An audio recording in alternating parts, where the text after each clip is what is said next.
Yo, what's going on, everybody? It is October 17th, 2024. It's Thursday. I should start date coding the beginning of the VODs. We should start doing that. Probably something I should have done a long time ago. But, yeah.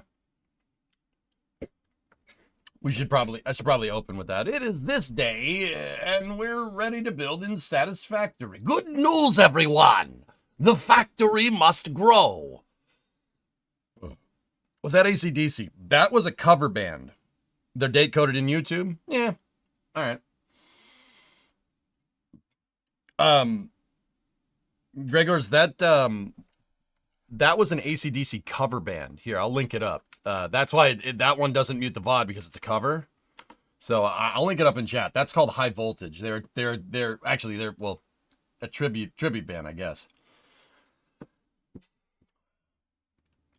Didn't get around to fixing this, guys, because I've been messing with trying to get the YouTube monetization working.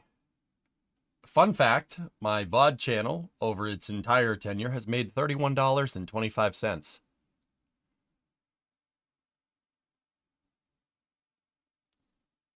That's pretty good.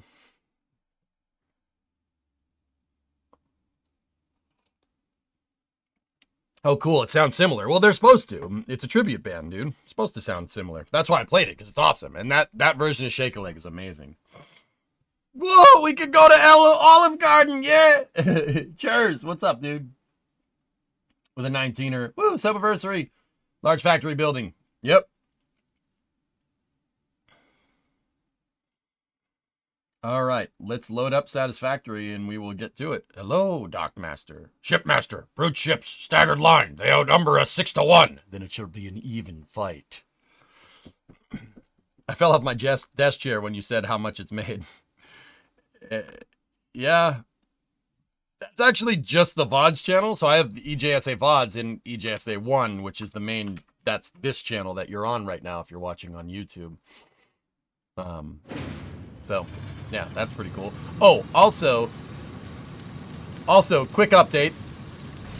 I want to point it out, just as a matter of fact, I did in fact make Brimo dinner last night after ranting about canceling Constellation and how it was an awful idea. What do you think? What do you think? I made Brimo some shepherd's pie. Huh? Yeah, pretty good. Pretty good. We made some shepherd's pie, and it was freaking delicious. I did the shepherd's pie in a cast iron skillet, the way it's meant to be done. And man, was it... Yeah. It looks like a pie for sure. I'll take it. I'll take it. And look. I want to point it out. She posted this on her own with no goading for me, just so I could be like, yeah, chat, look at that. Actually, to be honest, that came out real good. I was pretty proud of that. I did spill a little bit on the stove, but whatever. Proper shepherd's pie or the American version? That's probably the American version, Zombie. What's the difference? We know you paid her $31. Shh. You can't. No, I didn't, Dean. I didn't, because you can't cash out YouTube unless you get $100. Ah! You paid her. We know there's a ring. Okay, that one did. All right, you got me there.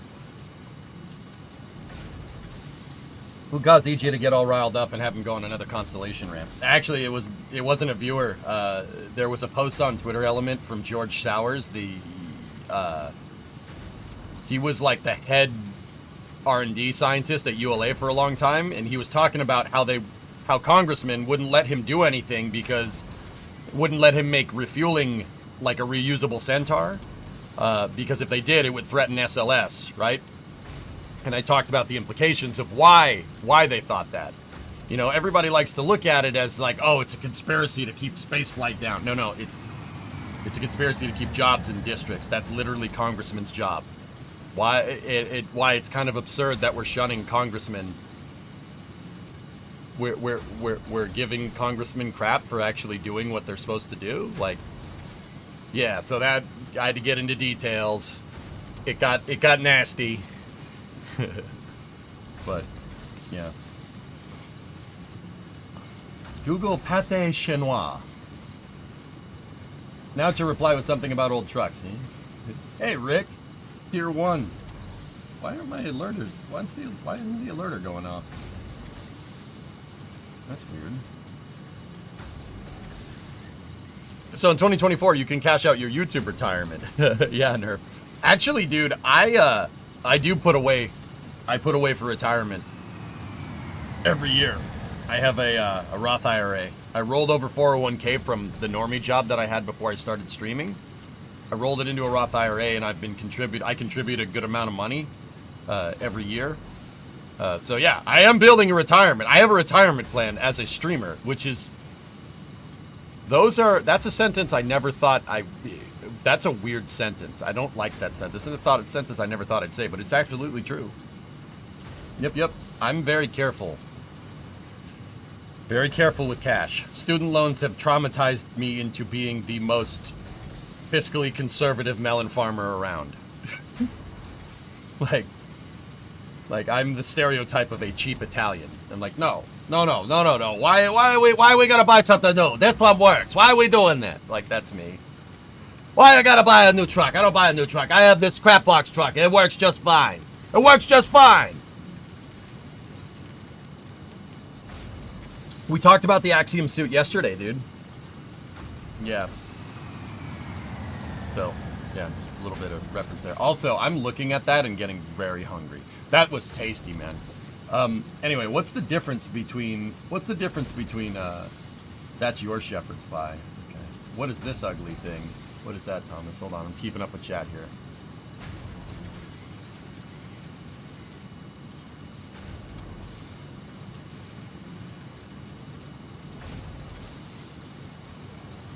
Oh, that thing. Oh, God. Thomas, this looks like something somebody cooked up in KSP. Not gonna lie, dude. That...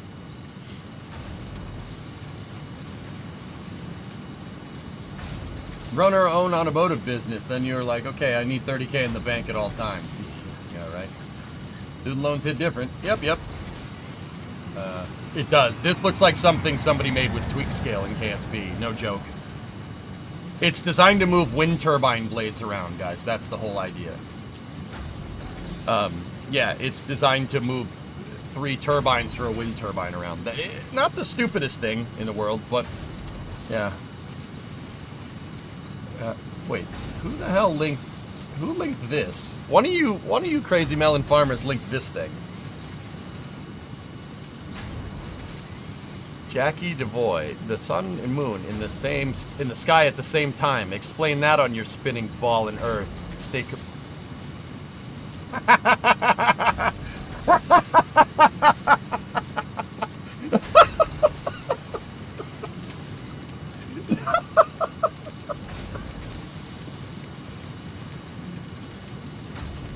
Bro.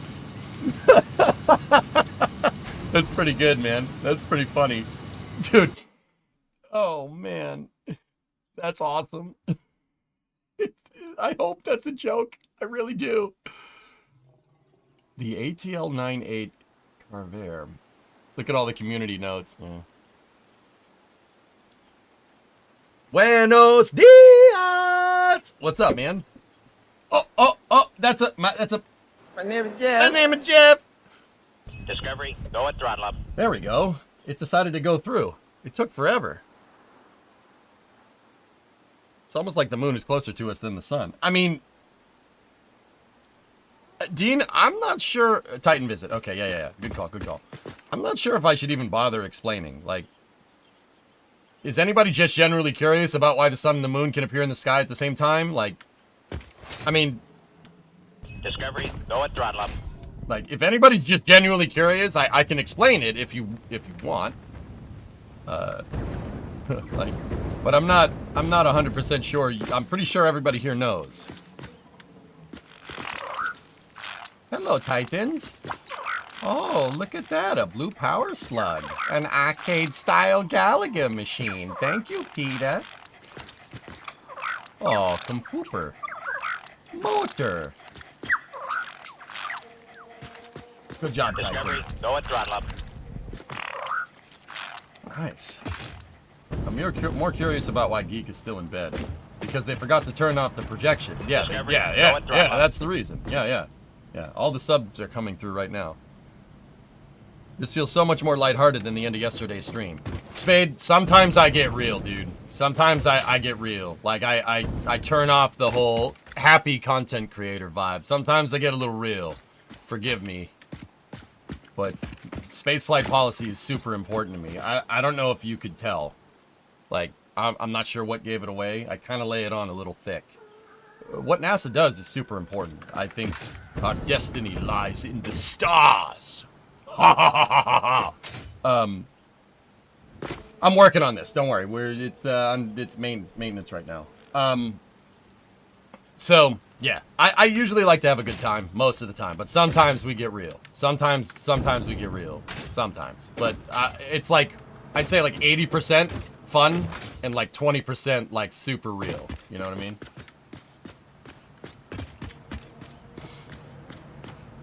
What do you 80-20 I think is pretty good. That's a pretty good metaphor. But yeah, we either make it to the stars or go extinct. Yeah, Dean, you get it, dude. You get it. So when you were really late last night, was the couch comfortable? No, RC. No. Oh. Hold on one second. I hate it. Okay, cool, moving on. No. See? Happy wife, happy life. Check that out. I cooked up some shepherd's pie. It was beautiful.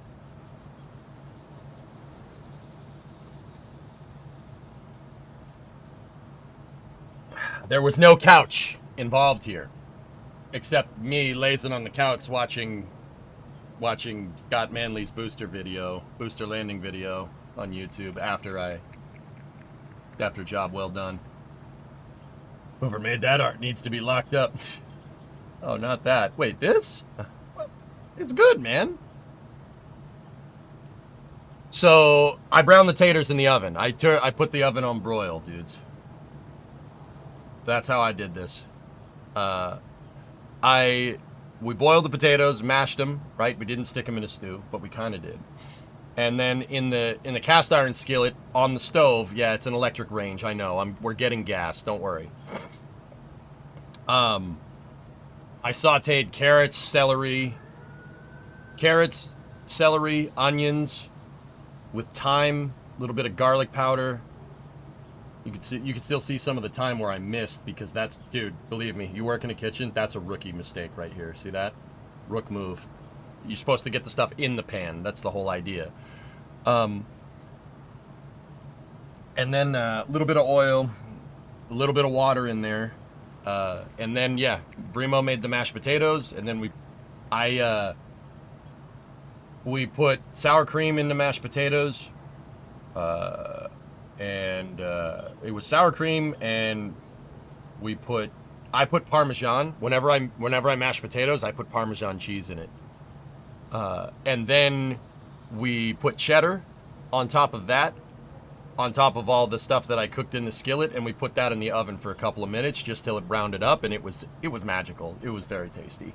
Oh, also, yeah, that's what all the red is right there. I put some tomato paste. I put tomato paste and some beef concentrate, some beef stock in when I was sauteing up all the vegetables. And then we put, obviously, ground beef in there, too. You should make a cookbook.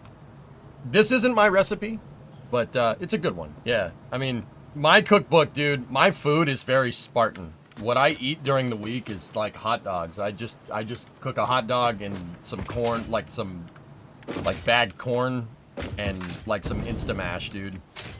Just make sure you get some protein, some starch, and a little bit of carbs. And I don't really gain any weight, but I also, yeah, I don't cook, like, I cook enough just to get like basic food groups, dude. But yeah, I usually just have a bowl of soup or something. Concentrated beef. Yeah, that beef was focusing really hard. It's shepherd's pie. Yep. Fun fact, electric stoves are the norm here, not gas. Yeah, and you use antifreeze to heat buildings, Doom. That's a little strange. Your propylene glycol, bud. Oh yeah, that's weird. That's weird. Why not use, whatever. Consider induction. Induction works really well with the cast iron. I like gas, Aqualux. We already have a gas line, dude. That electric stove is okay. It gets the job done, but it's like the electric heater in Stationeers. If I use it all the time, my electric bill goes haywire. Ooh, ammunition. Thank you, Titan. Ooh, motors. Thank you, Titan. Hello, Titan. Stators. Thank you very much. Oh, a nuclear novelist. All right. Yeah, and actually, Raymond, a viewer over on the YouTube side of things. I don't think Ray's here right now. I think he's at work. He was like, dude, do cooking streams. I'm like, all right, if that's what you want, sure. Like, if that's what you want, we can do that. Once again, I'll admit that was not my recipe. That's not my recipe. I'm Italian. I don't know how to cook shepherd's pie. For real. But it was good shepherd's pie, and I do like shepherd's pie for what it's worth. We need another nuclear test for confirmation. We've been badgering you for cooking streams for a while. Yeah, I know, you're not wrong. I worked at a restaurant, dude, for a long time, so, I mean, I can do it. I can cook. And fellas, this is for the fellas out there, all right? Where my fellas at? No. If you want to try to get the attention of a significant other, you want to try to get the attention of a girl, show her you can cook. Trust me on that one. You will not fail. It's true. Serious. I mean, that just works basically with any significant other too, just in case we have any other folks out there. Like, yeah, that just works. Cooking is, it works. It works. Trust me. Learn to cook. Trust me on this one. I would not steer you wrong. I know it's the internet and I know people are weird, but I wouldn't steer you wrong on that. Does toast suffice? Yeah, sure. We have Jack cooking shows. Dude, they burnt the bacon. Did you see that, Dean? They burnt the bacon. I'm sitting here watching them going, oh, what the heck are you doing? You're burning the pig. What's wrong with you? What are you? I'm an idiot sandwich. You're an idiot sandwich. Sorry. We need EJD and Yak bacon cook-off stream. See, what they're not expecting, though, is if we do a bacon cook-off stream, I'm going to bake the bacon. Trust me on this one. Bake the bacon. You can fry it. You can pan fry it. And pan-fried bacon is delicious. Don't get me wrong. Baked bacon. Trust me on this one. Baker sheet, parchment paper, lay the bacon down, put it in the oven. Trust me on this one. 375 for 20 minutes. You got it, Dean. Baking the bacon makes the bacon perfect. What temperature? 375 for 20 minutes. Low heat. You don't need a lot of heat. I don't eat cookies anymore, Tara, to be honest with you. Anyway, let's get to work. We need the Halo music.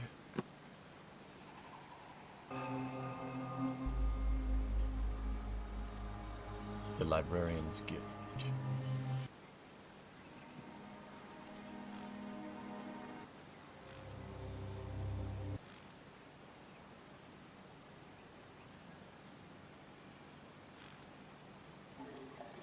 This one right here. No, maybe not that one.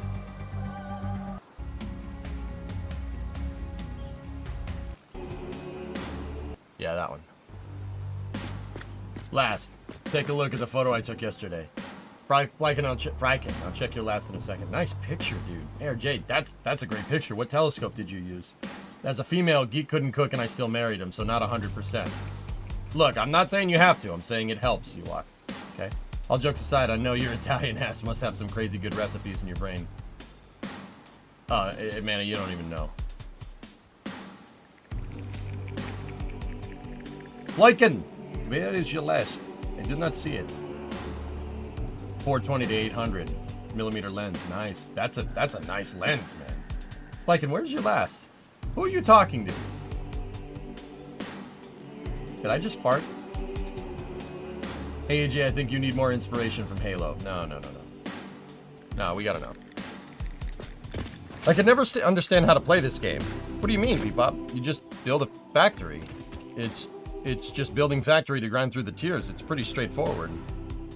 Do you think... What is that, Chris? What are you talking about?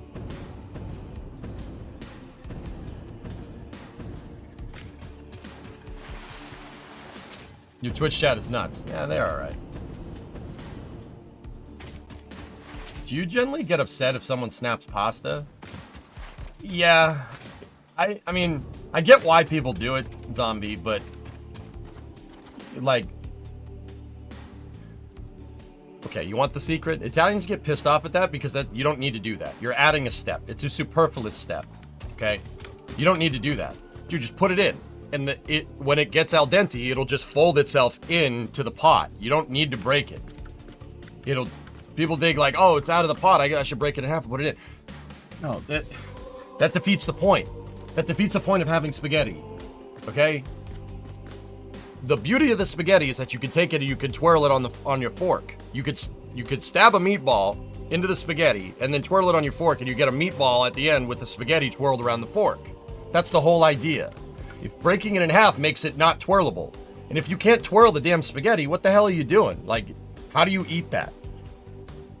Just saying. Like, it's... That's the gist behind that. Why would you do that? You're making the food objectively more difficult to eat. The whole point of Italian food is that it's simple. It's not hard to make. You don't need to try a lot. That's why it's taken as insulting, because you're making something that doesn't need to be complicated more complicated, right? It defeats the point, Carmela!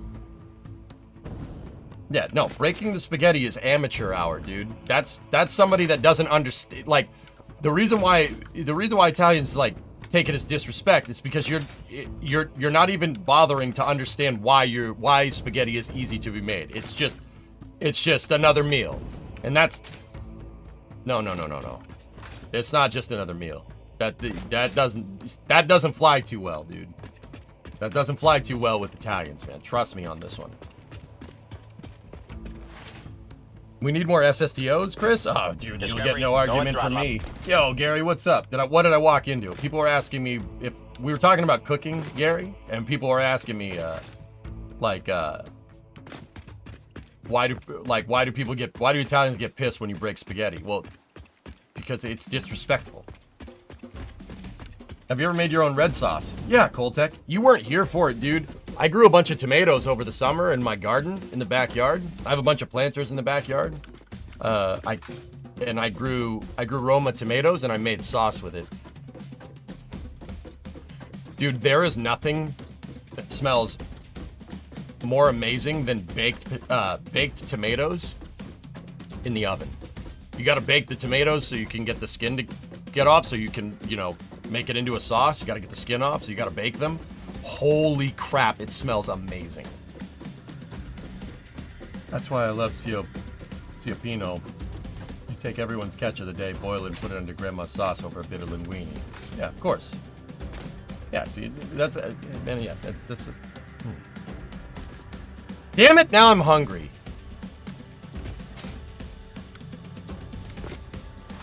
Was that a shepherd's pie you made? Yes.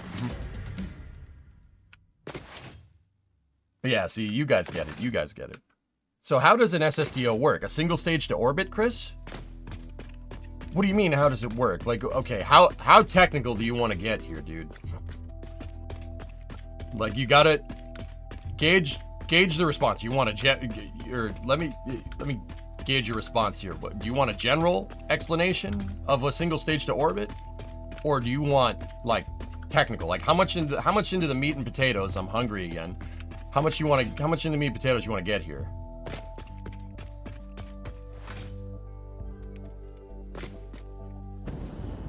Very technical. Okay. All right, give me 1 sec. So, we do need to get work done on this, but all right. So, a single stage to orbit style rocket is a rocket that, or space plane, it could be a plane. It basically means that you're not dumping stages. So, if we take a look, what is a stage dump? Give me 1 second. Hold on. Stop it. So, take a look at a Saturn V, for instance. Saturn V is a 3-stage rocket, okay? So, how rockets generally work is you have your first stage, second stage, third stage, or just 2 stages. What they basically do is because of the amount of power, it's actually not power, it's acceleration. We'll say acceleration if we want to be technical. The amount of acceleration that you need to get out of Earth's grav well is pretty dang high. It's about 9,000 meters a second. So this thing needs to have enough thrust and enough power to accelerate to 9,000 meters a second. That's enough to get just into low Earth orbit. Now, the Saturn V has another stage on top so it can go further. That other stage is another probably 4 or 5 kilometers a second. So that's to get you out to the moon. That's why, I mean, you needed that third stage. The Saturn V is useless for a lunar rocket without that, right? But I digress. Let's just talk about getting into low Earth orbit because we're talking about SSTOs. So generally, you need stages. What happens is when the first stage runs out of fuel, it separates, okay? The S1C. Here, we go to this website real quick. So, Saturn first stage C variant, okay? It has a fuel tank and an oxidizer tank and 5 engines. When this runs out of fuel, it separates. And then the S2, Saturn's second stage, ignites. There's a hydrogen and oxygen tank here, and you have engines here. So that pops off, right? This whole thing gets discarded. It just falls into the ocean. And then the second stage fires. And then when that's out of fuel, that gets discarded. That burns up in the atmosphere. And then the S4B is what this is from basically the cone forward. That's what takes you out to the moon, right? So the point is that you have staged fuel tanks. So you have a set of fuel and oxidizer tanks here, a set of fuel and oxidizer tanks here, a set of fuel and oxidizer tanks here. Each time these run out of fuel, you discard it, right? That makes the mass of the vehicle lower, right? And you're basically discarding quote unquote dead weight. All right. It's not dead weight though, because if you want to be technical, Chris, you wanted technicality. If you want to be technical, rockets, weight has nothing to do with it. It's mass. Why? Because when you're in space, you don't have any weight. There's no weight. All weight is a gravitational force affecting a mass. Okay. Or just a force affecting a mass. Basically, in the context, weight in the context of celestial bodies and planets is just the gravitational acceleration on the mass of you. That's what your weight is, okay? That is not necessarily mass. Those are 2 different things. Mass is just what you, like how much of you is there, right?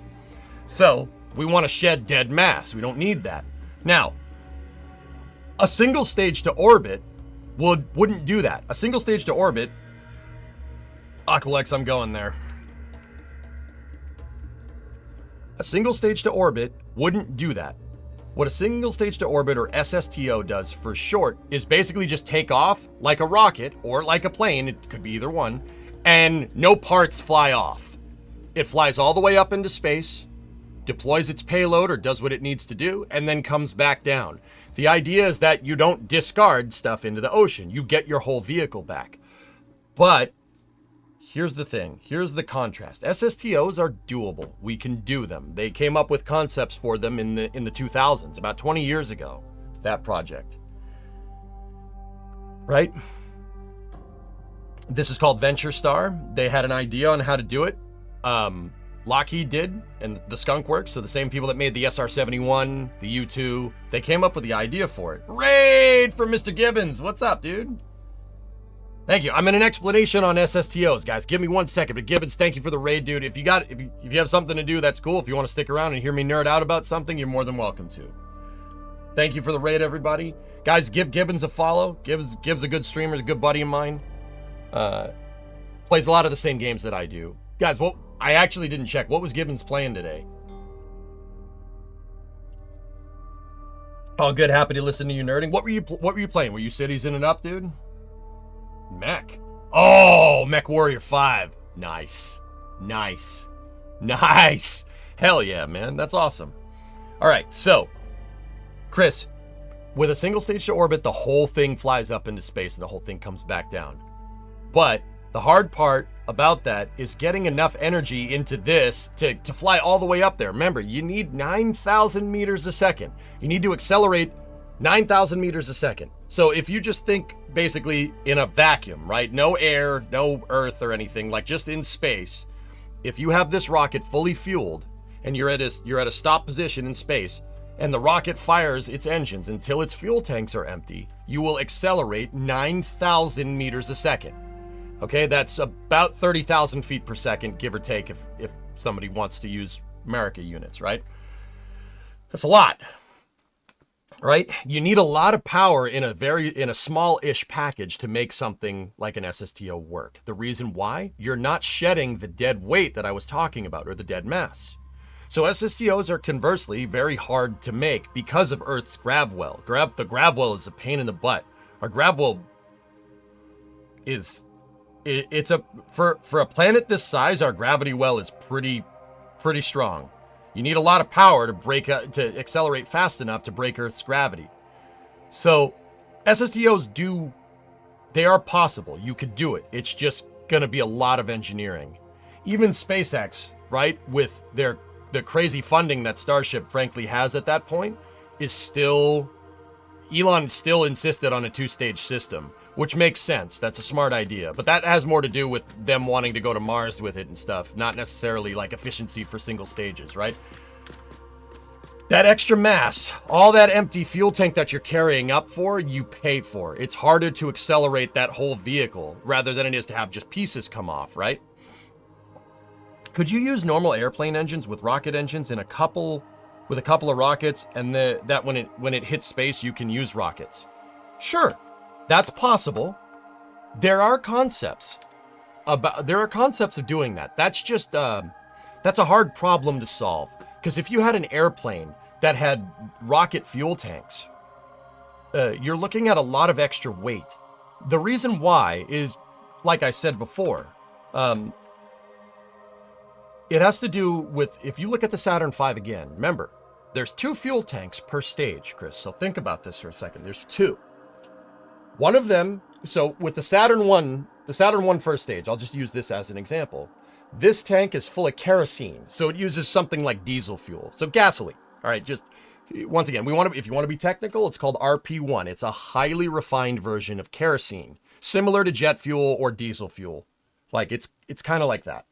Fun fact, they dye it blood red so you can see it, because it's clear liquid otherwise. Yeah. If you Google a picture, like do an image search of RP1, it'll look like Kool-Aid. And then here's the tough part with making a plane with a rocket engine built into the back. That's liquid oxygen. You got to remember, where you fly up into space, right? There's no oxygen. Rockets have to bring the oxygen with them. A jet engine can use the oxygen in our atmosphere to make thrust. All you need to do on an airplane is carry the fuel. You don't need to carry this part. Now, Chris, take a look. That tank's bigger than this tank. It's way bigger. Oxygen is higher mass. Remember, I was talking to you about mass. If you want to be plain Jane about it, it weighs more than the kerosene that you have to take with it. So, if you wanted to make an airplane that had a rocket engine built into the back, you'd have to make an airplane that's powerful enough to lift that. That's hard to do. That's why nobody's done it. It's a difficult task. But remember, everybody says that, everybody's going to say it's a difficult task until someone comes along and does it. Look at SpaceX catching Booster 12 the other day. Everybody thought that was impossible until Sunday, and then they did it. And now everyone's like, oh, yeah.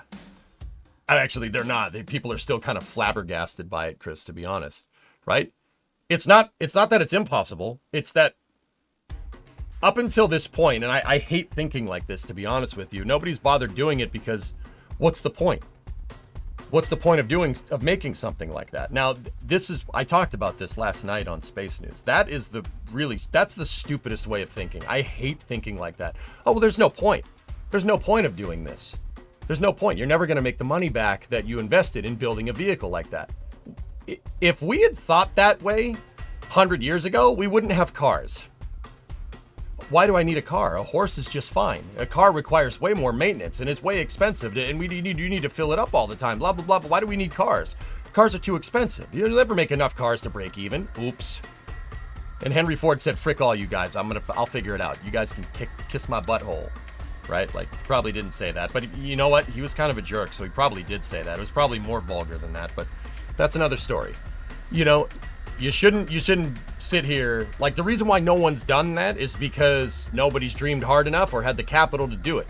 Because nobody's going to see a return on investment. We think of everything in a return on investment, which is stupid. Ironically, the rocket that has gone the furthest and been one of the most influential in spaceflight history wasn't made for profit. Interestingly enough.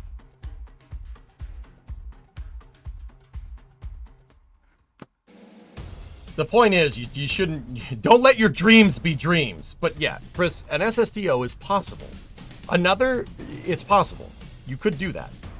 The other thing you got to take into account is that, you have your proverbial airplane that has rocket engines on it. Not only are you pulling all this extra mass up in the air, right? Once your rocket engine fires, your jet engines, when you get up into space, your jet engines are useless. They're useless. They don't do anything. They need atmosphere to work, right? There's no atmosphere up there. Like I said, you got to bring it with you, right?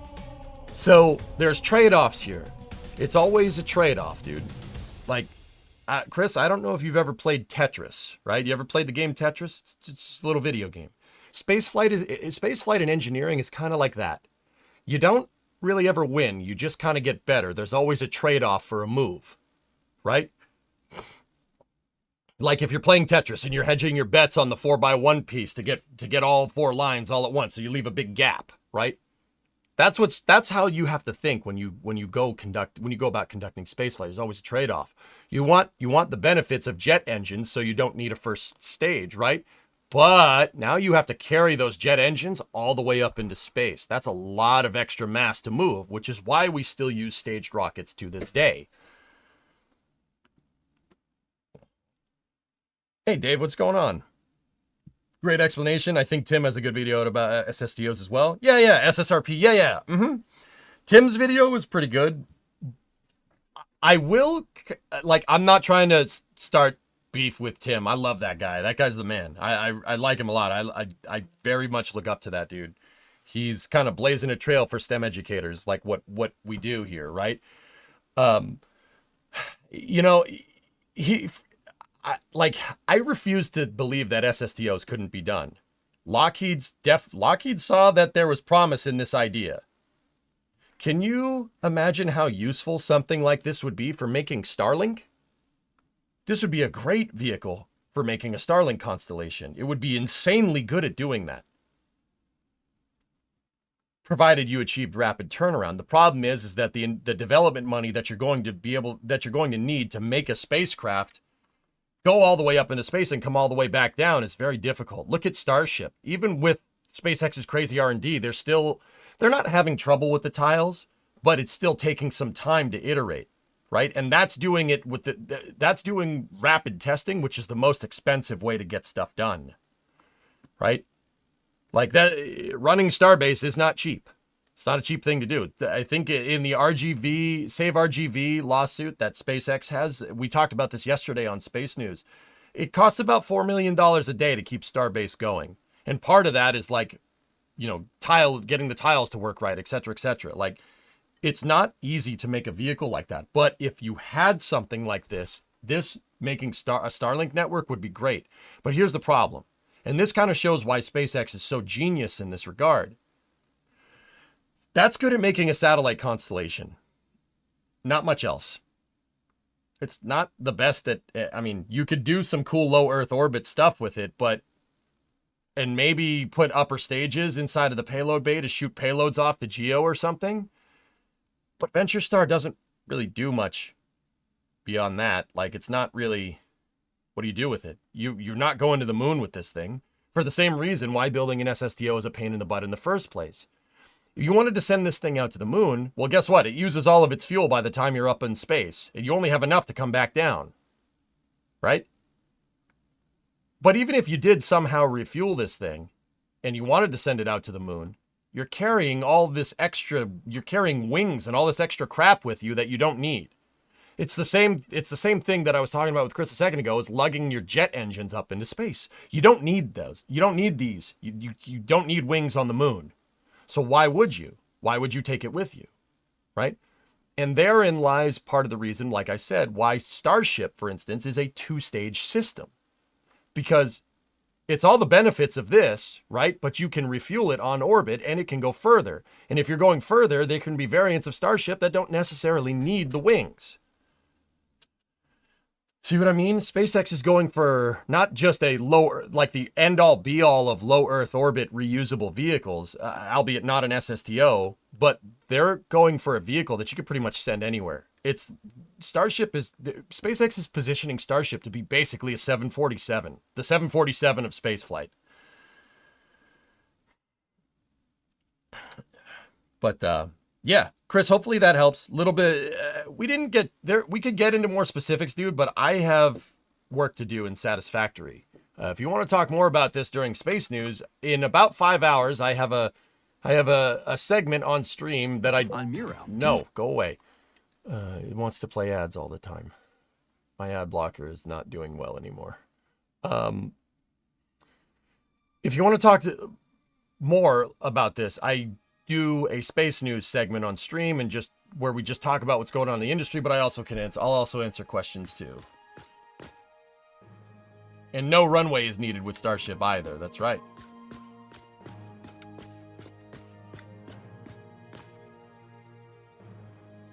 Could you use SpaceX's refueling on an SSTO?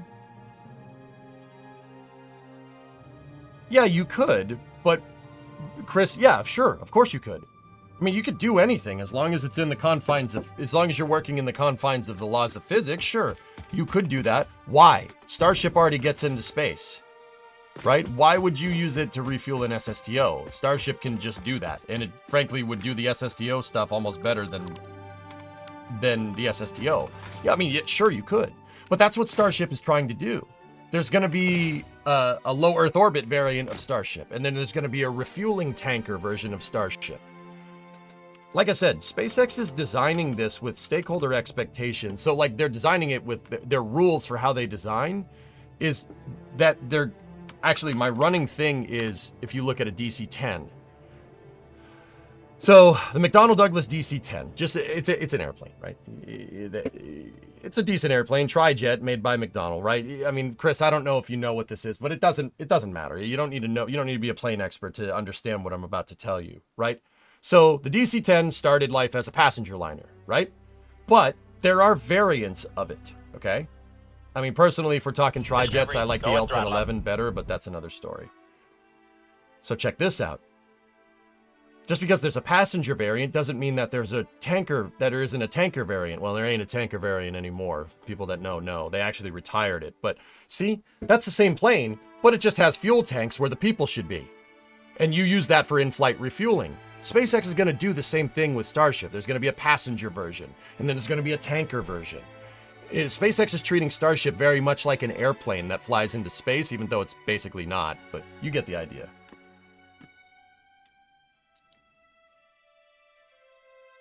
Simultaneously, there's also cargo variants of the DC-10. That is a cargo plane. You can see it was a passenger plane that's been converted to cargo. You could see where the windows were, right? But there's cargo variants of these planes too. See what I'm talking about?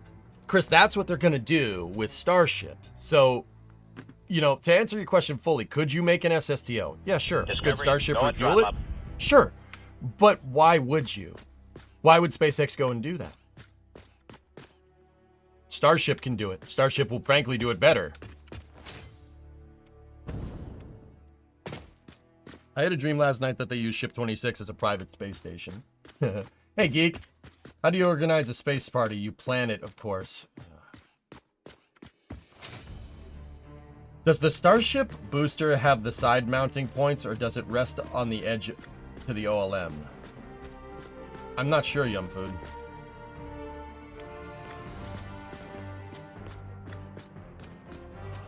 But anyway, let's get to work. I'm pretty sure CAL FIRE has a DC-10. They do. They have a DC-10 and a 747. All right. So, we're going to get... Yesterday, we went through a big redo of where the Pillar of Autumn is supposed to be in its dry dock here. And I started remapping out where the ship needs to be. Here, let me show you.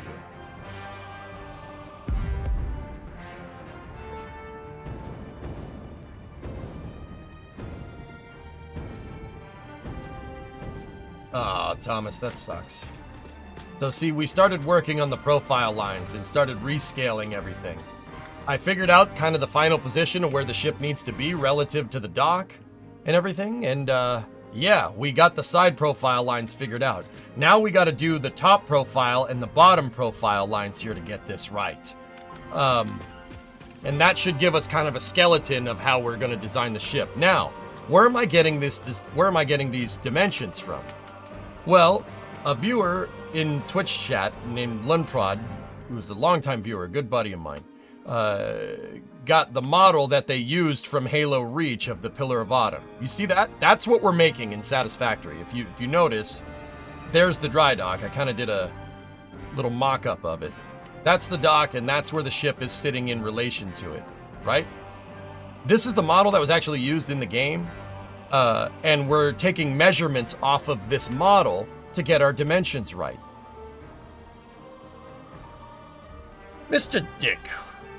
Pillar of Wither. Seasons of Wither, what it's called.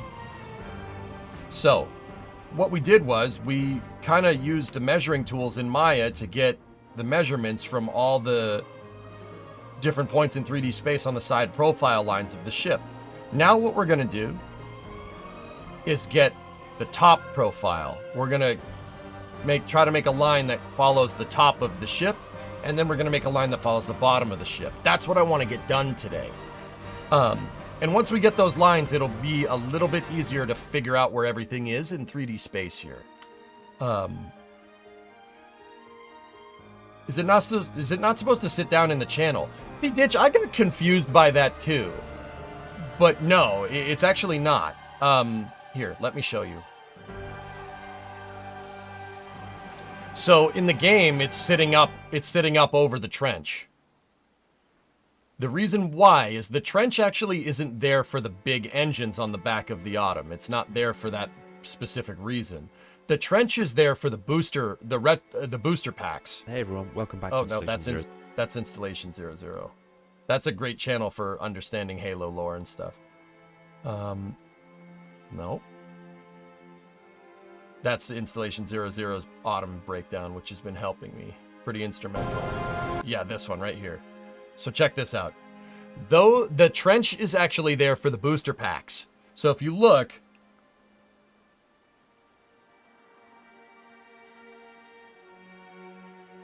Hey, off-topic question for you. Have you heard of Cochrane Exploration? I have not, Ani. See, the trench is for the boosters, and it maneuvers it out of the flame trench. In this particular case, the boosters act like a stage. They're like a stage, like what we were talking about just a second ago. Pillar of Autumn is basically an SSTO, but it needs that to get up and away from the dock. And once again, the Halo developers are nerds. Whoever thought this up definitely knew something, at least a little bit, about rockets and how they work, which is kind of interesting. But you often do see that with well-researched sci-fi, right? No flame trench in the world is going to be able to take the thrust from those things. Those engines are huge. Probably, I don't know, 150 meter diameter on those nozzles, and there's two of them. Those engines are gigantic. It's enough to accelerate this ship from planet to planet, like pretty crazy like. So no flame trench, even in the Halo universe, would be able to take the thrust from that and be in one piece. Whatever you put behind this thing, you're gonna lose. It's kind of like super heavy, you know, with Pad A and the OLM. Like, I often theorized with Starship that whatever you put down underneath those 33 Raptors is really not gonna have a good day, and especially after Flight 1, I was kind of right. I mean, they put the water retention system down there, which is great, or the pad deluge, which is good. But can you imagine the amount of water you'd need to quench that thing? Nah. Their better solution was to have these build a launch pad for these rocket engines, right? And then have it maneuver out into a gigantic canyon and fire its engines there.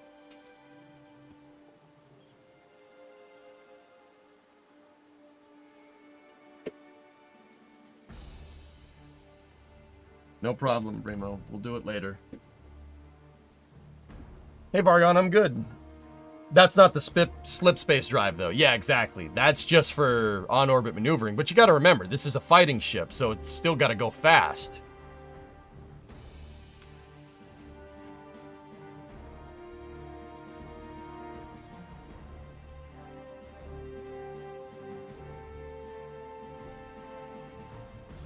It's so good, dude. I love it. I love it. So it's air launched, basically. Yeah.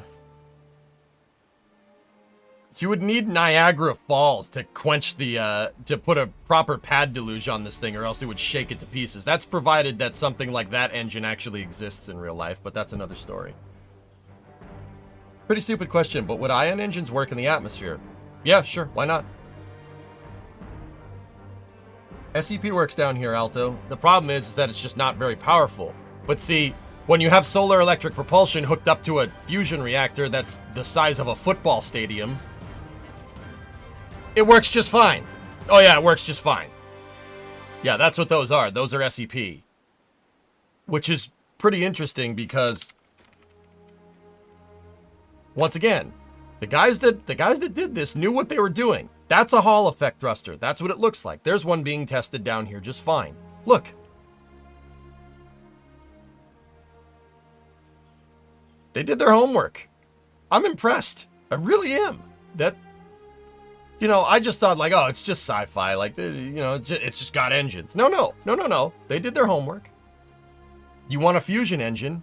You're gonna, if you want an engine that uses electricity, that uses fusion, so the fusion reactor in here generates a bunch of electricity, and the electricity is arced through a combustion chamber and xenon gas or an inert or a noble gas is pumped into the chamber. That exists. That's a real thing. That's how satellites move around. That's how Starlinks move. Starlinks have these. Oh yeah, they're little guys. They're about that big, and a stiff breeze has more thrust than that, but once again, solar electric propulsion is entirely scalable. If you can generate more power, you can make a bigger thruster. So it's very interesting because that's actually legit. Like, the Halo guys knew what they were doing, which is very strange. I'm almost curious to see if they didn't have like an aerospace engineer consulting with how all this stuff works. I mean, if I was going to do sci-fi, that's what I would do. You know, any good sci-fi is rooted in some form of science reality, right? Like, but yeah, they really did their homework, man. I'm like super impressed about that.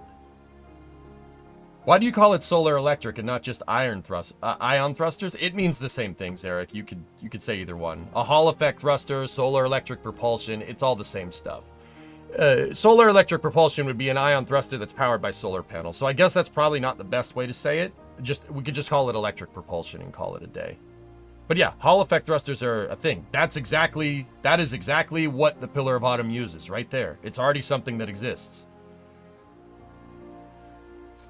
Pretty cool, huh? Could you use those as an SSTO?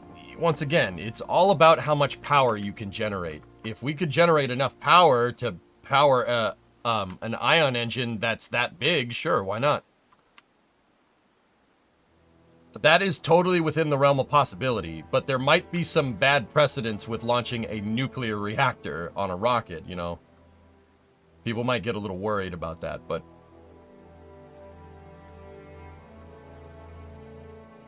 Anyway.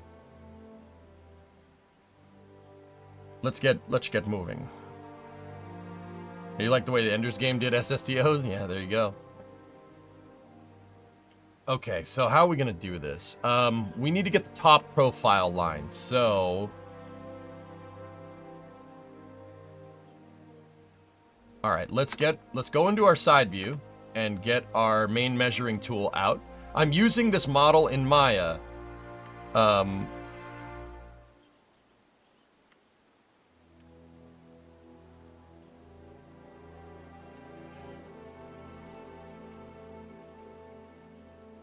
I'm using this model in Maya to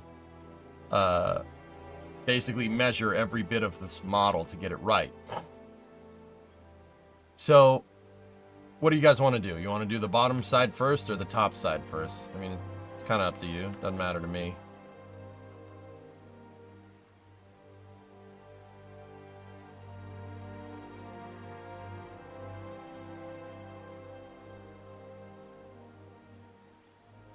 Will you just take liberties with the inside? No. No, Rocket Guy, the Halo lore has your bulkhead and structural design, dude.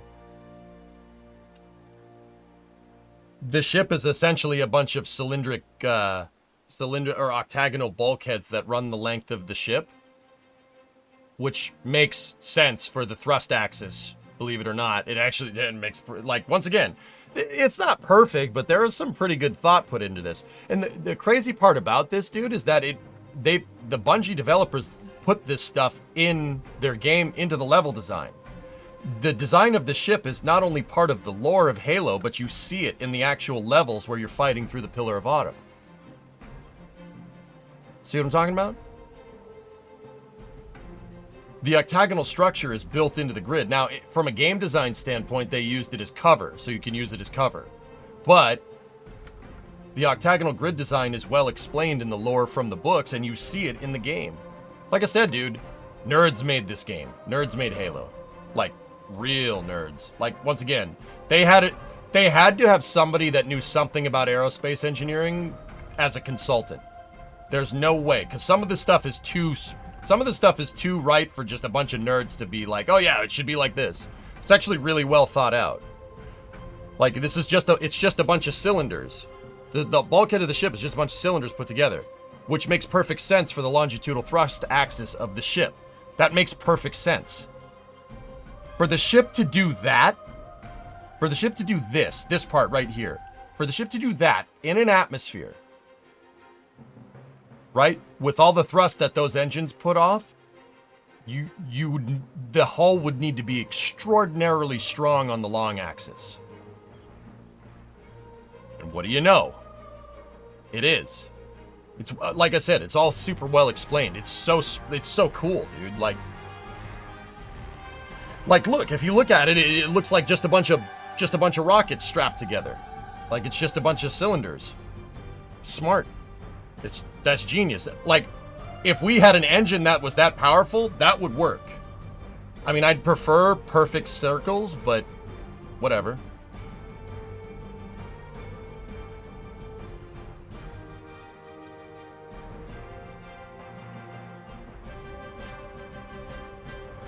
Yeah, the ships are... The fusion reactors in Kerbal generate enough energy to make an artificial gravitational field. Or in Kerbal. In Halo. I wish you could do that in Kerbal. That'd be pretty fun. Anyway. Let's start with the bottom profile. That's fine. Let's just take a look at it in 3D. Make sure we're in the ballpark here.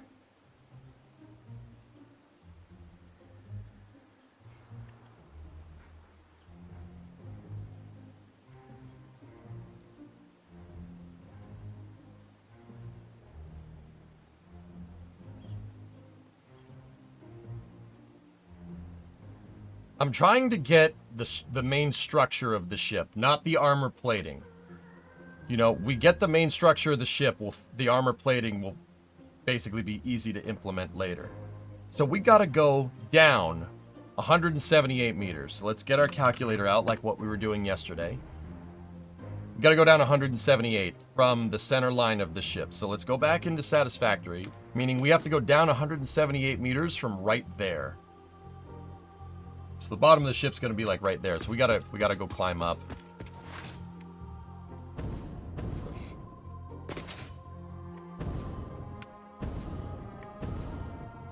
The whole ship is built like a lattice structure that's strong on the longitudinal axis, which makes perfect sense. That design is a type of honeycomb paneling, which is used in a lot of space structures. Yeah, it's kind of crazy how much research they actually put into. Like, you gotta understand, like, this is for a video game, dude. It doesn't need to be that in-depth. That's something that we would do. Like, you know, it's so ridiculously over the top in lore that, like, you don't need to go that in depth with 3D, dude. You can fudge it because you don't have to obey the laws of physics in any video game, right? But that's one of the reasons why I like Halo, dude. They went to some pretty damn good lengths to figure out how a lot of stuff worked, which is pretty cool. It really adds to the lore of the game, and it adds to the immersion when stuff is well explained, like Star Trek, or, well, I would say Star Wars, but you get the idea. Have you ever looked at Marathon? No, I know Marathon does the same thing, hun. I've never played a Marathon game. I didn't have an Apple computer growing up, so never played them.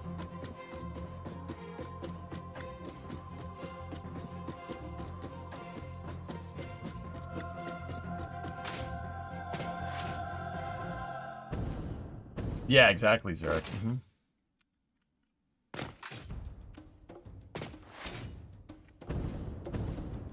There was a website devoted to the lore of the games, and it was thousands of pages. Hon, if I was gonna make a sci-fi shooting video game, dude, I would do the same thing. I would do the exact same thing. I would basically write out the entire story, all the lore, all the weapons, like I'm writing a sci-fi novel, and then make that into a video game, which is basically what they did, right? Like, that is what they did.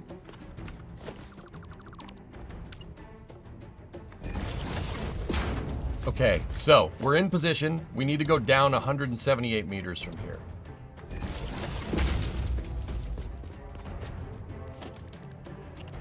Have you seen what Hermes is doing with scramjets? Yes, absolutely, Dean. EJ should just go down the classic marathon from Steam then. Free, baby. Is it? Is it? I know that there is some marathon lore in Halo. I know that. Which is cool. Once again, nerds, man. So 178 divided by a 4-meter tall wall is 44 and a half. Okay, cool. So we need to go down.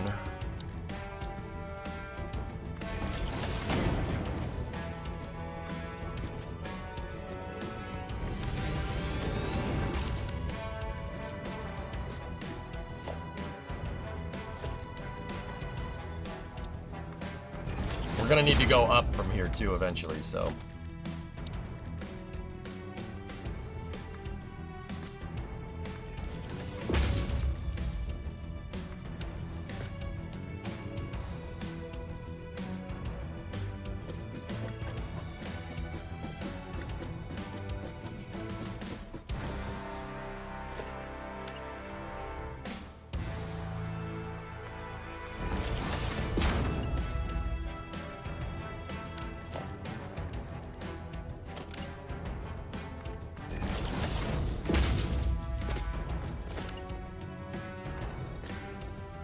Okay, that's 20.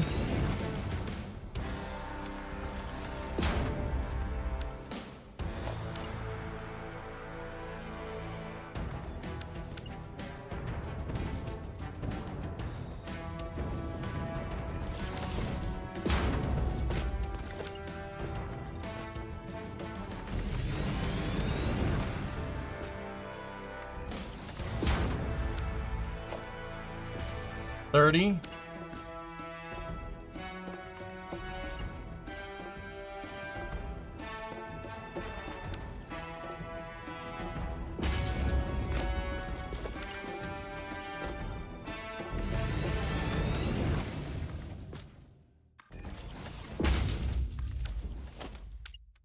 Okay, that's 40. We're going down 44 and a half.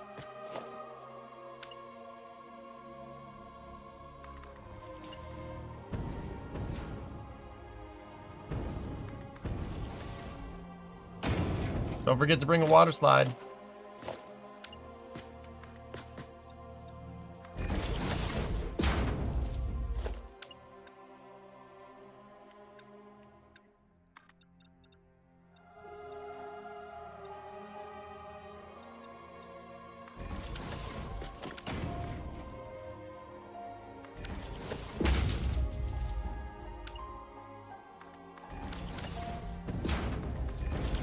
Okay. 44 and 1/2. We're 178 meters down here. We could actually put that one here. We don't need this. Okay. This is where the bottom of the bulkhead, the bottom of the main body of the ship would be. Some of it is down a little bit in the trench, but yeah, there you go.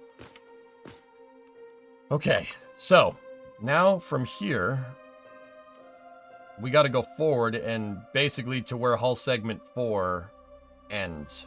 Hull segment 4 is kind of this fat, chunky part of the back end of the ship.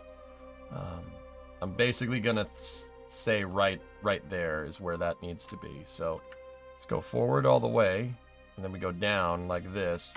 Go into our isometric view here from the side, and we need to go from where the ship starts going up, right? Basically right there.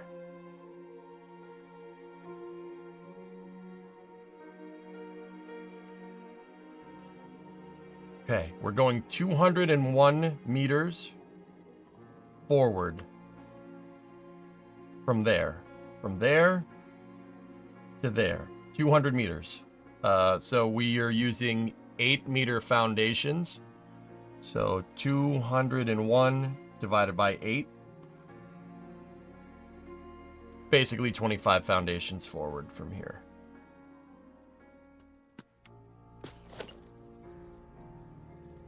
Okay, so that's one.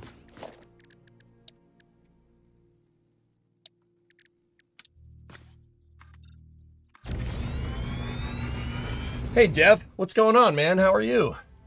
I'm doing just fine. I decided I wanted to build my factory into the Pillar of Autumn in Satisfactory for 1.0. You know, as one does. So we have, how many do we need? 25. Okay, easy. So we're at 11 right now because I started with 1 and then I just made 10. So if I make this a 9 zoop, we're at 20, right? Firework, the Pillar of Autumn is 1,170 meters long.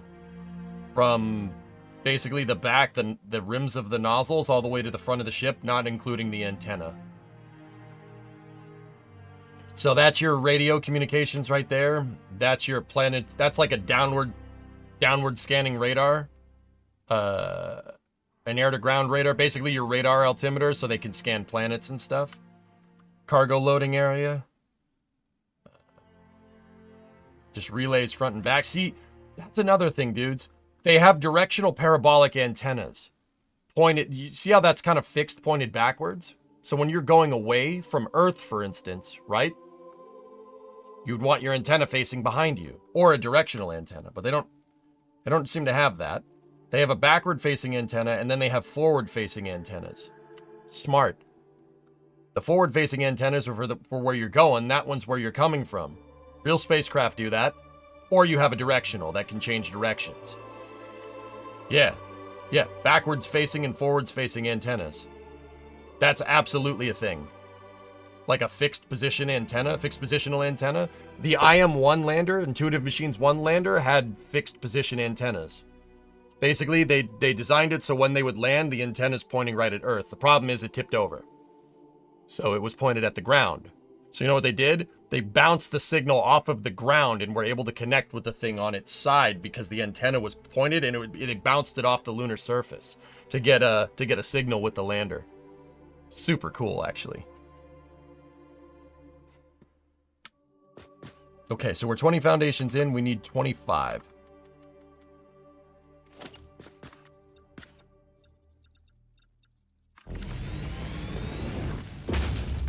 Okay, so where we're standing right here is where my locator is, right there. So now let's go into this view and figure out how much we need to go up to the start of hull segment 4, which is right here. We used this inner line, I think, for hull segment 4. We didn't use the ribs. That's the bulkhead.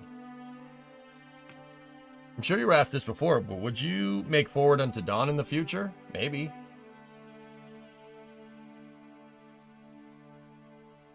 What a great post. That's awesome, Nova.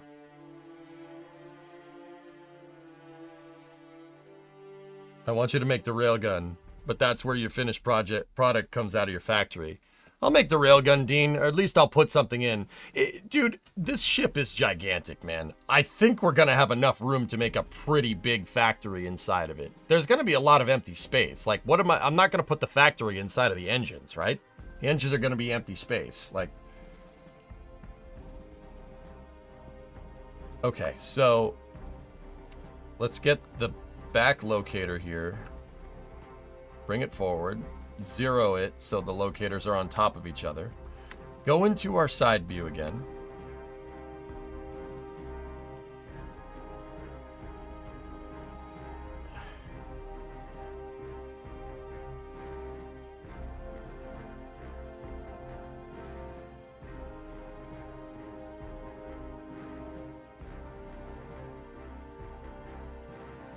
That is where that line is right there. It's hard to see, the encoding kind of screws it up, but we're 18 meters that way. We got to go 18 meters up from here to get the rough shape. 10. 8. There we go.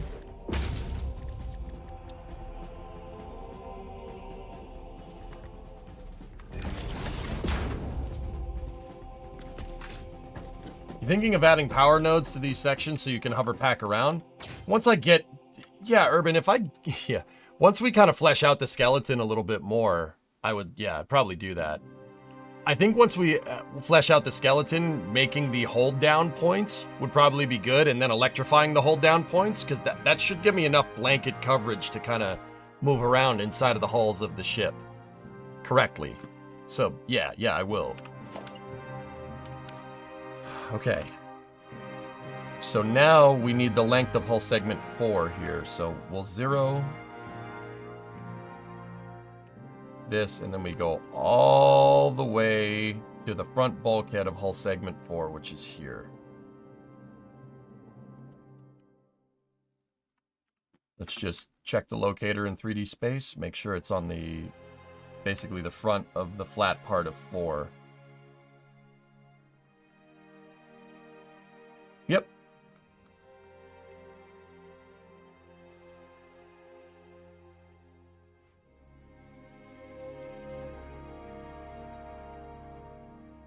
$512. So clear all this.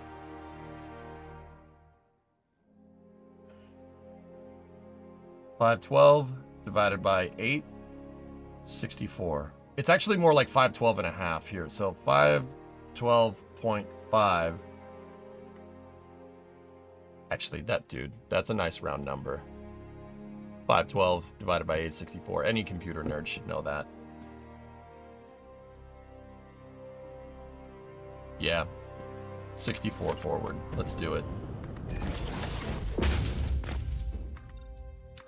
10.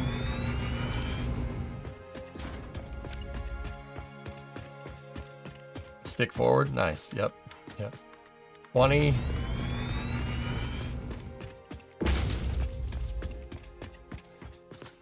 30. Hey, Sneaky. We're blocking out the ship, Dean, so just ignore the angles here for a second. I'll add the angles in later. I'm trying to get the actual hull segments figured out, and then we add all the armor and the angles, dude. Basically, it's in 3D modeling, it's called a blockout. Crap, I think we're at 30, but I'll double check it.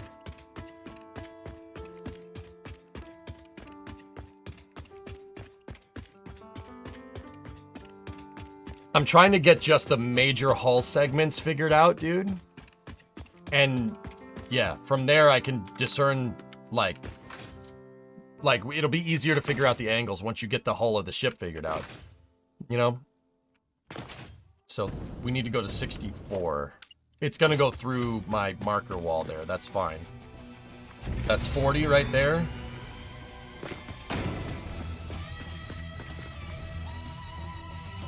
$50.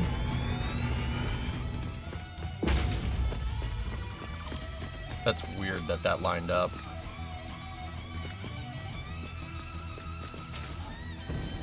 It lined up on half walls though.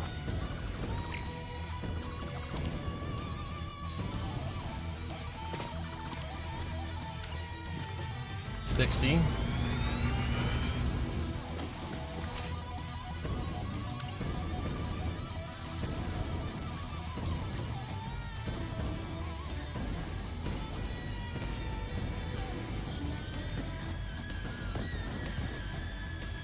Oh, crap.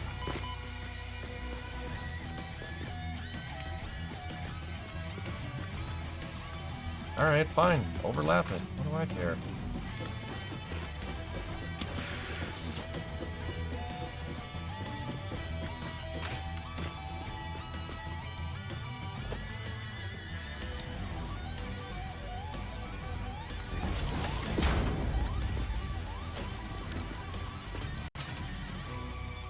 So this is 60, and then we need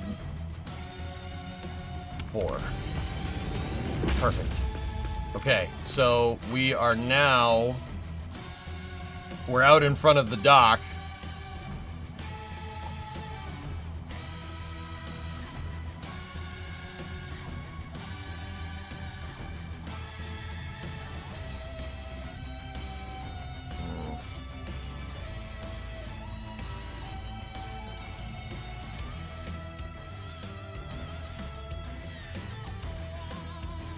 I'm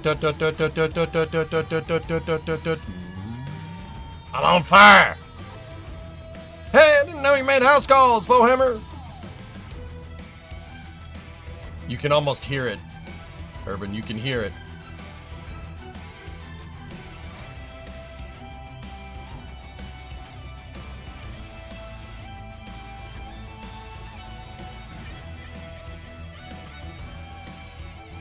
No, it's not going to stop exactly at the marker wall. It's going to go a little bit further, Dean, because remember, the ODST drop segment is what we lined up with the rim. It should go a little further. That's actually right. I thought about that for a second. I'm like, no.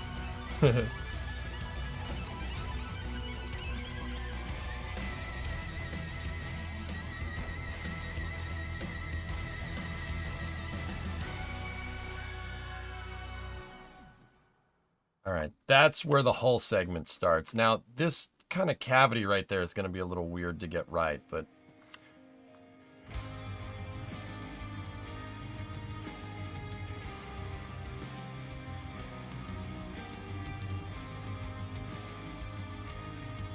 Why are we picking up a float? Oh, crap.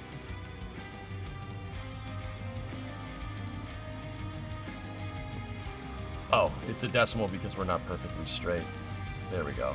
I was wondering, if that number reads a decimal, we got problems. Okay, 65 up.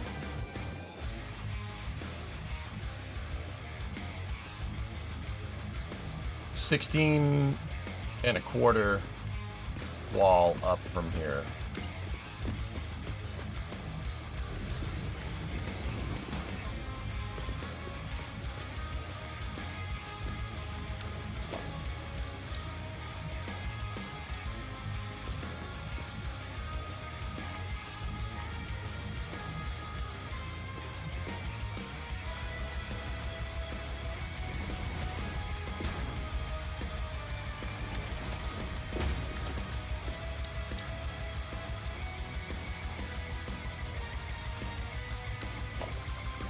Just so I have a place to stand when I get up there. Alright, now what I want to do is go and look at the actual reach model here real quick. Let's go over here. the front of hull segment 4. We got to look at it from the side. That's basically where the front of 4 is. It's just, actually, yeah, it's basically over the edge of the dock. Hey, we actually estimated that pretty right. It's just over the edge. So hull segment 4 stops right here, where the transition from 4 to 3 is right on the edge. Now, keep in mind, they have cliff formations. I just filled mine in with dry dock. But that tells me that the thickness that we went with, my choice to make this 15 deep, actually was right. Not to toot my own horn.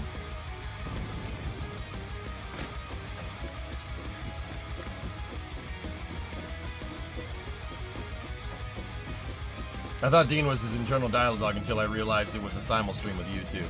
I try to call it when I'm talking to YouTube or Twitch chat, Rizik, but yeah. Okay, so that locator is where we currently are. Let's bring locator 11 up, make sure that reads 0, and then bring it this way.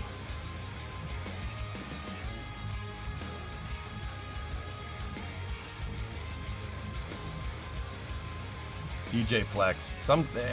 Brandon, I'm not gonna lie to you. It's luck that I got that right. But sometimes eyeballing it works. Sometimes. Alright, that's the front of 4. Remember, I'm not including that's the front of the whole segment of 3. I'm not including the armor around it. I'm trying to get the block shape. It actually needs to go further back. It's right there. See? We're not including the armor just yet. The armor is going to be hard to make, dudes. That's going to be difficult. Getting those angles right. We might have to resort to using beams. In which case, this is going to take a while. But if we're using beams, that means we can prefab. So, not the worst. Alright. 86 forward. 86 divided by 8 meter foundations is 10 and 3/4.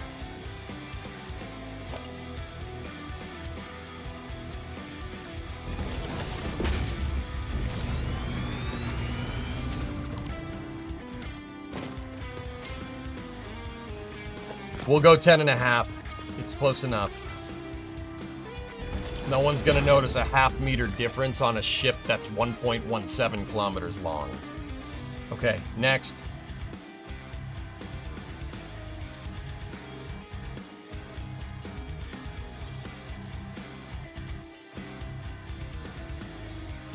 Hull segment 2.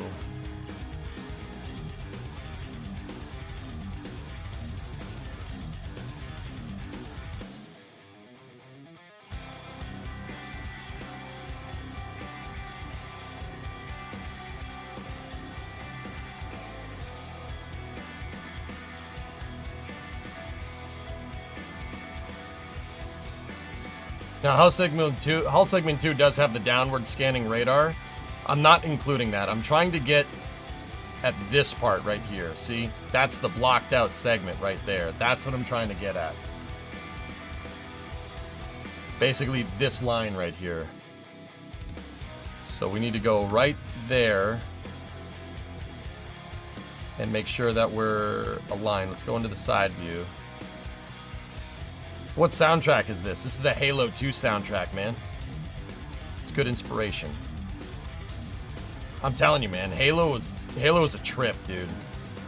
We're very privileged to have a game like that. 13 meters up.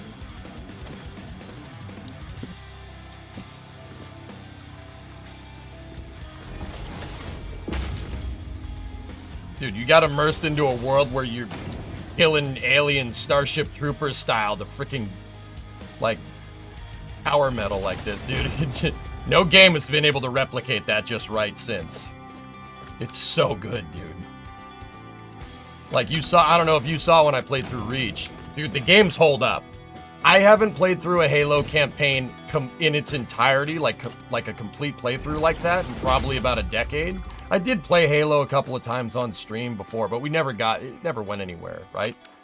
Dude, they still hold up. They're still hard games to play. which is pretty cool. That makes me very happy. You know, sometimes, you know, you when you're on a nostalgia trip like that, right? You're like, you know, I remember this game. It was so good. And you go and play it and you're like, wow, this game sucks. Halo is absolutely not that. It still holds up, which is that, once again, that makes me pretty damn happy.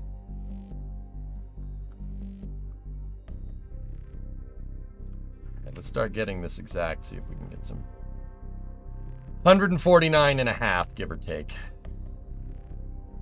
We could go 150, that's fine. 150 divided by 8. 18.75 for hull segment 2.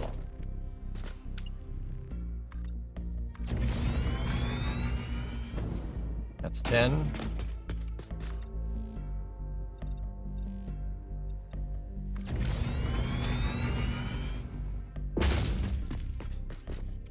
Now, you know what? We can nudge the half wall to get this right.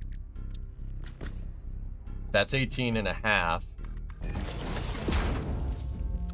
And if we just do default and we go back 2 ticks, that's right. That's 18.5. I said 50 cost, not 49.5.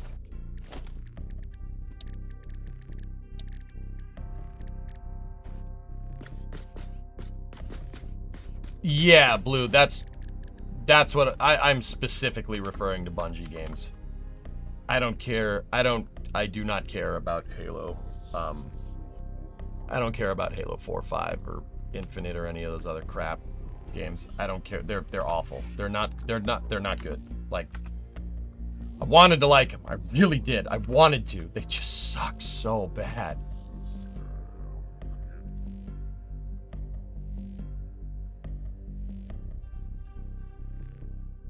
This game's so gosh darn bad, bro. Oh my god. Stop. Have you played it, Halo Infinite multiplayer? No. Halo, I've watched people play it, Dean. Infinite multiplayer looks like Halo, but I will not be fooled. I'm sorry. Any goodwill that I had as a Halo fan was ruined during 4 and lost completely during 5.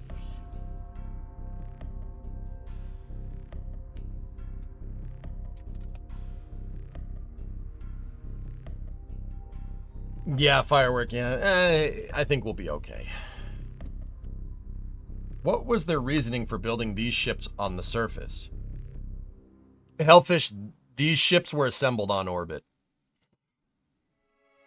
Actually, this one was... In Halo lore, Mars has a shipyard because of the low grav well. That's where shipyards are on most planets. In most sci-fi. Like, not on most planets. In most sci-fis, you put the shipyards on Mars. The Autumn was made on Mars. Utopia Planitia, I think. Raised McLeod's shipbuilding, if I'm remembering right. Which is, once again, that's all fake. It's not real. Someday, though, shipyard on Mars would be great. The reason why it's down on the atmosphere on Reach is, one, the UNSC didn't want anybody to know about it. It's really, really easy. It's really easy to spot the gigantic 1 kilometer long ship floating around on orbit. You'd be able to see it, right? The second part is they refitted the Autumn in secret.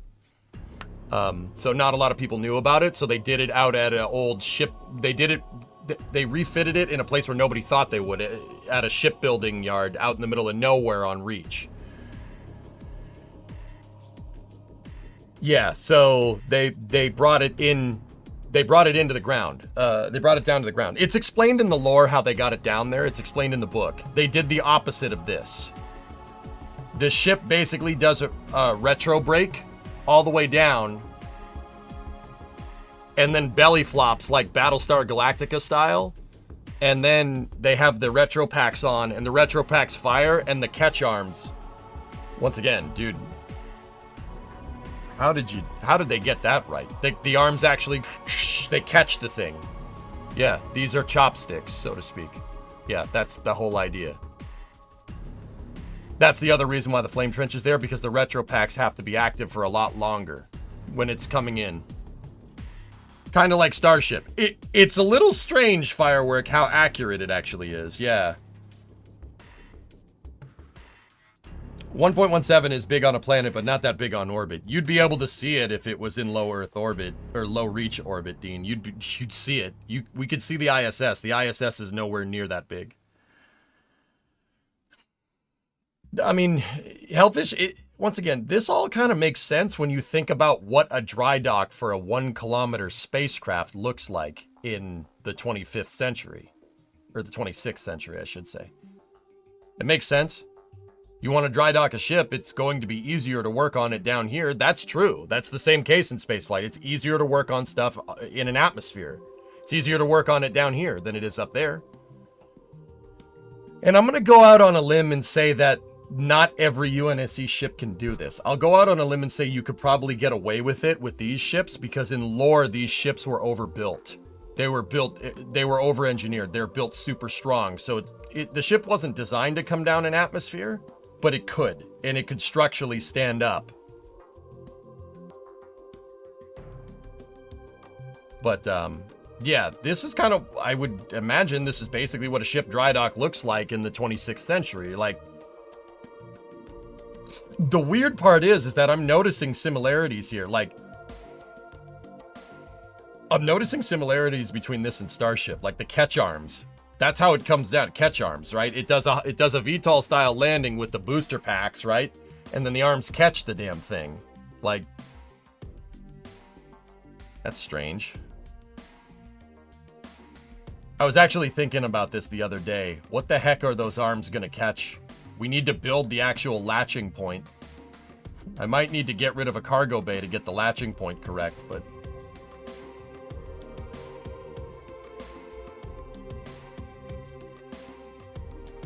Overbuilt to an insane degree until we discovered the Covenant, that is. Yeah, exactly, yeah. And then they were like, no, we should probably make more ships like that.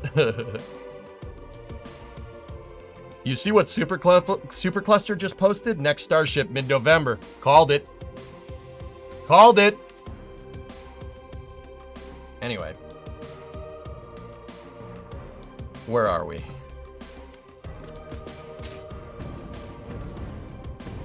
We're hull segment 2 to hull segment 1.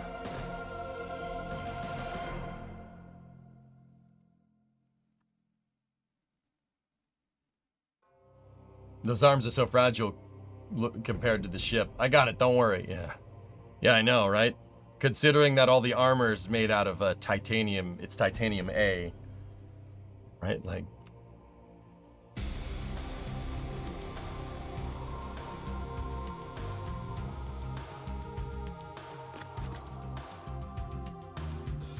Okay, we gotta go up 55 meters from here.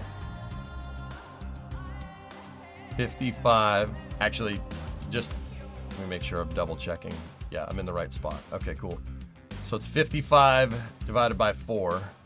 We need to go up 13 3/4 walls from here.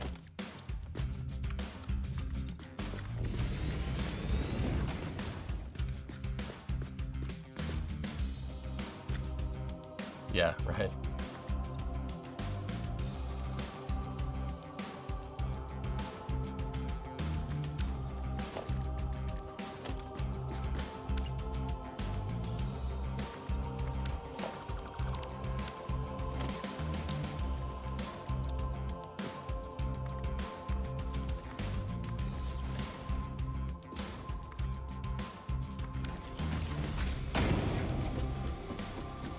Mid-November seems very soon. Havocs, I said right after the flight, 6 is going to happen sooner rather than later. One, because I think SpaceX knows better than to let a launch license lapse in this day and age, let's say. You know, in the past, the FAA has given them blanket licensing for flights, and they've said, no, we don't need to do that. It's fine, right? And I think given the circumstances next with what's going on here, they probably won't have that happen again.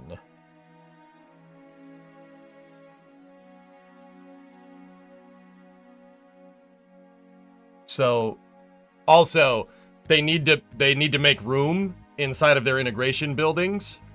They need to make room for the newer versions of starships and boosters. So ship 33 and booster 16? Yeah, we got to make some room for those. Hey, Eon, what's up, dude? I happen to be in the neighborhood, so I swung by the Northrop Grumman Rocket Garden. Oh, there's a lot of good stuff there. Cool.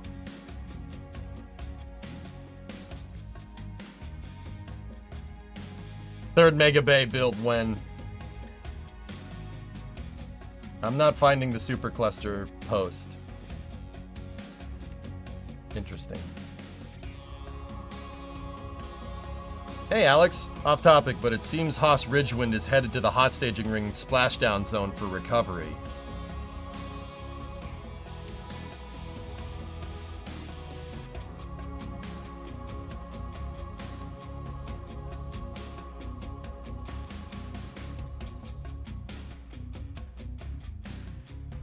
Hey, Darkru, where did they post that? Where did Supercluster post that stuff? Like, was it on X or something?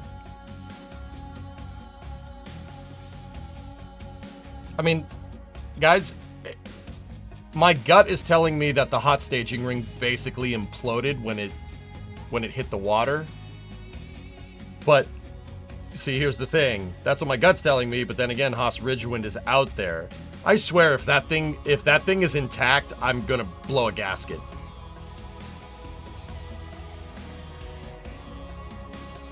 Notification, then it is under launches. The ring is really well built. Yeah, it is designed. Perhaps the PEA said it was expected to break up and sink. No recovery attempted, but HSR just left Louisiana for this. Haas Ridgewind just left Louisiana for the splashdown zone. Interesting.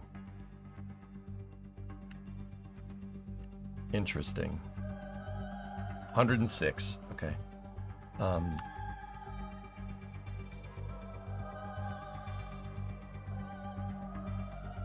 Let me just check something. Yeah. Okay. Cool.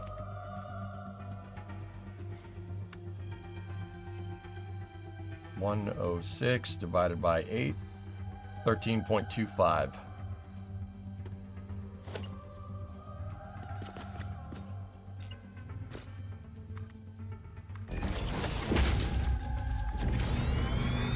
If we did this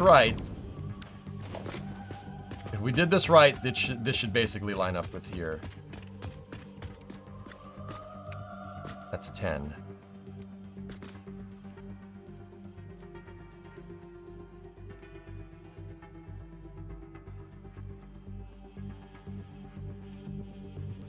And I'm pretty sure that's our rounding error.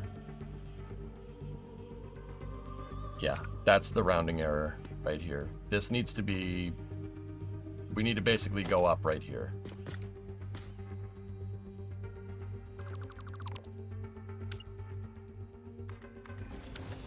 Because what this is doing... I'm not taking into account this piece right here.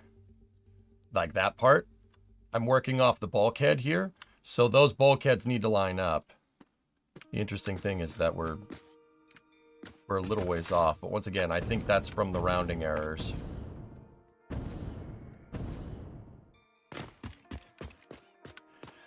I don't think so, Yarg. No. I think we'll be alright. Yeah, we're not even close. Well, at least I hope. I mean, we hit the edge, we'll know.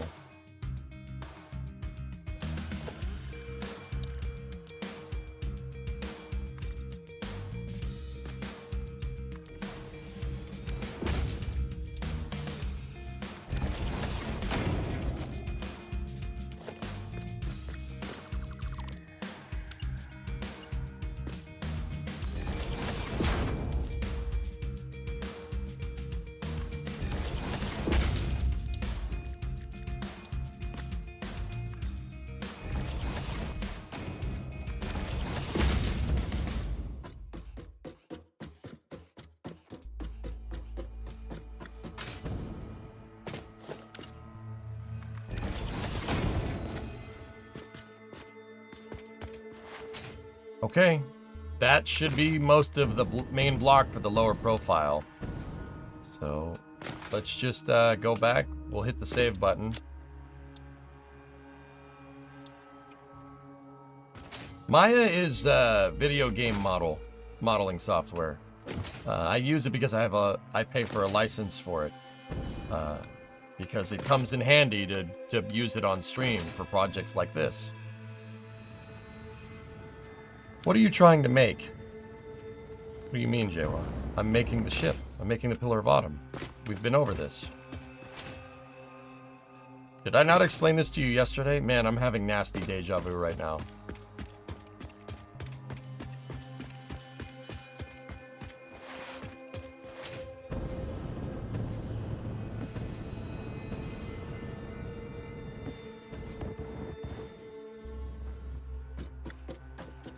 Yeah, now we got to do the upper part.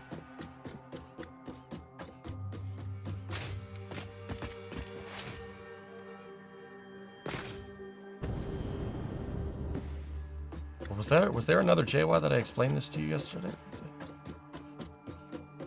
JWA, this is the Pillar of Autumn. I'm building my factory into the Pillar of Autumn in Satisfactory because I can. Because I wanted to build big. It's Jover for Starliner. NASA further delays first operational Starliner flight. NASA will use SpaceX's Crew Dragon for 2 of its rotation missions to the ISS in 25 as it continues to evaluate if it will require Boeing to perform another test of its Starliner spacecraft. Oof. Oof.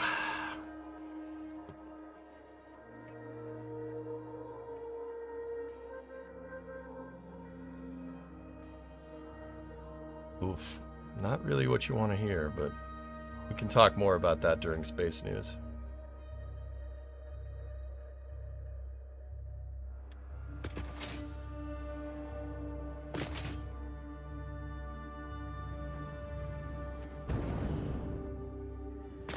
We post, but you might want to have this for Space News. NASA is weighing options for continuous human presence in low Earth orbit. Okay. Space News might get a little spicy today. Looks like NASA's deputy administrator at the International Astronautical Congress was hinting that they don't need another test flight since the test flight re-entry with crew... That they'll need another test flight since test flight re-entry with crew is in a commercial crew program contract. I agree. Yay, Spice News!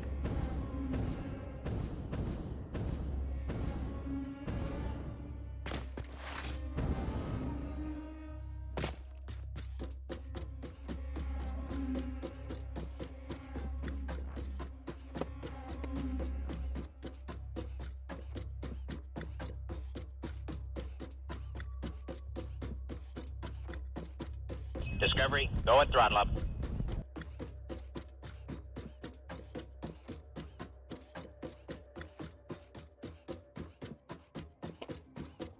Hey, Ensign. 91-month resub. Thank you.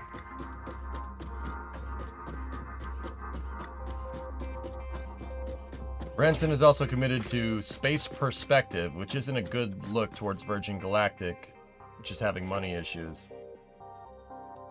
Does Spice News contain MSG? Yeah, maybe a little bit. Alright, now we gotta do the upper profile line.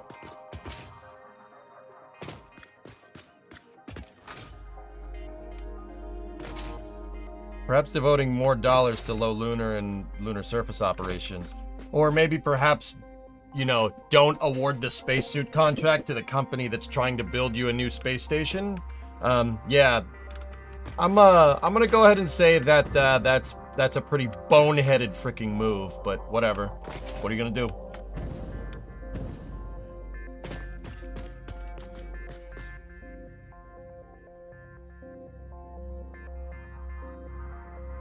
Yeah, that's truly the big glaring problem here, but once again, talk about that later.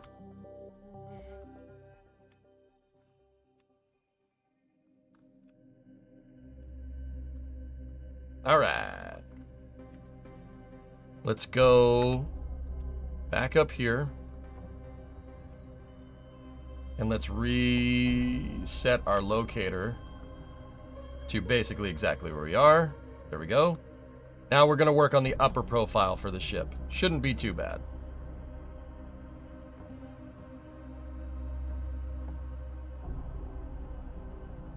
All right, let's just make sure our locators are set in the right position. Cool. All right, now let's go to here. Bring it up, all the way up, and let's figure out where the top of hull segment 4 basically starts. It's right there. Actually, that's pretty damn perfect. Let me just make sure they're both on the x-axis at minus 417, and one is 180 up. Perfect. Okay, so we got to go 180 up from here.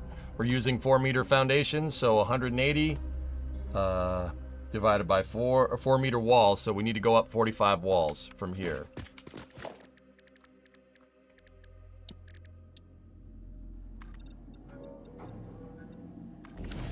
So, including that right there with the ladder, that's 10.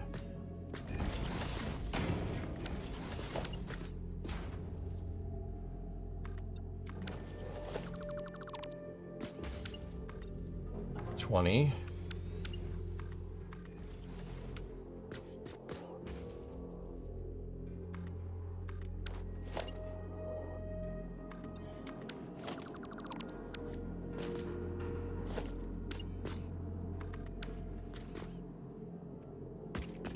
Here we go. How have the frames been today? Pretty crystal clear, Element. It's really weird. I only had bad frames after, like, the immediately after loading that patch. And now it's, you know, yesterday and today it's been fine. Which is, all right. So that's 20, 30.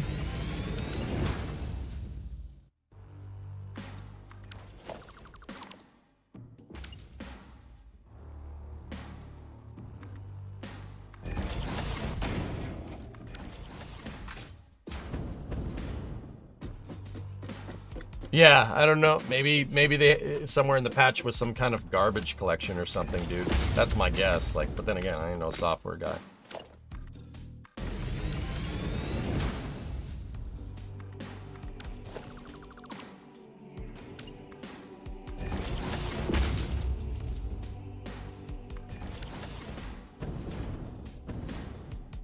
$10, $20, $30, $40. Now we need to go up 5.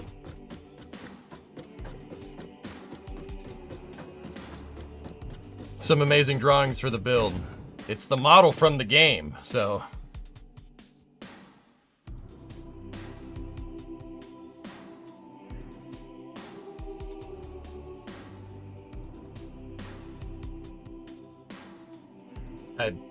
I'm not clicking on that. I don't want to look at that.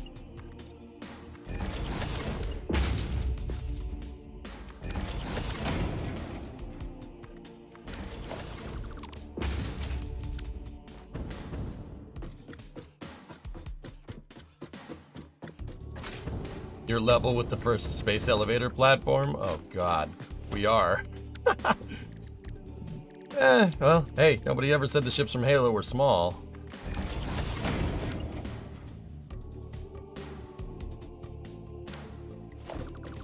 Okay, 45 up. So we are right there where my cursor is. Now, let's go into the wireframe view. Now we need to go to the front of hull segment 4's bulkhead. I've been using that kind of armpit area as the front for it, so.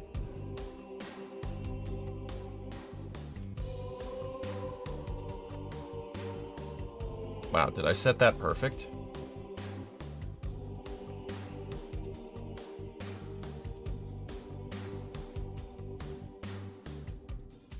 Yeah, that's pretty much spot on. Are you going to build that ship in the game? That's exactly what I'm going to do, Vert. I'm building the ship in the game, and I'm building my factory inside of it. I know what the next question is. Why the heck are you doing that? Well, okay, 2 big reasons. 1, Satisfactory in, like, what was it, Update 8 or Update 9, moved to Unreal 5. That drastically enhance the performance of the game. You can build much bigger and it doesn't matter. First and foremost. 2, in light of that, because I freaking can. Because I can get it done. I know how to do this. Yeah, we could build this big. It's not a problem. See? I sincerely don't understand about how EU politics work. I don't think they understand either, dude. I wouldn't worry too much about it. Nobody knows how it works, but it's provocative. Rutro Raggy.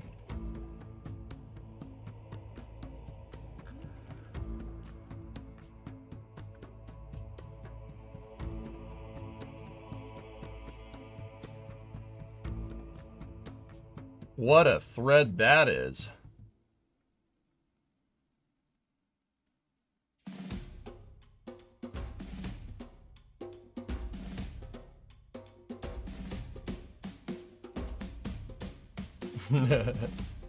All right. The outline of that looks like a wedding cake on its side. Yeah. Yeah, Blue, that's true. We don't we don't need to worry about that. So 218 forward. 218 divided by 8, because we have 8-meter foundations, is 27 1/4. So we have 1 here.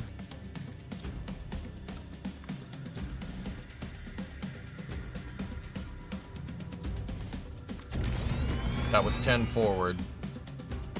Nice. So for 10 forward at 1, that means we have 11. So now we should have 10. Yeah, because one of them's a half foundation. That's fine. Okay, cool. So we need to go forward 27. So 10, 20.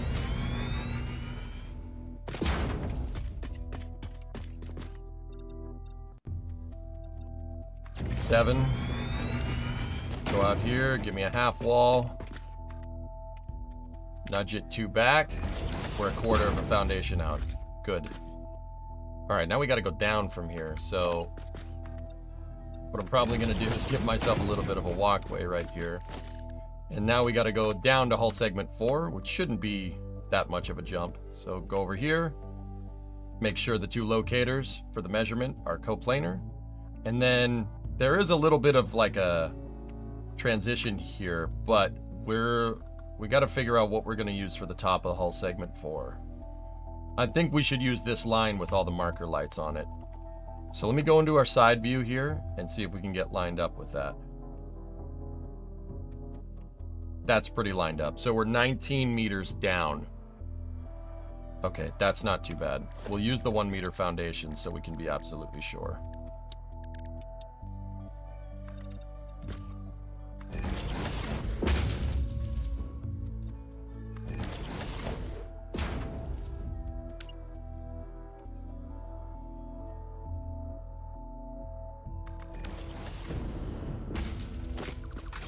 Get rid of our little temporary scaffolding.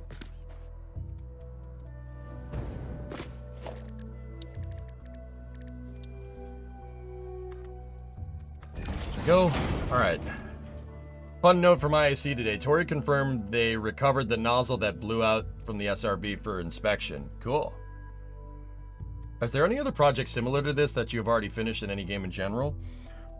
In Kerbal Space Program, I built an entire launch complex in stock KSP designed to reuse vehicles. I've worked on big projects like this before. It's not a problem.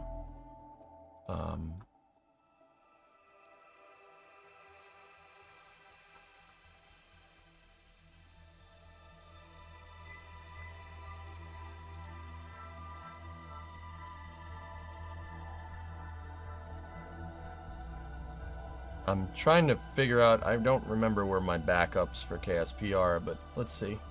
Oh. I used the space shuttle to assemble an entire ISS-like station, if that helps. I built the space shuttle in stock KSP. That's all stock KSP right there. And yeah, there's me building the space station out. I've worked on big projects on stream before. Yeah, there's the shuttle assembling it.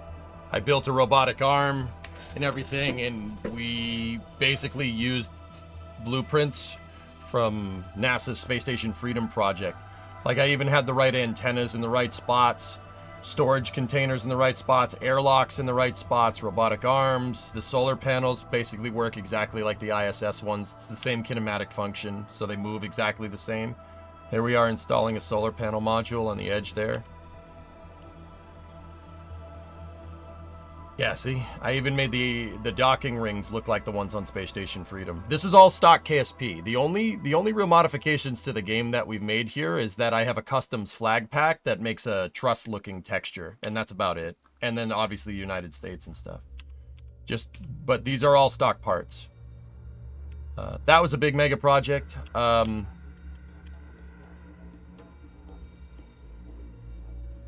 Yeah, that's all in stock KSP, yeah. That's not the Launch Complex project. The pictures from the Launch Complex project are somewhere else. But yeah, there's me bringing up the space station arm. I went into I went and researched how the installation missions actually worked. And how they went about bringing up the different components and at what times. And I put them in the shuttle payload bay exactly how they were for the ISS assembly missions. See? I don't know where the screenshots are, guys. I only have screenshots from when we decided to do the Space Station Freedom Project. There's the full station.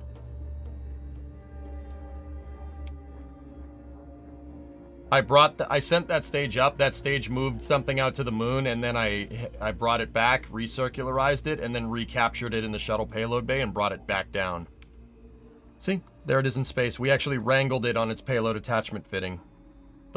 So I sent it up on one shuttle mission. It did its mission, loitered around in low Earth orbit, and then we sent up another shuttle with the same docking ring, and we reattached it, and we brought it back down. I made alignment pins, like how SpaceX has for Super Heavy. We made alignment pins out of thermometers and RCS to make dowels and guide pins so stuff can line up. Condor 9 pad. Oh. Yeah, here. Yeah, thanks, Thomas. With the Twitter foo there. I made Falcon 9's launch pad, a replica complex of 39A. That's an old version, but even the booster came back and landed. And you could figure out a way to do it. You could figure out a way to reuse it if you could get it back on the launch pad. I made this with no robotic parts. The strongback actually moves up because it has a rocket engine attached to the edge. Yeah, so I've worked on big projects like this. Yeah, it's no problem. I'm used to having a lot on my plate. That's what I like doing. I like challenging myself. So if I'm gonna sit here and play video games, dude, why the heck am I gonna play them like everybody else does? Yeah, I know, Geeson. Yeah. I made Venture Star, if you're familiar with that, Vert. I made an entire launch complex for Venture Star. So, because I wanted to send an SSTO up in Kerbal, deploy its payload, have it go through reentry, land back on the runway, attach a tug with a tow bar, pull it back to the pad, put it back on the launcher, put new payload in, turn it upright again, fuel it, and send it. I was really into reusing stuff in Kerbal, because I think reusability is a good idea. Kind of want to go back into KSP and make Starship. But that's another story. Yeah, Dave. Yeah. I'm a GSE nutcase, dude. So, like, Mechazilla is, like, eye candy for me. A lot. Alright, anyway. I love the machine that makes the machine. It makes me so happy. Alright, hull segment 4. Let's get to the front of the bulkhead for 4, which is right there. Actually, that's almost it exactly. How far forward are we? 511 meters forward. 511 divided by 8 meter foundations is 63,875.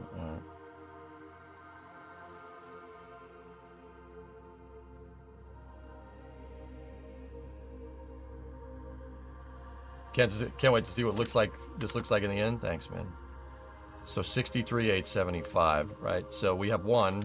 That's 2. 3. Now we got to go 60 forward. 10.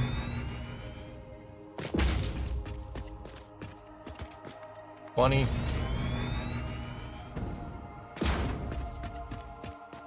30.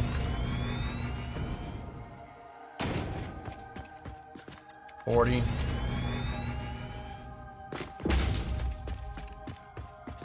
50.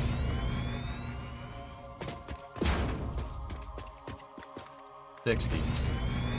So we're at 63 on the dot here. You know what? Let's go 64 because it's 63.8, so it's close enough. Seeing that booster land on the chopsticks was it for me. I'm going full-time in engineering studies. Dude, Vert, I don't know if I have a picture of it. Bear with me here. I did make Mechazilla in Kerbal. We did it. I didn't land a starship with it because I frankly would like, I'm not gonna lie, I needed to wait to see how SpaceX did it before I actually tried it in KSP, because I tried to do it in KSP and I was like, oh, there's also my Grissom class Corvettes in KSP, which are ships that we made that are inspired from the Pillar of Autumn from Halo. There they are. It's supposed to look like it. And I made these things fly around and, yeah, do stuff. I don't know if you guys like The Expanse. That's a scale replica of the Donager from The Expanse. We even figured out a way to make what's in Kerbal. We didn't figure this out. I put a Kraken drive in it, which is basically gaming the stock physics in KSP into making an Epstein drive. So the Donager was like 1,000 tons and we could just move it wherever. That's me landing it by the moon. Yeah, we did this with no cheats, but a cheese-y way of flying. See? Hey, Hurtful, what's going on? A Spaceflight fan and a Halo fan and called EJ? Greetings. Hurtfully, yeah, of course. The EJs of the world unite. How long to complete this build? Darkru, I'm setting a goal of the end of the year. Christmas, basically. Yeah, see, we figured out a way to make ships go fast in KSP by breaking the landing gear. This was me taking a screenshot every second, by the way. Anybody that knows a little bit about orbital mechanics knows that that's booking if you can see the planet moving.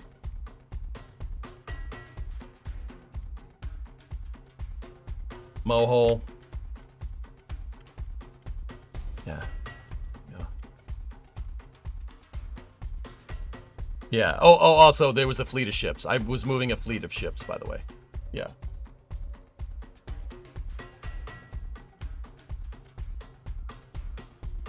This is me doing dumb stuff in KSP. That's me doing some wind tunnel testing with an XB70. That's Star Raker. Concept from Rockwell of a space plane that's basically like a C5, a Concorde, and a space shuttle all combined into one. I used triangulated wings in KSP to be able to make smooth fuselages. Yeah, we made gigantic flying wings. Hey, Alleviate. Yeah. This thing took like 3 hours to get into space, so I only kind of proved it out that it could work, and then we kind of said no after that. The urge should go back to KSP. We'll do it sooner rather than later. That was the cuckoo clock. Don't worry about that.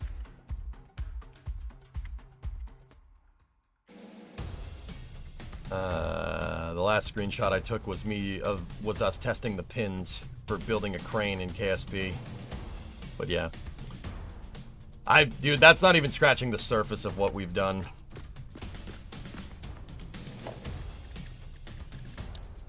Let's work on the task at hand, dudes.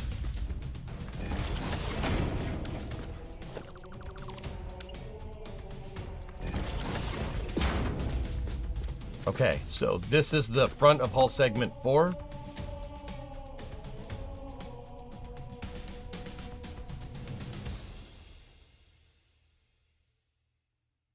See, this part is going to be a little bit weird because Yeah, okay. Let's go in here. See that? That's the piece that we'll use for the top of the bulkhead. I've noticed some pretty glaring inaccuracies for this reach module to the CE model. Like, it's Bungie, so whatever. Like, why is there an open gap right here? If the Mac gun is up there, there's supposed to be two Mac cannons in there. It's an over-under, it's two railguns built into the hull. Ships in Halo are basically a gigantic flying railgun. Think A-10, but spaceship. And that barrel, both of those barrels would be going through empty space right here with this model, because the railgun's supposed to go all the way back into the ship. You making something for Satisfactory? Alleviate. I'm making what you see on the screen. I'm making the Pillar of Autumn from Halo. And I'm putting my factory inside of it. It's 1.17 kilometers long. It should be big enough for a factory. And I'm also building its dry dock. It's from Halo Reach, if you're a Halo fan. I'm building basically everything you see on this screen. I've already built the dock. The dock's already done. If you look down there. See? I've already made that. That's the easy part. Halo Reach would be the cannon. Yep. I cannot.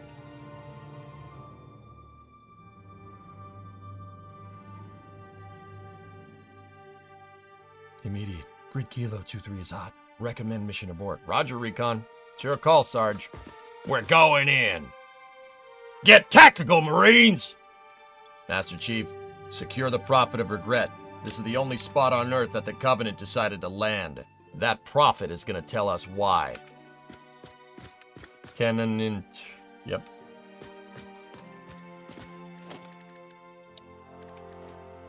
Okay, so how far do we need to go down there? 40 meters down. So 10 foundations. Just to be absolutely sure.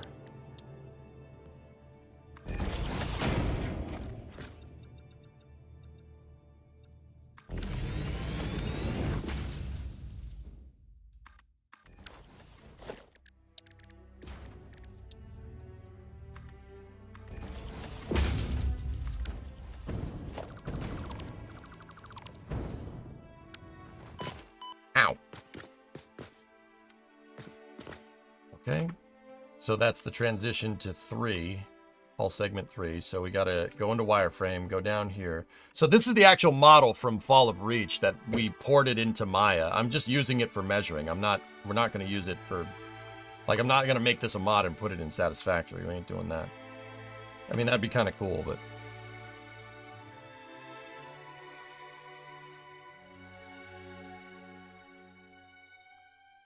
I'm just using it to take measurements. See, this part of the ship gets a little strange, because hull segment 2 goes up from here, and then it goes down. Maybe we should get the block correct, but, I don't know. Yeah, we're gonna have to do that right. Let's see, that's basically where it ends. Let's just go right here. See, some of this stuff is a little bit weird to get right in Satisfactory, but 78 meters forward from there to there. Like, keep in mind, this cutout right there I'm not including right now because that's detail work. I'm trying to do what's called a block out. Like the turret pedestal that's up here, I didn't include that. We didn't do that on purpose. We'll build that in later when we have something to build it into. Does that make sense? Just in case anybody was wondering. We're 78 forward from here. So 78 forward divided by 8. 9 3/4. So...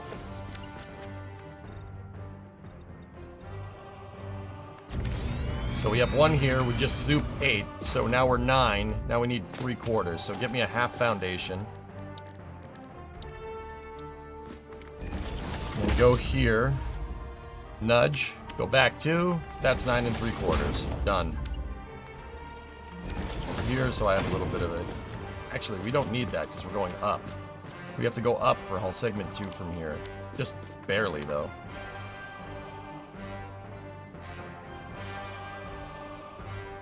I'm using, for people that know Maya, I'm using the measuring tool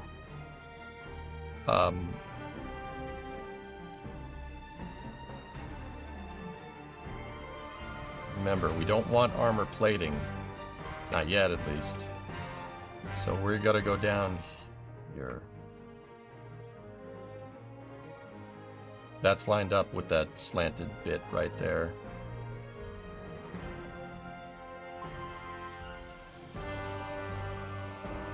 We're going up 4 meters, that's it? Okay, easy.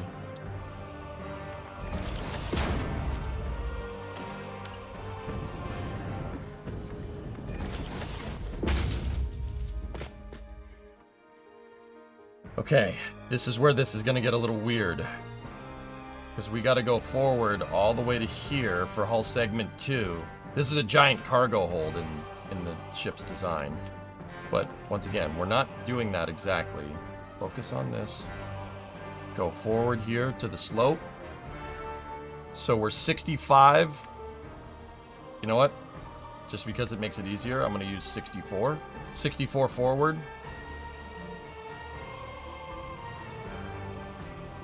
I know what this number is, I'm just doing it so you guys can see. We need to go 8 foundations forward from here.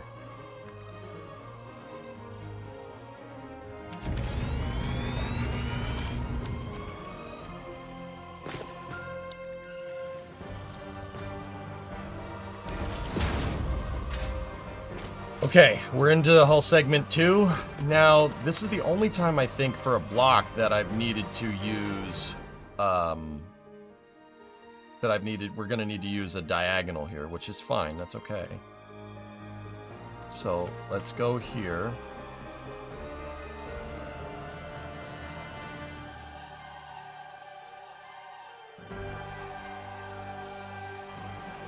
So we need to go 24 meters.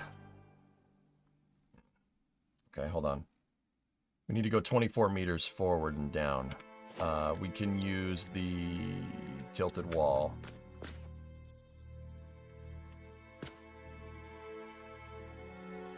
Where did you get that model for the pillar bottom? A viewer got it for me. It's from the game.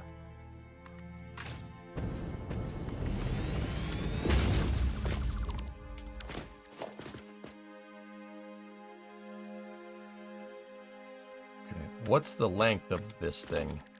I'm gonna use this as a ruler in game to measure it. It's about 9 meters long.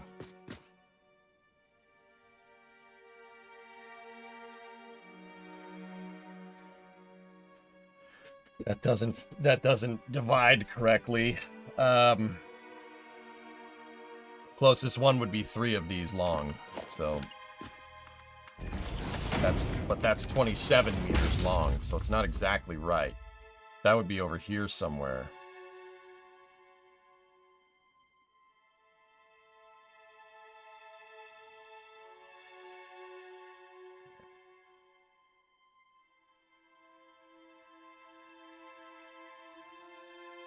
We regret coming to Earth, and we most definitely regret the Corps just blew up our raggedy-ass fleet. Yeah.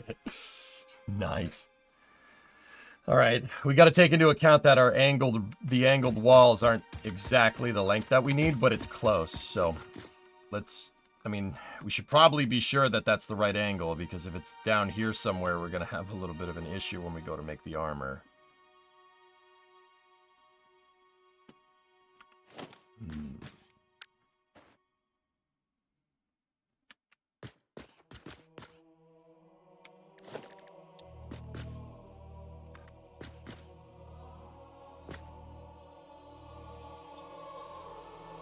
That's gonna get us close.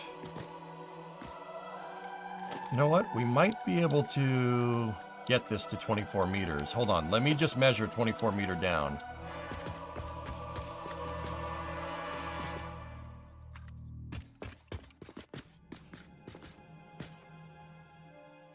.24.5. That's actually pretty damn close.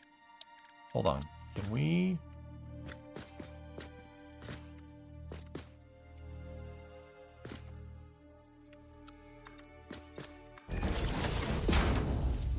Score.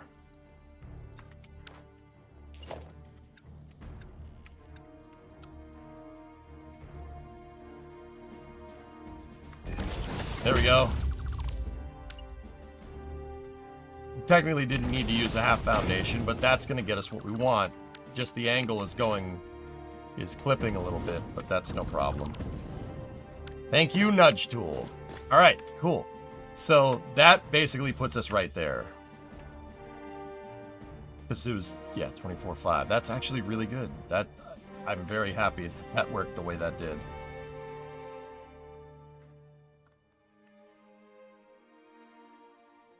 Okay, now we got to go to the front of the bulkhead for segment 2 right here, which is kind of tucked away underneath there. You see that? Remember, we're not doing the armor plating. I'm just getting the block out of the ship. We're not doing the rest of this stuff just yet.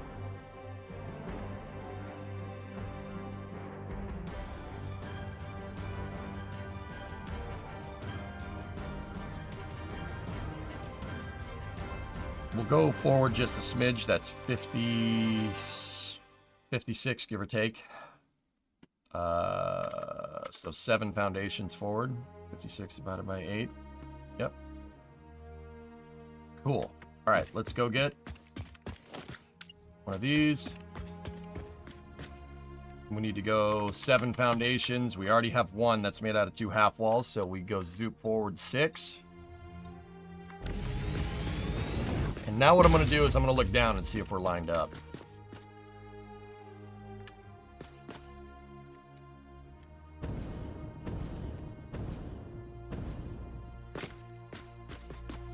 Where would we be relative to everything else?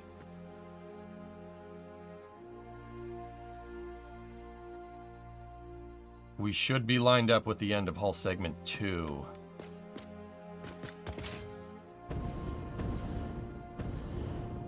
Oh. Yeah, not exactly. We're a little ways off, but that's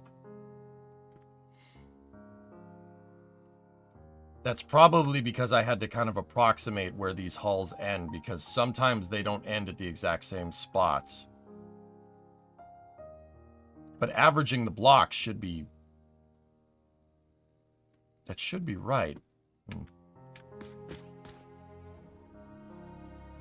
How far are we off? 32 meters off. Ugh, that's kind of glaring. Hold on.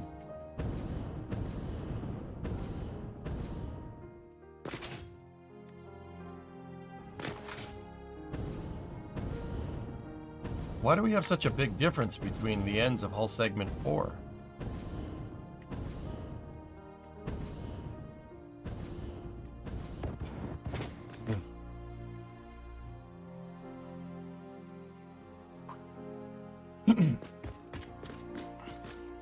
So that's where hull segment 3 starts. Here.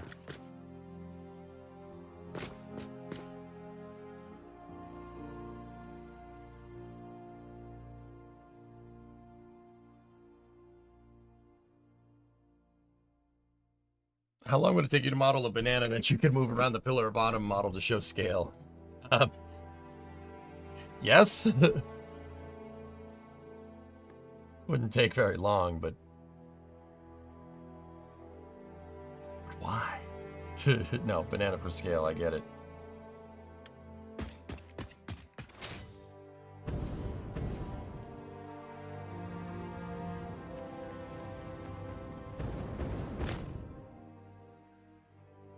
I'm wondering why I came up with such a glaring difference between the end of hull segment 4. This line and that line should be pretty damn close. I made a mistake somewhere to get it off. To make the difference that big. Unless... hold on. Unless the bulkhead shifts forward. It does. It does shift forward. So those two should not be aligned. It does go up. See? The flat part right here, the flat part of that face is not coplanar with that face right there. If we look at it in the side profile,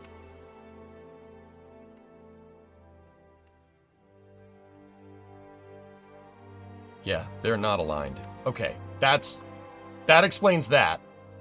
But what explains hull segment 3 is pretty much the same. if I'm going from this spot right here, which is where I would have gone from on both sides. See that face tucked in there? It's basically, that's, if we look at that from the side, that's all coplanar. So 3 should be completely lined up. In fact, I'm not sure why it's not. And that just makes me a little bit self-conscious here. Because this is the 3 transition to 2. That should be lined up. That should be right there. And it's not.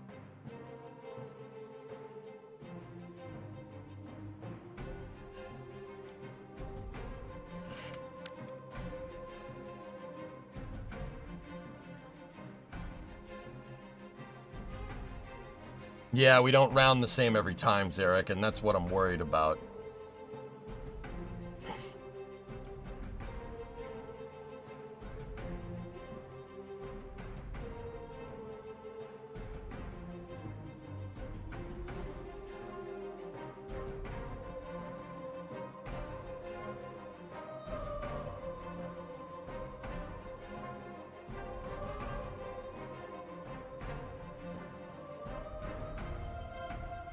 We could use beams to get it precise, more precise than foundations.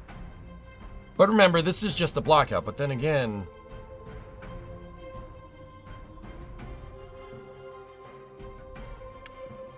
are we? Oh. Wait a minute. That's the transition from 3, not from the sides. Oh, that's actually pretty close.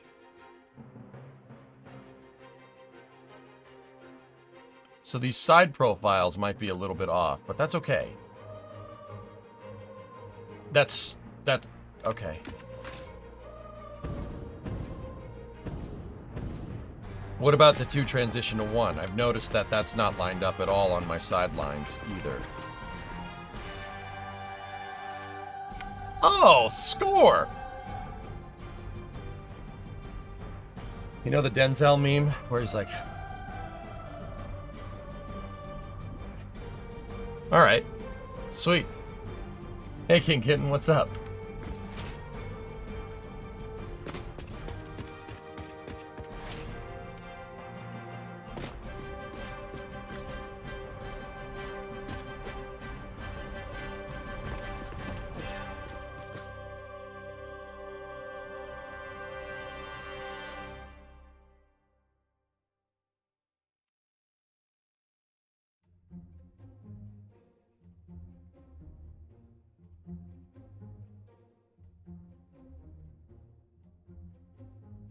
So, because I jumped down, we should be able to get a reading if we go to the center line there.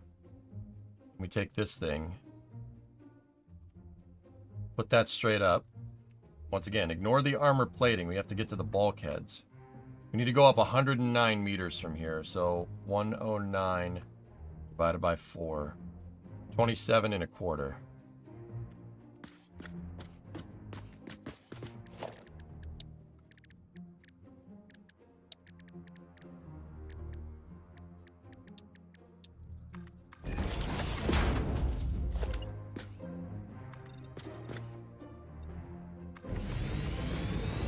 We'll just go up from here.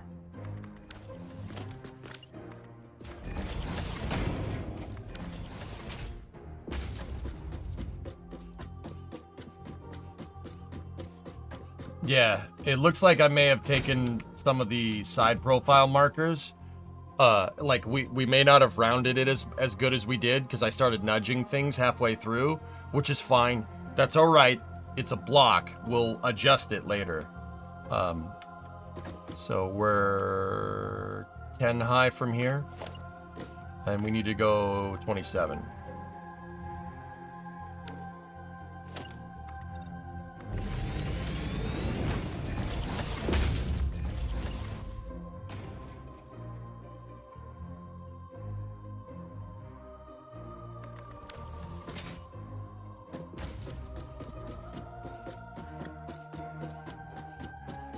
A little bit off topic, but do you have any recommendations for a book about space history? You seem to know your stuff. I always get a kick out of your book gag on the flame trench. Yes. I have a couple. Dave, you want it? You want a good one? Here's a good one.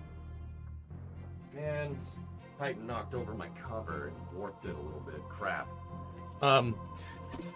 Rocket Ranch by Jonathan Ward. This is a good one telling like the nut and bolt history of the Apollo program. Yeah, you want good spaceflight history, this is a good one. Yeah, here, I'll bring it up full screen so you can see. Yeah, Rocket Ranch is awesome. It tells you how the Saturn V got put together. It tells you how all the different engineering systems worked. It tells you how the flame trenches were engineered. Yeah, I pull a lot of history from this book. Probably a good place to start. This is a good read. Failure's Not an Option by Gene Kranz is another good one.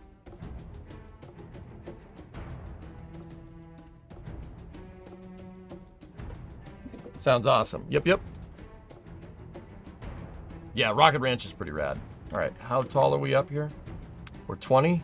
We need to be 27 and a half.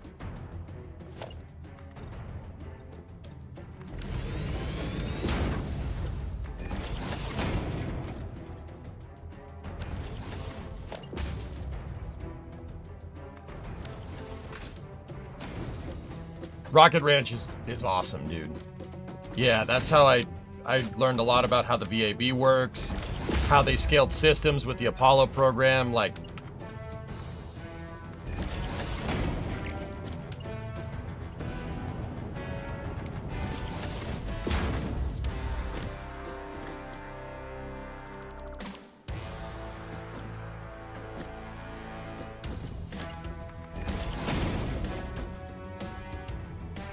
Okay, now it's just connecting the dots back to that.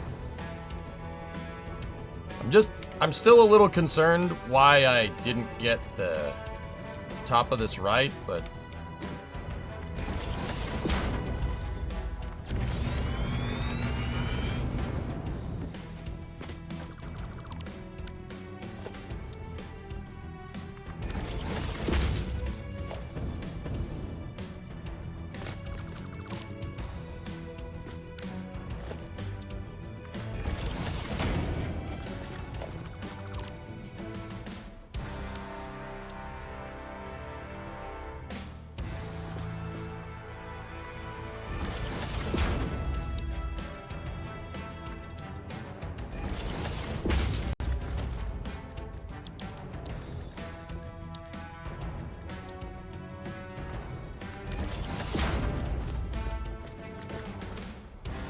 Yeah, Yarg, we can round to the quarter. Round to 0.25. Rounding to 0.25 should be fine, dude.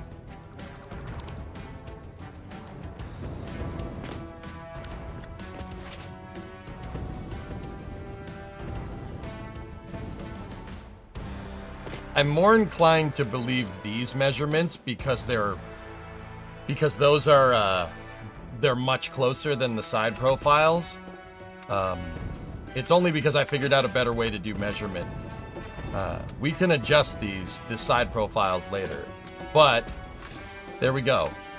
That's what we set out to do today, get the vertical measurements on this too. So I'm gonna hit our save button and we're gonna go down and take a look.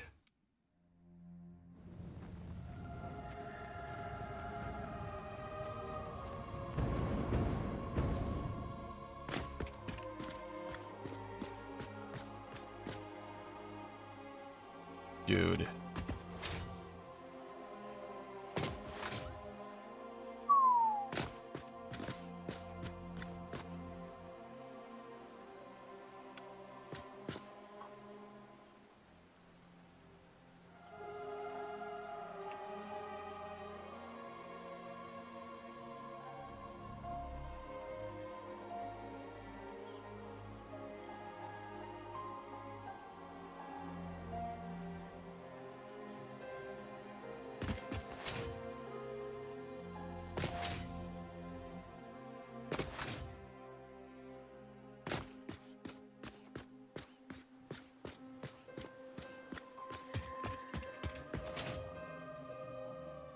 Pretty big.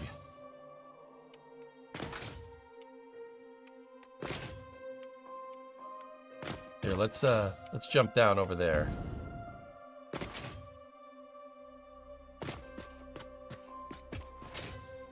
This thing's gonna be so cool.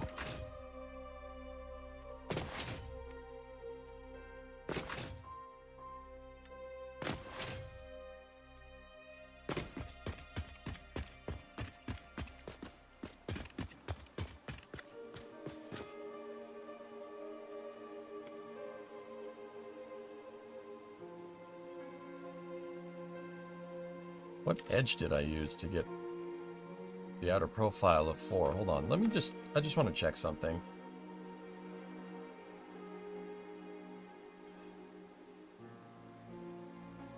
I must have used, like, something else to get that exactly right.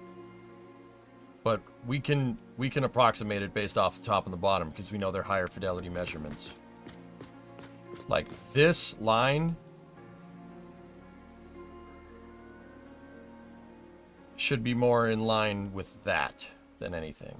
Like, we got to go a couple of spots forward.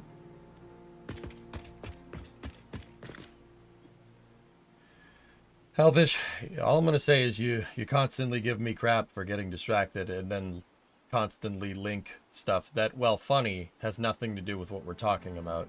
That's also an amazing advent calendar. And it's not over until...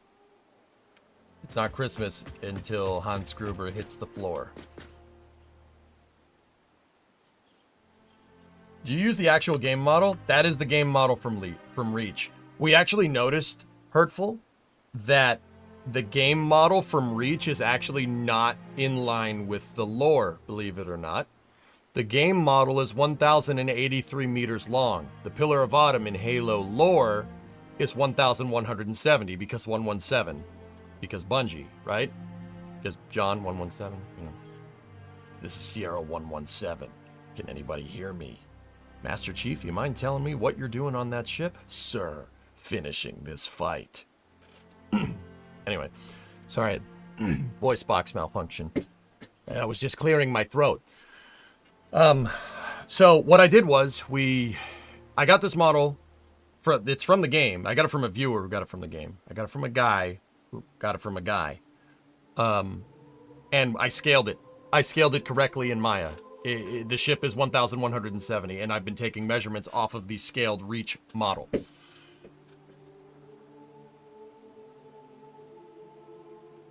To give the Covenant back their bomb. Permission granted. Sir, permission to leave the station.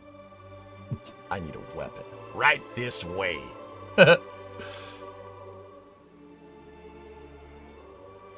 I know a guy who got this from a guy who got this from Joe Namath.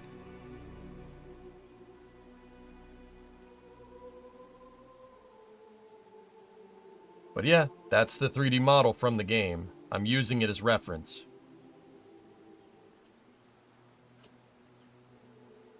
You look nice. Thank you.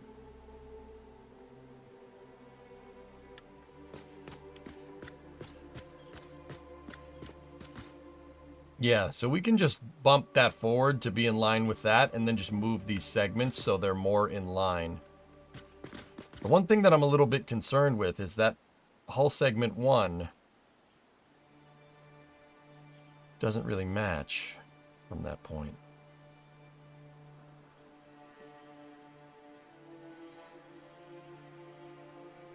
But then again, hull segment 1 is going to look strange because I'm going from the bulkhead. If we go into a wireframe view, the front bulkhead for hull segment 1 is right there. So there should be a good bit forward more, because once again, I'm not doing the armor plates, and there's your good bit forward. So hull segment 1 should look a little bit smaller anyway. Okay.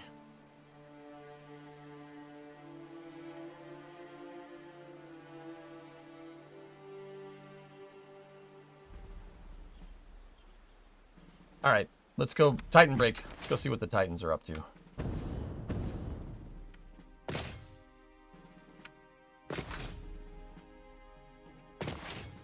You told me there wouldn't be any cameras, and you told me you were gonna wear something nice. Folks need heroes, Chief.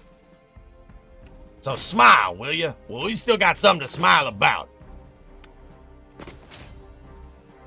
How much firepower are you gonna need to crack one of the shields? Need a car up here? Nah, we need to get our steps in, Frosty. Goated game. So, Johnson, you gonna tell me how you got back to Earth? Sorry, guns. Classified. My butt. Well, you can forget about your modification to your A2 scope.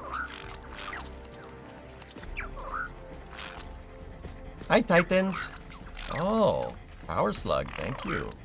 Sam Moore, circuit boards. Look at you. Look at all these good boys. Look at all you good boys. These are good doggos. Look at you. You're stuck in the power slug. It's okay, Titan 4.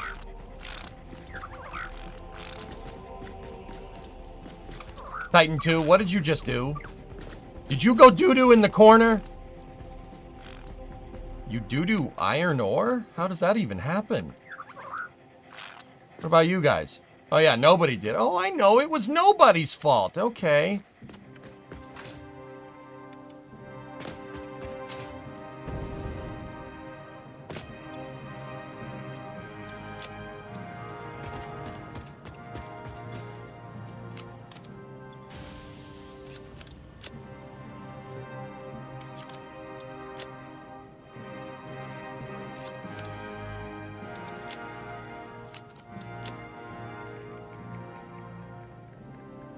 Yeah, they're like Nibbler pooping out that dense material. Yeah, that's right.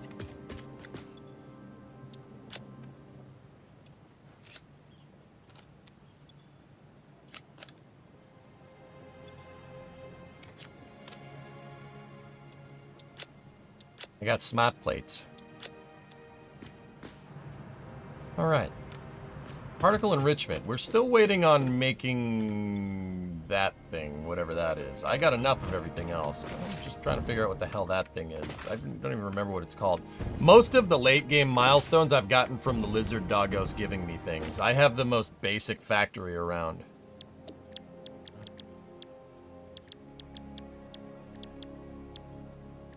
It is not something we make with this, interestingly enough. What the heck makes those things? Assemblers?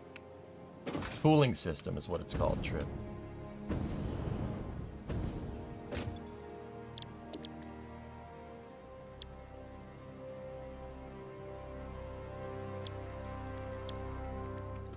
A blender?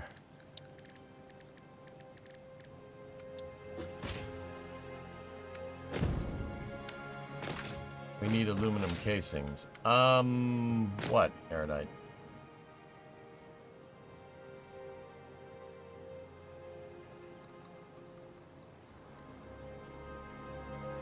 Cool.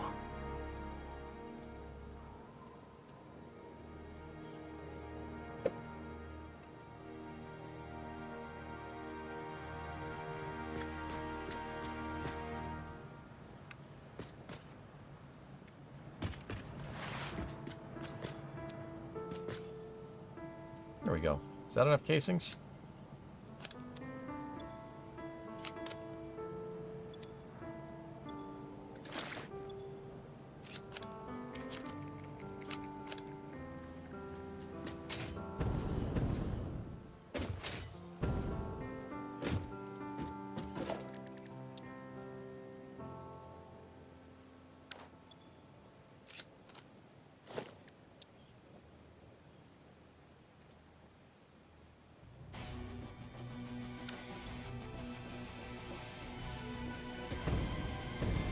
See, now I want to play more Halo. Well, Bucket, we played through Halo Reach.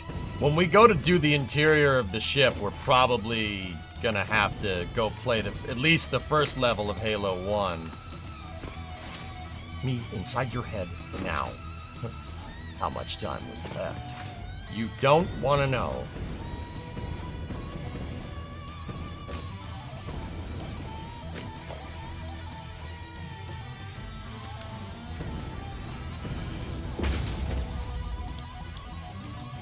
Nope.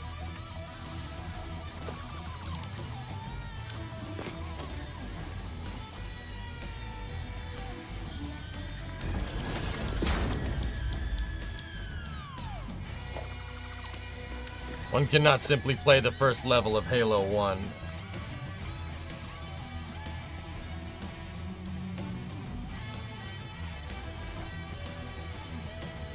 Just one question. What if you miss? I won't.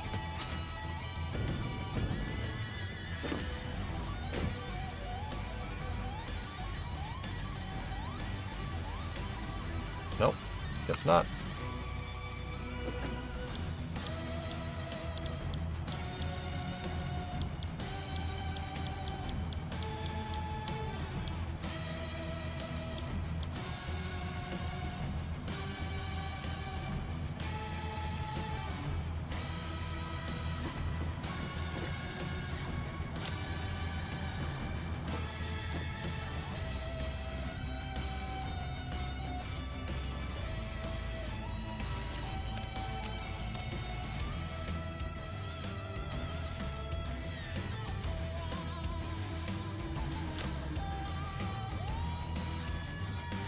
Bet you can't stick it.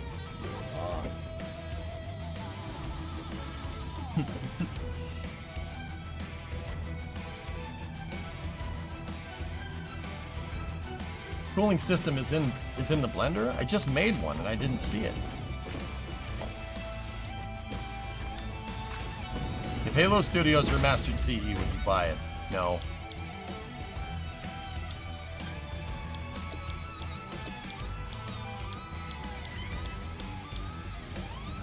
It's very possible that I might be unlocking a milestone part that I have no business unlocking because I've been using lizard doggos to get all my milestone parts.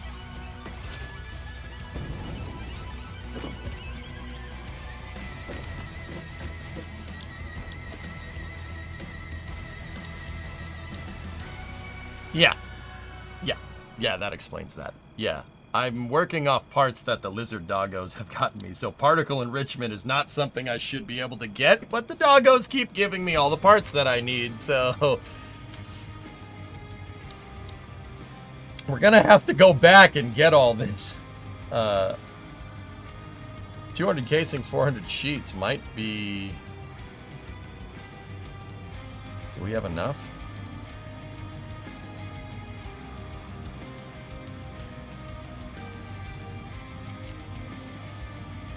Now we do. Yeah, just put it all in there.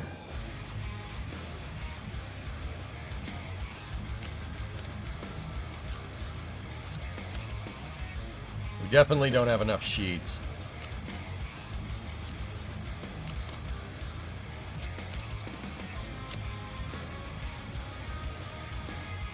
You know there's a search bar, right? Yeah.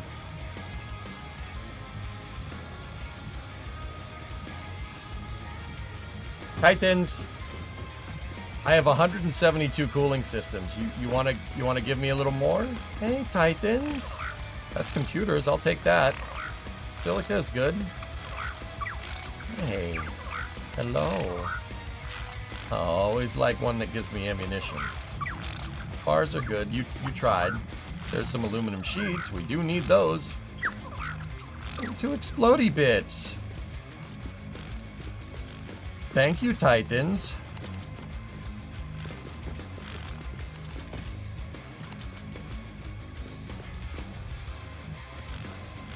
This goes really good with the metal music.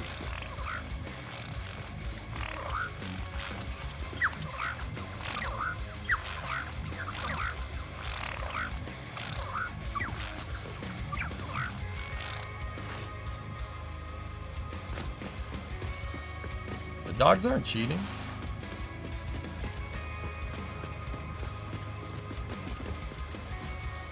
You cheated with Titans. I did nothing of the sort.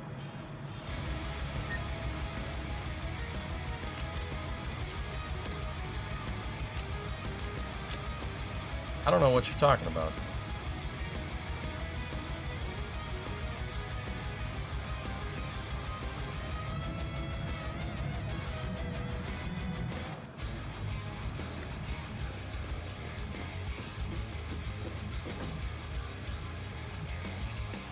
Yeah, Pythos, they've given me a lot of spitter remains, so I mean, you know, I don't question it, dude. I'm just Just nod and smile.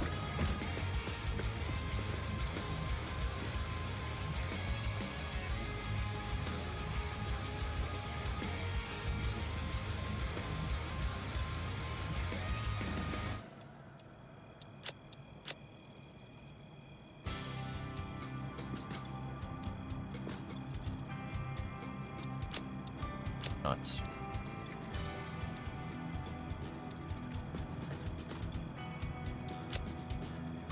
I've maxed out on storage for electromagnetic control rods and crystal oscillators, which is alright. Yeah, I just have a turbo motor just lying around because I have a bajillion of them. I don't even know what to do with those things. I don't even know what they're used for. You got 50 just chilling right there. And then there's a bunch more in my interdimensional storage. Yeah, we need 28. 28 more cooling systems, and then we just have this unlocked. And then if we put so that's 2,000, 2,500. There you go, there's your quick wire. It looks like a turbo LS engine, but the turbos are in the wrong spot because there should be a transmission there. But then again, it could be they could be forward-mounted turbos. No, see, look, you got your harmonic balancer there.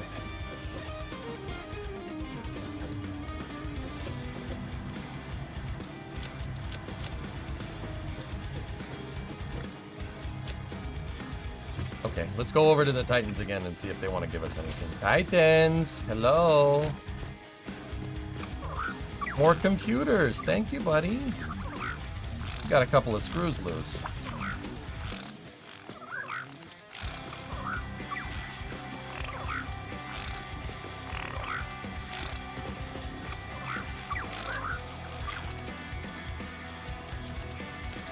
An arcade-style Galaga machine. Thank you, Peter. All right.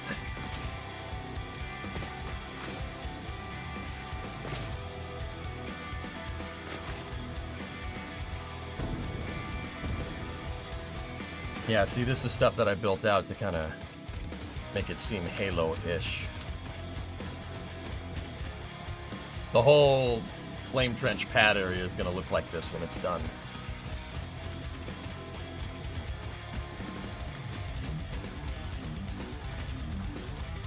It's pretty metal.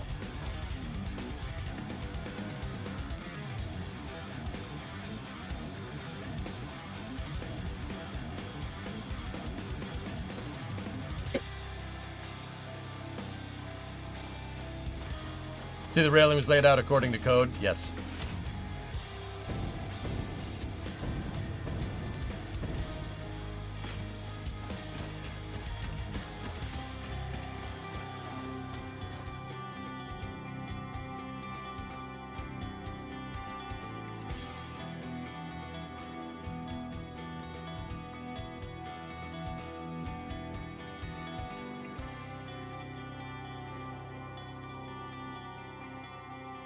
Bruh.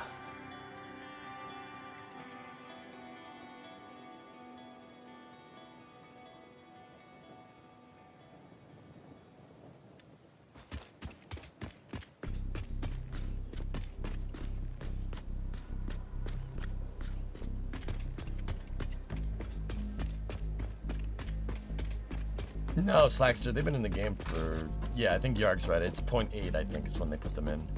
I never made them, dude, so you probably wouldn't see me make them on stream because I already made my own custom towers, remember? Coming from the power station in the old save.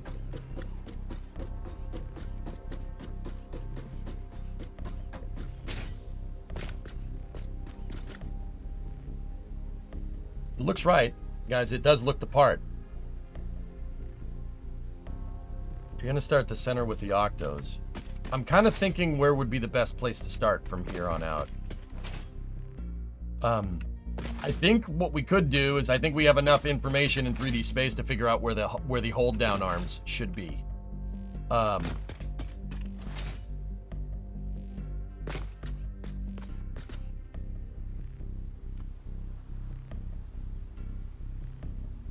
That one is pretty simple. It's halfway through hull segment 4, so basically where we're standing. And then this one, it looks to be about halfway through hull segment 4. That's hull segment 5.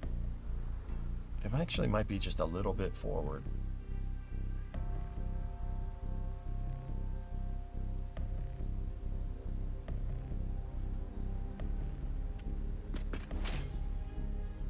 We can always measure it. We can measure where those hold downs are in game. Almost flight worthy. Oh, yeah. Is that the thing about the X-37, Bill? 80-kilometer apogee, huh? I hope they did that not over a populated area, because you'd absolutely see that streaking across the sky.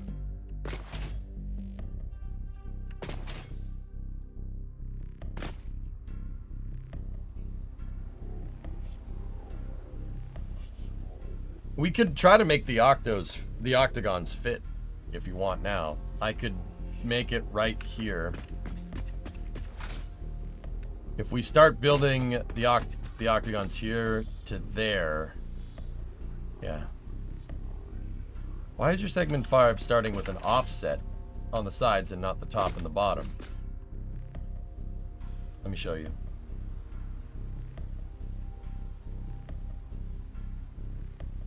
It's because of the nacelles. See these, this nacelle right here has it has extra boost, but it also has your retro brakes. That's another thing canonically that this model doesn't really make sense. What are those retro rockets supposed to be firing into?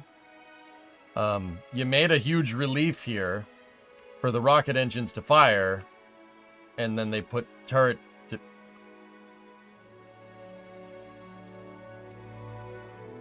We're not doing that. Let me put it to you like that. We're not doing that. Just, yeah. The nacelles are what give me that offset. So like if you look, it comes out the back and then it goes in here and then it goes out, but it doesn't do that on the bottom because it doesn't have those nacelles on the bottom. You see what I'm talking about? So if we go and look, that's reflected in our model. That right there is basically where the nacelles are. You can see their outline now, which is actually pretty cool. It warms up the turrets. Yeah.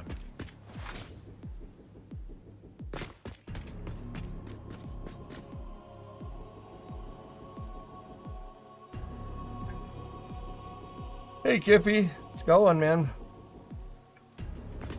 We should make the adjustment on our outside profiles, but as long as I know about it, it shouldn't be a problem. Guys, I'm gonna go take a leak real quick, and then, yeah, we'll start making out the octagonals and see if they fit.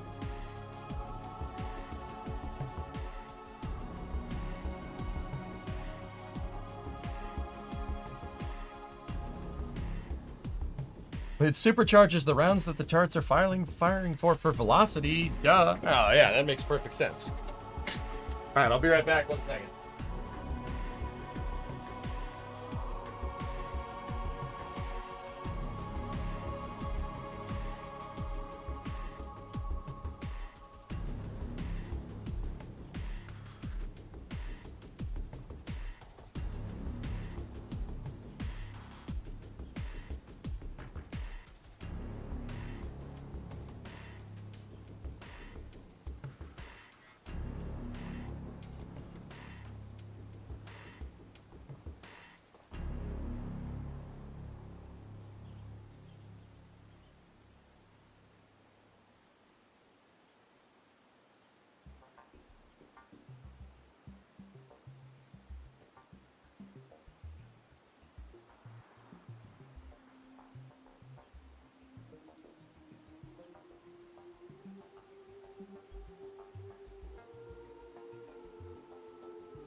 All right, I'm back.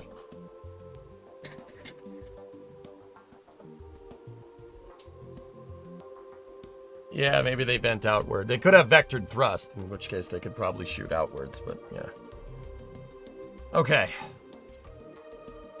octagons.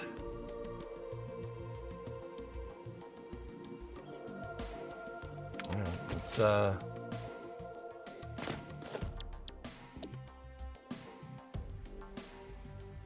nope.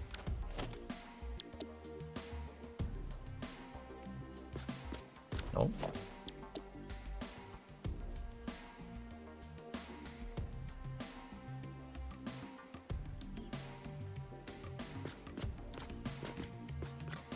There's the test octo. All right, let's head right there. See if we can get this right.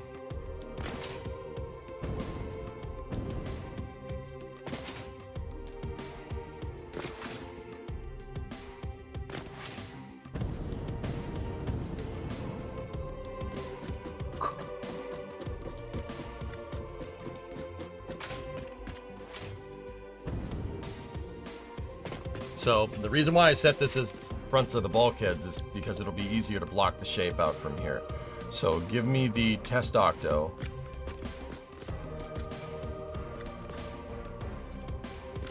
Okay, and then from here,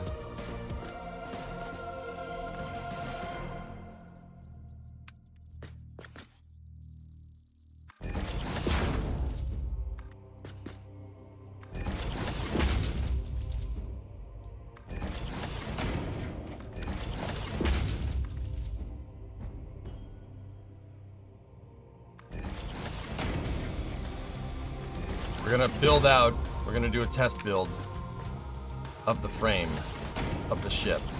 The Pillar of Autumn is a very, in Halo lore, it has a very, very, it has a very specific type of design, so. The octagon should be blueprintable, by the way.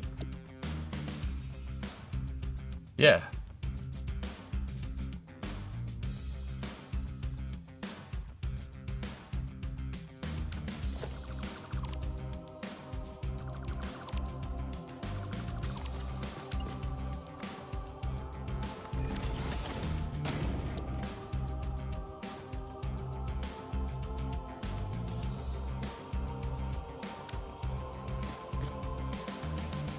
How did I do this before?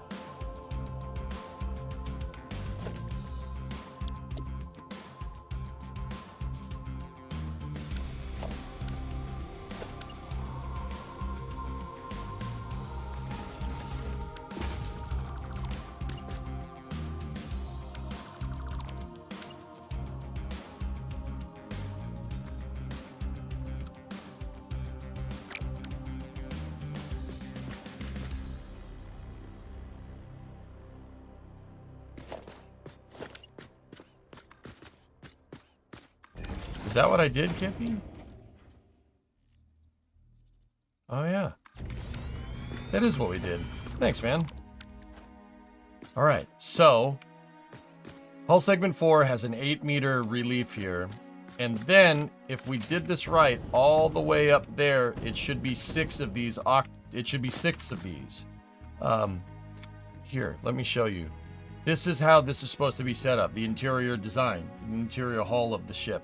Once again, this isn't finalized. What I'm going to do is just make sure that we're in the ballpark, more or less.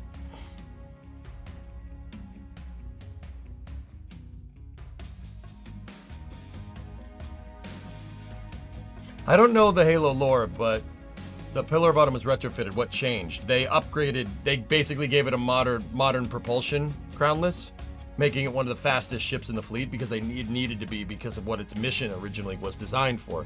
Pillar of Autumn wasn't meant to find Halo. The Pillar of Autumn was meant to launch a surprise attack with the Spartan 2 soldiers. Actually, there's a little bit more to this than that, but long story short, when it was on Reach, it was basically going to launch a surprise attack against the Covenant that failed miserably when Reach got annihilated. And Halo Reach explains how they escaped, and why they made the jump towards Halo instead. There's a lot of lore there. But it's a great backstory, too. Yeah, no bottom box there. I understand that, Yarg. I don't like the way this design is set up because it has a 16-meter box at the top and then no box at the bottom. So I did a a 16 by 8 box here, basically split that, and if you do that, it centers this box, the 16 box, right on the center line of hull segment 4, which will make it easier to find to reference everything. I already decided that when I went to build this. That's why, if you look, I have a half of one of the boxes there. So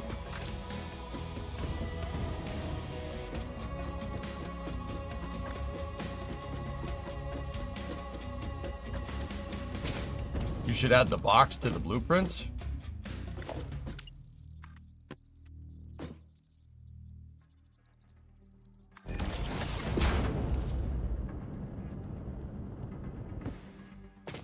And that ladder, I'll leave the ladder because it's not totally worthless, but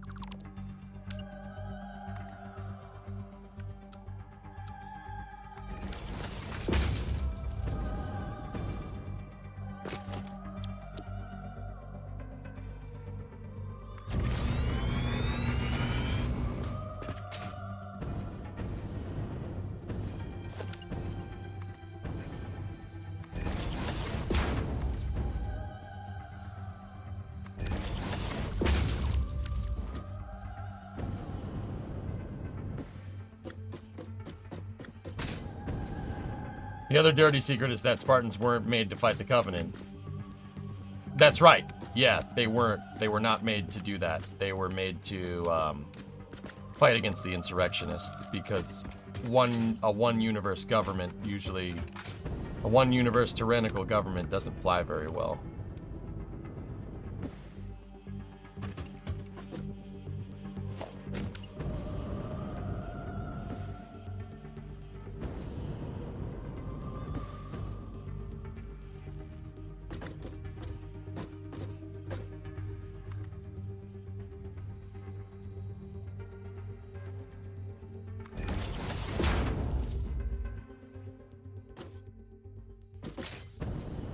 Thanks, Eric. Well, it's, you helped, dude. Your name's partially in the credits, homie, whether you like it or not.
Yes, they do, Kiranov. You see them in Halo 1.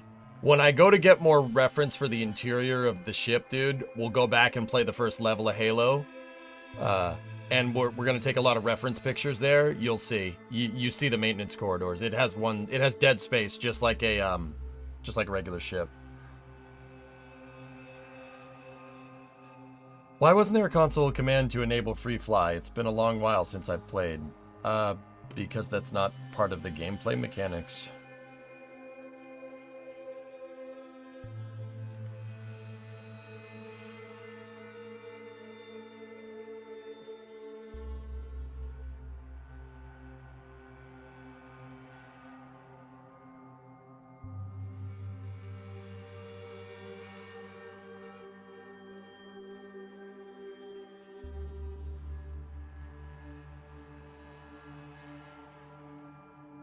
Center line of the ship goes exactly through. It basically splits hull segment 4 top to bottom. Okay.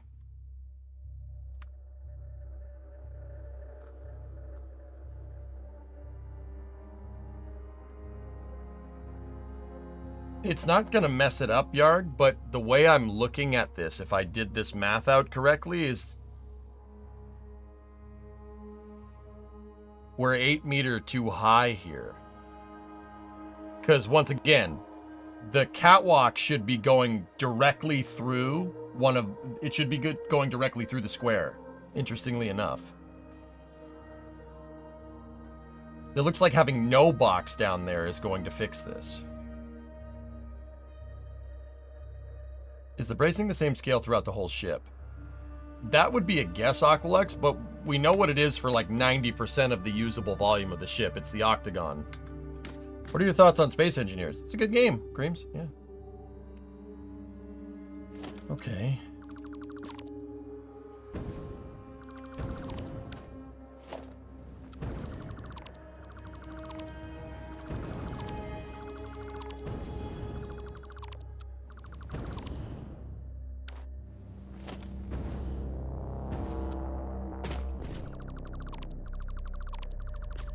Okay, we'll try this with no box. And I'll move the blueprint back just a little bit.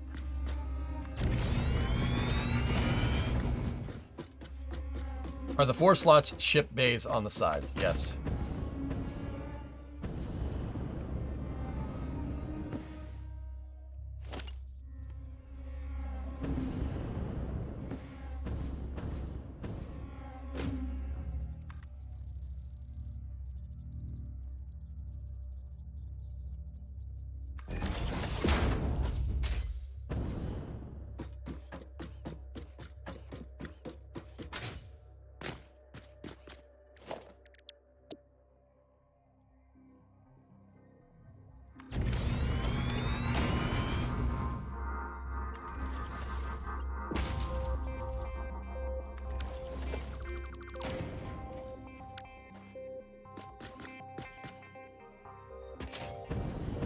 What are your... Yeah, okay, I already answered that. Sorry.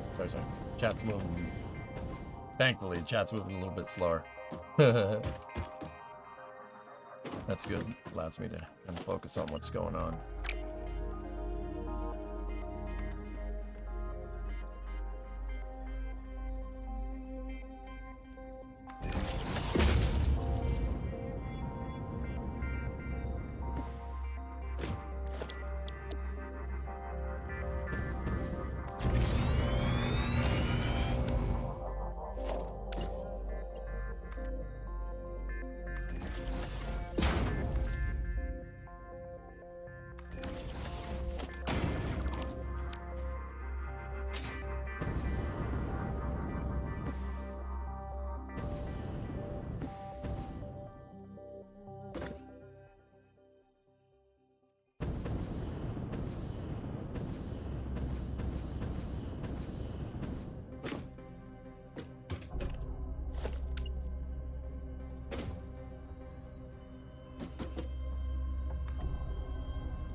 Good. Cool. Yeah, that's lined. All right, so let me just get rid of those for a second.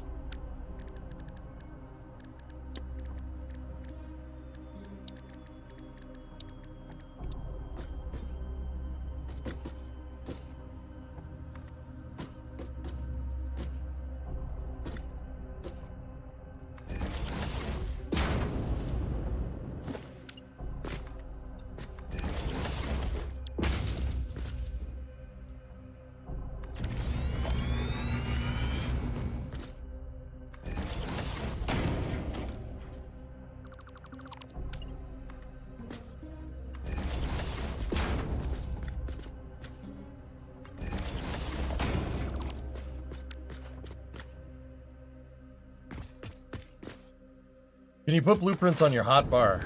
Yeah, I think so.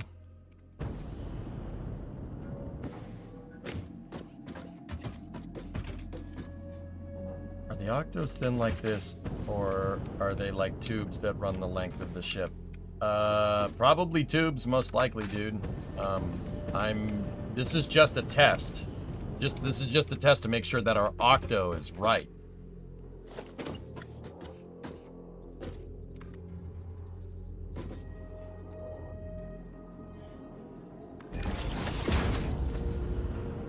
But yeah, I think they're cylindric. Now, what the length is between bulkheads, I don't know. We'd have to probably do a little bit more digging into that.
Dude.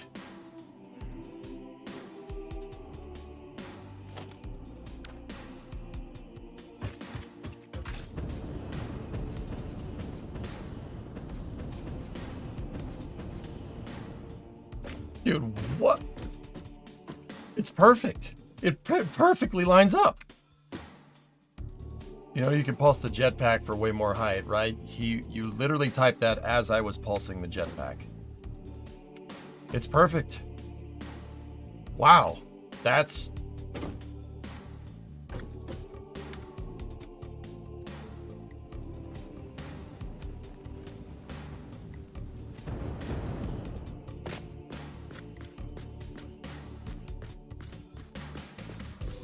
Top one is a little bit off. Crap. But, yeah, that's right. Dude, it fits. It fits exact, like almost exact. Yeah, that's pretty cool. That's very strange that guys like...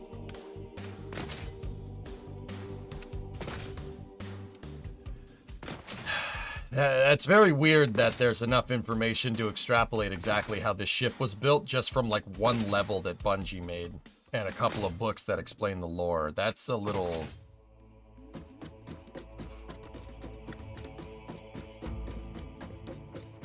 How goes the ship making? Pretty good, man.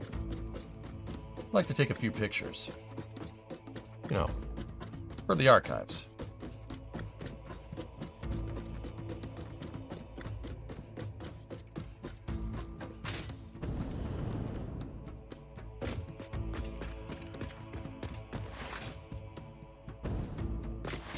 I don't really know what that means, Crumpet.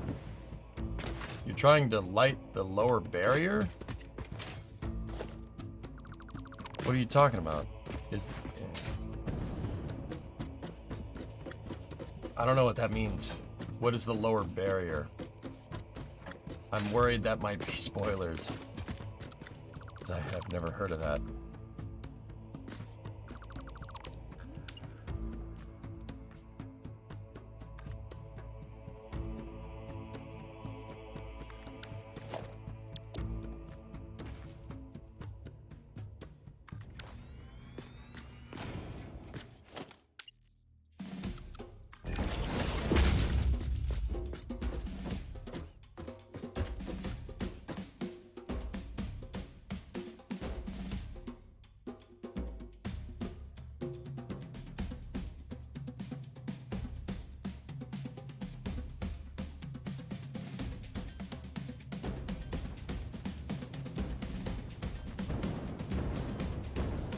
Oh, the lower barrier. Oh, you're talking about, sorry. You're talking about that?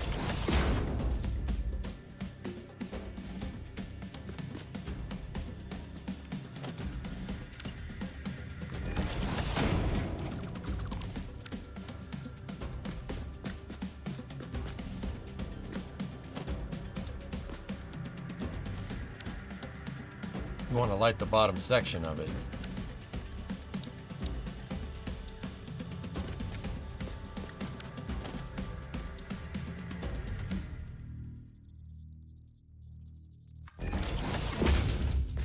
So go in here, right? You want to make the sign light up. Set everything to pound sign F, right? You set everything to white. Set the color. Go to your layout. Select that layout, right? And then go here and emission strength 3. There you go. No, the zigzaggy bit. That. Yeah, I've seen people do that, but I'm not 100% sure how they do that. I've seen those things light up. I know.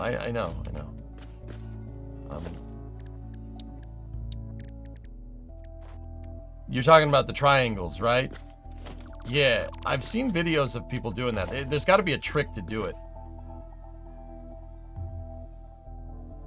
You nudge the sign inside.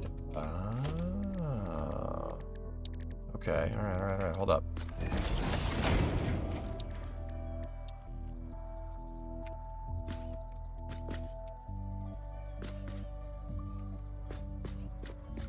But it doesn't line up.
Yeah, Crumpet, check out Fabricator's link. I know what you're trying to do. I've seen it before. I just don't know. I don't know the workflow for it exactly.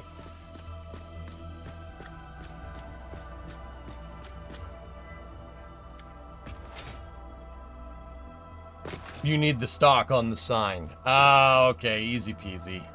Yeah, I got it.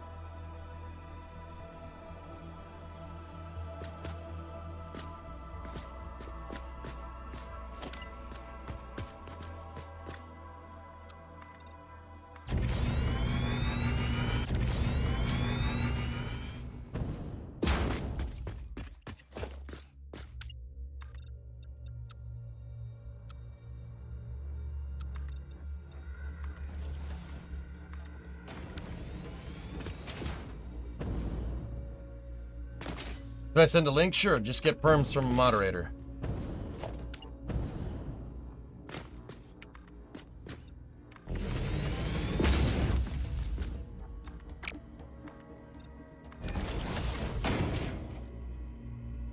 Here you go, Vargon.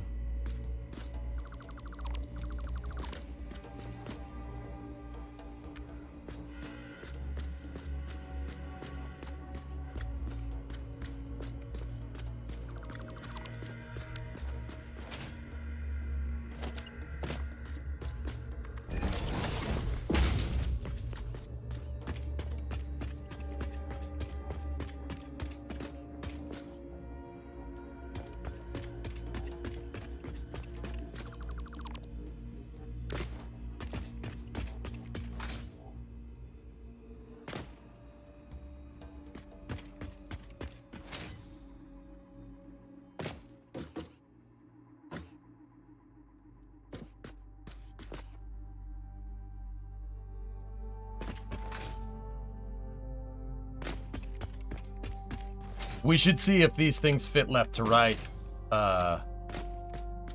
We should be 2 hull segments that way, or 2 octagons that way.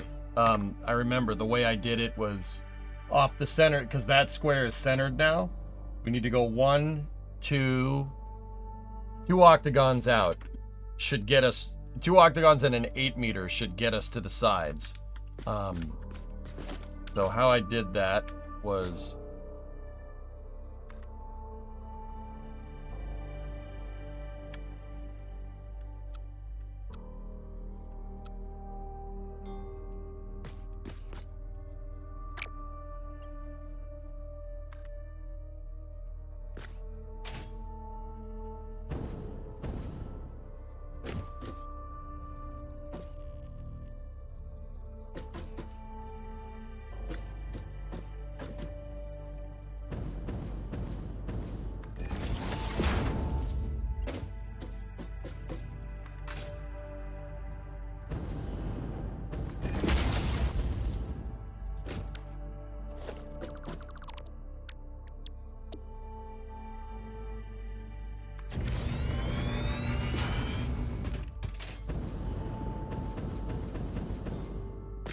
check the link, check the link, check the link, check the link. Whoa, check the link.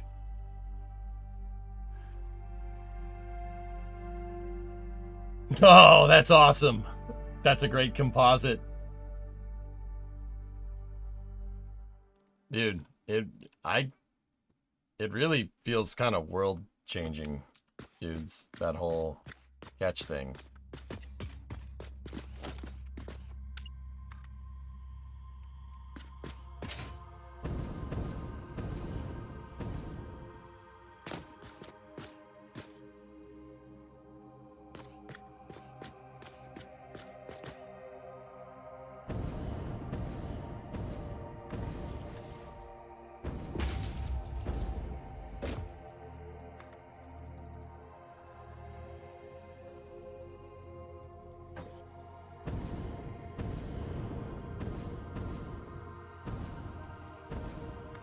Pop.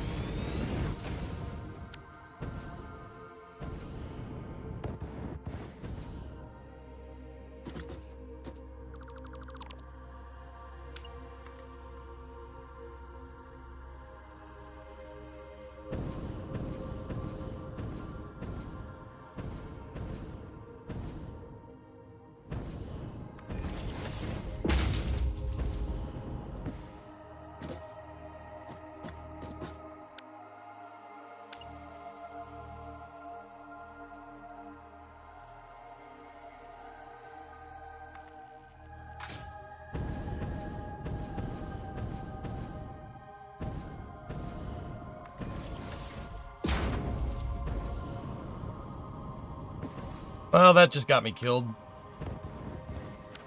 Because the beam didn't render in time.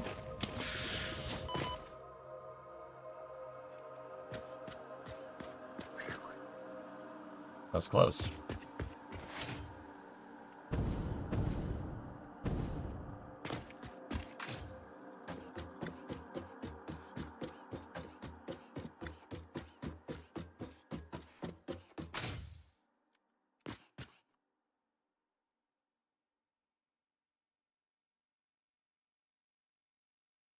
The booster catch was a hey, wake up. Yep, yep.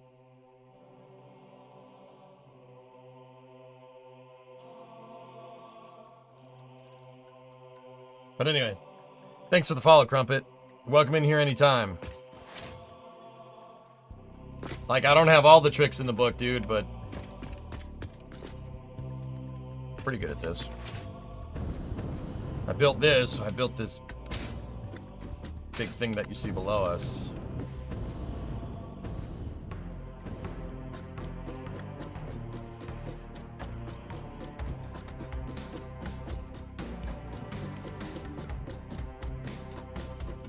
Subnautica 2 trailer just dropped. Ugh.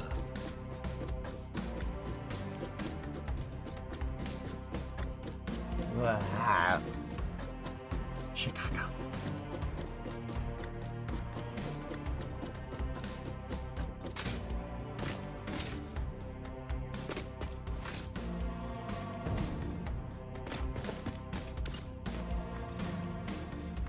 Just gonna use this as a walkable gantry.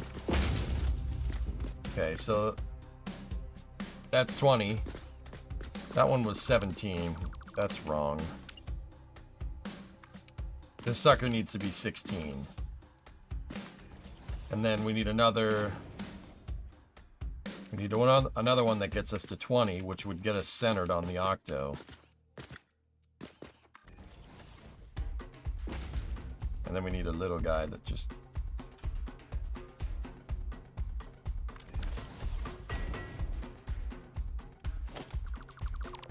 Two meters up.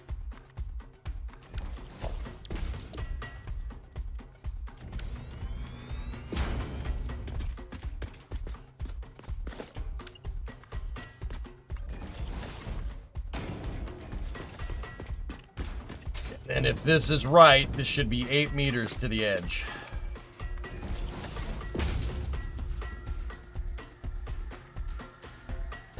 Damn! Yes! Dude!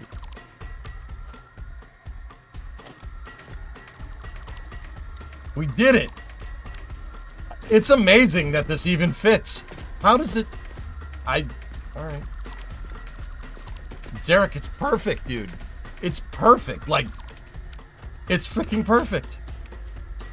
You know, that just reinforces what we were talking yesterday. Yesterday we were so worried if the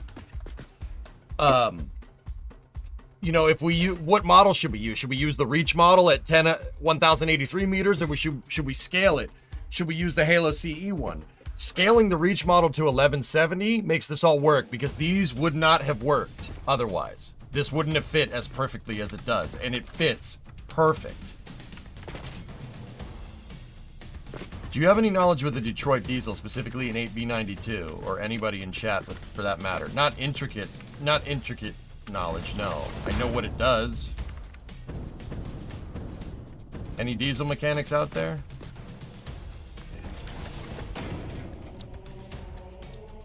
Dude, we are so back right now. That's so cool. Are we still 16 meters short in height? Yeah, technically, Yarg, but I didn't include the armor plating. Remember that. I didn't include the armor plating on either side, which probably explains the 8 meters of armor. Because if I'm recalling correctly, in installation 00, that's how much armor, that's how thick the armor plating is, the titanium 8 plating. Remember, this is just the bulkhead. That's not like the whole cross section of the entire ship. You know what I mean? That's just, that's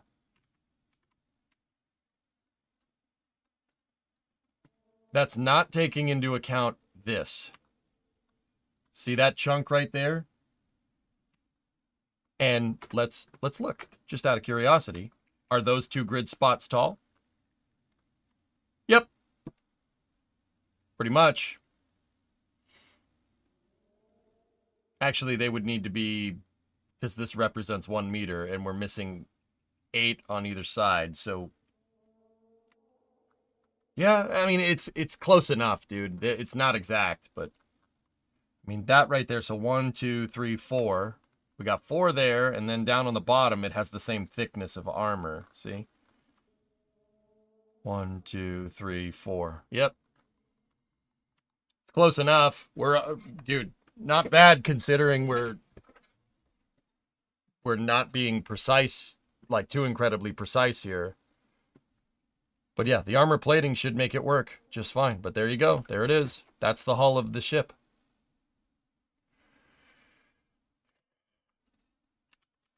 And then from there, from here, we can basically figure out how wide these sides are.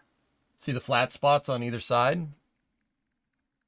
Look at the left side of the octo picture. It leaves room for armor still, doesn't it? Yeah. Yeah, the 8 meter gets us to the edge of the armor wall. Yeah, and I took that into account left, right, but not up, down. So... Yarg, if we have one of those little 8 meter boxes, if I have one up there, One down there, one on the left, one on the right. That should take, that's taking into account your armor plating, right? Am I wrong? I think we're correct here. That's super huge, dude. I'm telling you, we're on, which is pretty good. No, the far left top picture in blue isn't the armor dead above the space octos.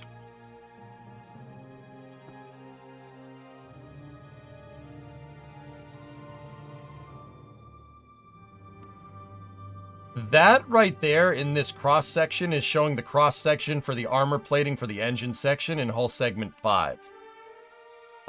It would be like if we looked at the ship from this angle. See? See what I'm talking about?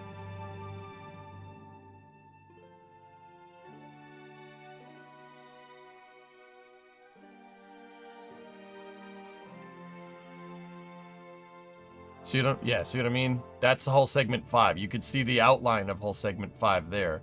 Pillar actually has a huge, wide open, open area here. The armor plating. My guess is okay, I've come up with an engineering solution here for why there's such a big space right there. First and foremost, they probably put it there because it looks cool. That's probably the biggest reason. Second, this is a vacuum insulator, so if your armor gets hit with plasma or it gets damaged, right, the heat doesn't go into the main hull of the ship.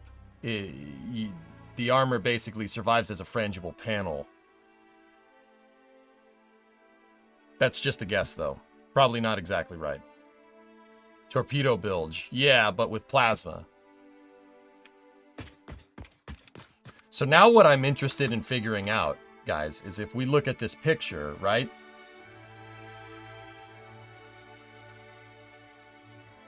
Actually, you know what? We could just use the 3D model for this. Hold on. If we did this math right, from the length from that vertex to that vertex, if I'm looking at this right, it should be something that jives with the, it should be something that jives with our octo design. At least should be.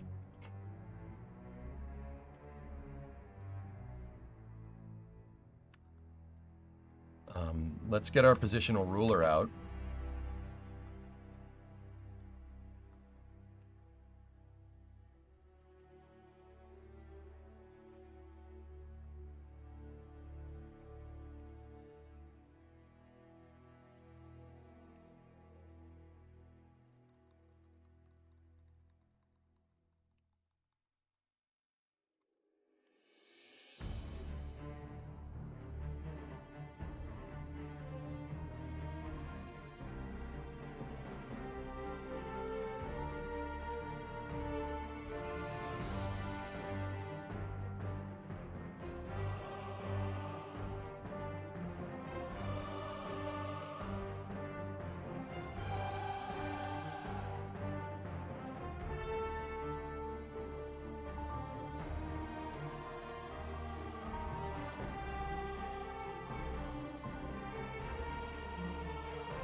So segment 5 will basically have another 16er cube up there. Yeah, for the most part, but there really isn't much bulkhead back there. It's mostly engines. Like, the usable component of segment 5, like where people go, is basically like right here. The rest of it is just engines and armor. Yeah, nobody really goes back here. for the cross section. Most of the places where people go is back here, but that doesn't mean that there wouldn't be some structural design built into it. We're just gonna have to figure out what that design looks like.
It's 56. Okay.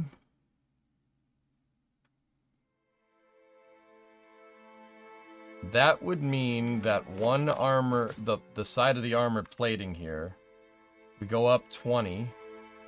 So we're 8 right there. That's 8. So 50, what, hold on. 56 divided by 2.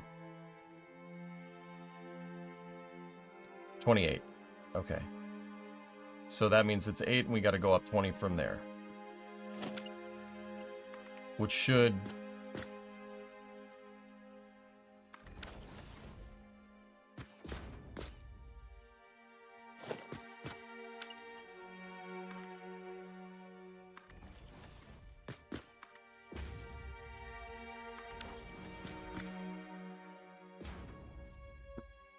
There you go.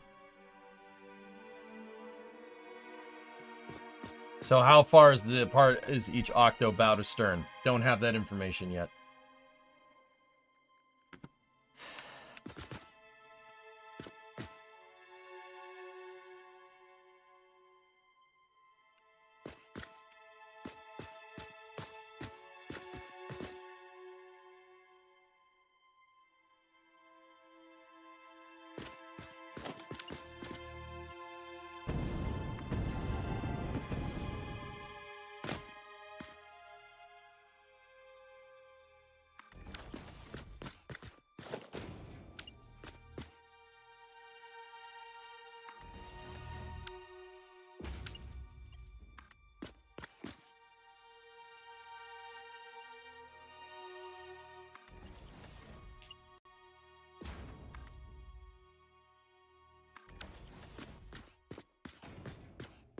And right there.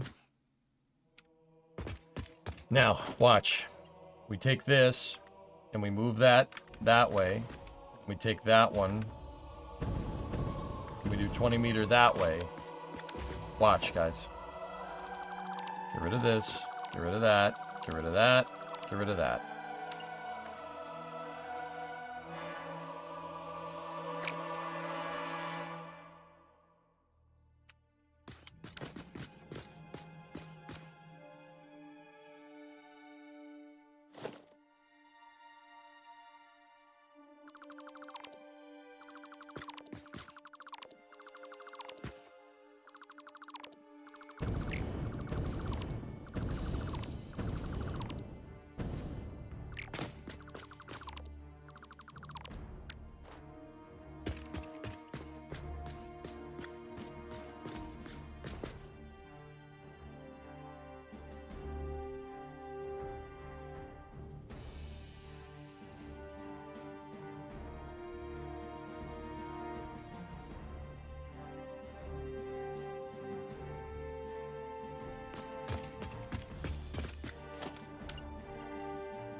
I'm just trying to get some stuff right in my head here. 12 and 12. Okay.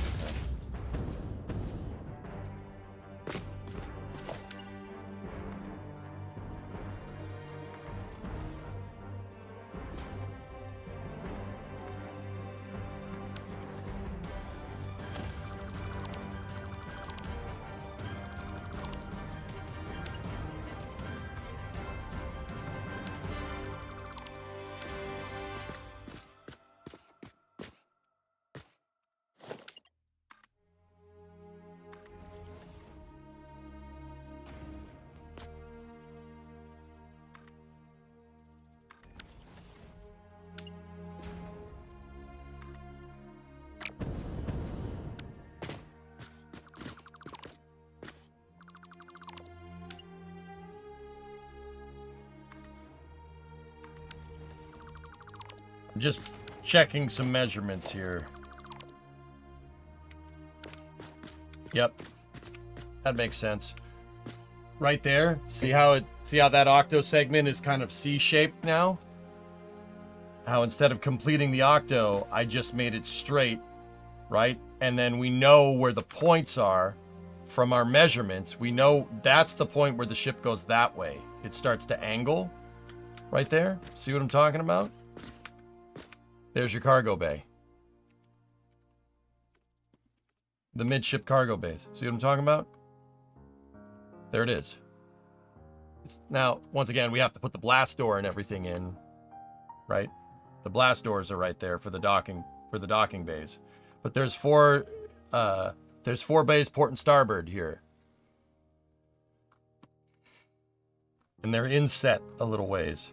And I'm just trying to see if this cargo compartment jives with the hull design. And it seems to be right. That seems to be correct.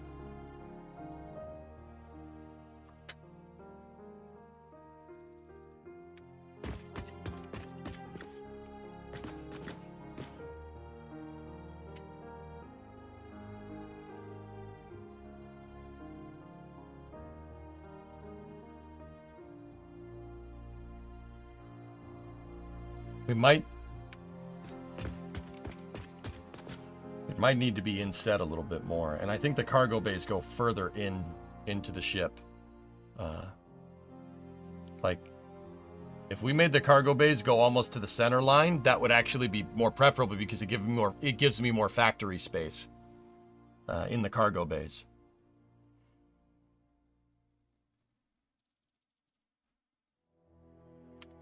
Let me take more measurements here.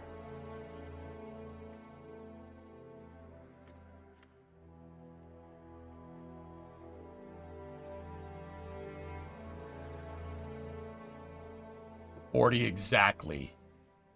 Dude, you can't make this up. It's perfect.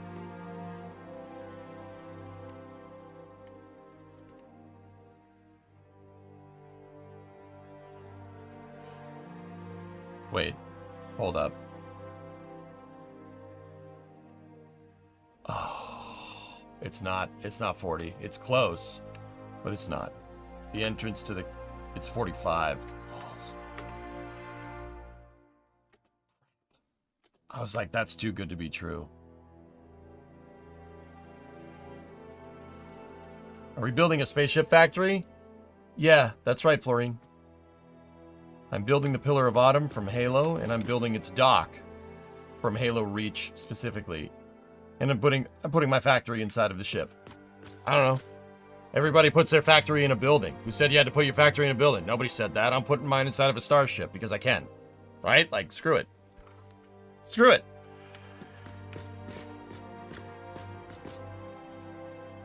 So the entrance portal here initially for these is 45, but if we go there to there, it's 36. Work time. All right, Yarg. 36 meter.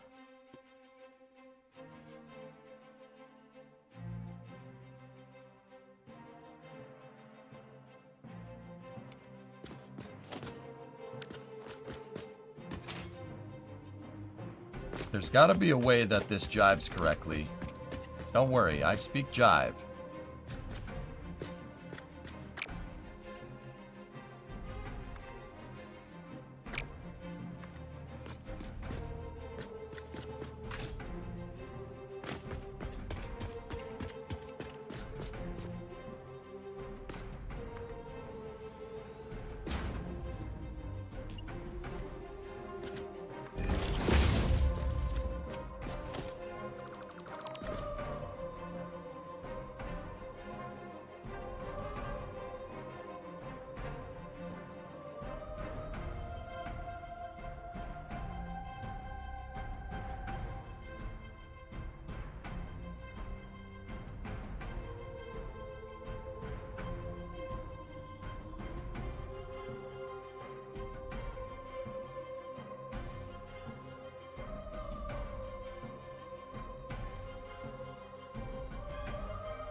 46 is 23 up, so that's right there.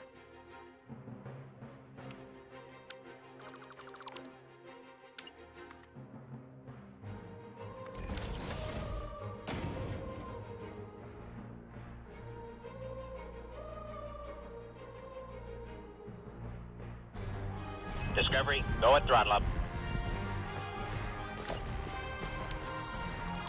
Great shipbuilding music, I agree.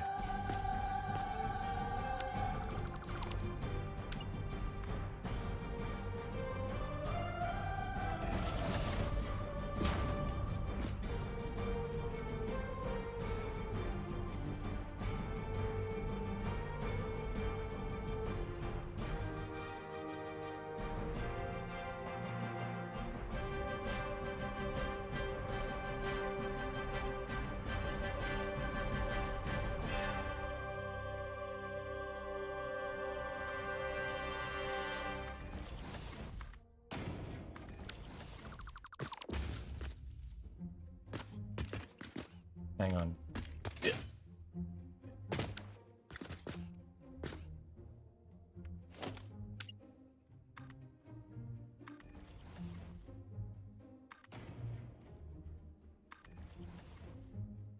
Is that one 5 meters?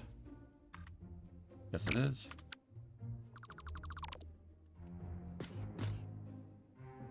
Okay. So guys, I'm trying to just figure out the profile here and making sure that the hull structure from the lore matches with the model. I've had to fudge a couple of things here and there, but for the most part, it's fitting. It's pretty damn close.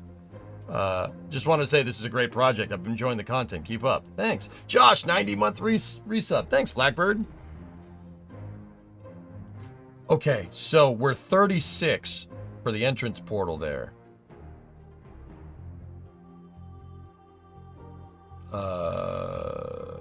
So that would mean we need to go down 5 from here. Which, once again, basically puts us in the exact right spot. Or, no.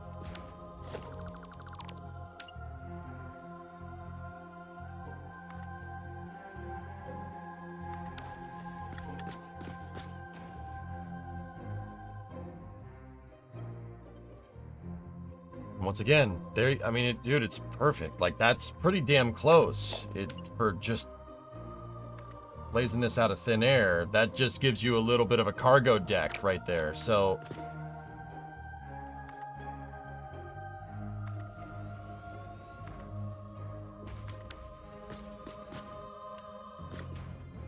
there you go. That's your cargo deck.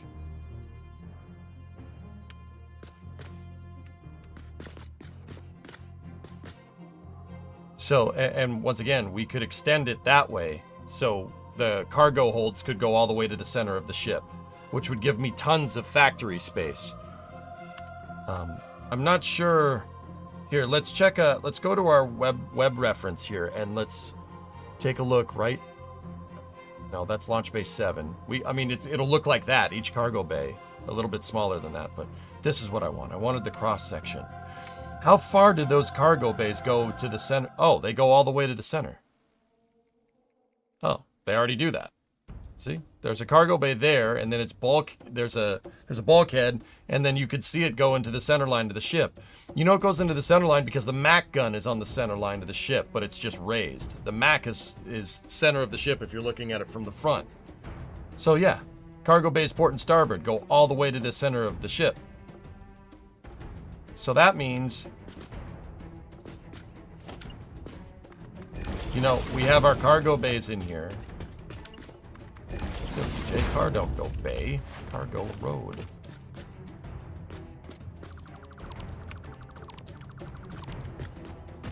Your bulkhead probably would be somewhere halfway in between here. 8 meter. Vertigo.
You get nervous when I start deleting everything?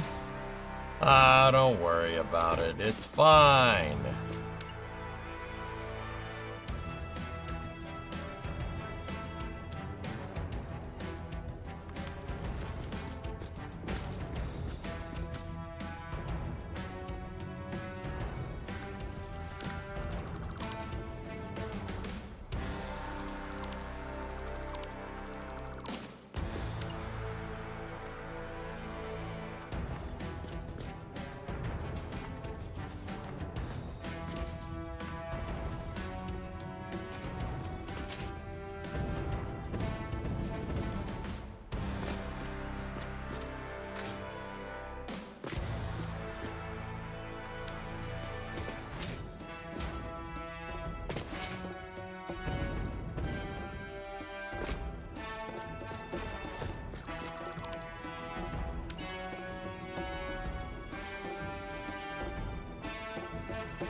There you go.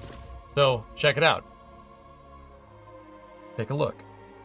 We go into our cross section here.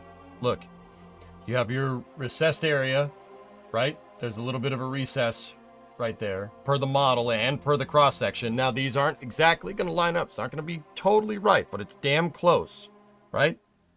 And then you have your cargo bay, and then you have a bulkhead, a big bulkhead. And then the cargo bay keeps going to the center line of the ship. Like, once again, I am taking some creative liberties with this design, but if we go back and look at this, there's the outside, that's the outer wall of the ship, recessed. There's your outside docking bay. Right where that is, there's your bulkhead. And then there's the rest of it going to the center line of the ship. There you go. Easy. Done. It fits with this octagonal system. And I'm frankly amazed how well it fits with this octagonal system. That's, once again, I don't know if the Bungie guys did this on purpose. It might just be a coincidence. In fact, I'm willing to say it's just a coincidence. But also, the fact, if they did do this, the fact that they went through this much effort just to get the scale right is insane. But I don't think so, because there are some creative liberties taken with their own scale design. For instance, the maw is like 6 times the length of the Pillar of Autumn. Oh, that's awesome, Bandit. That looks really cool. The guy did a great job. Mine's going to be that inside of a ship.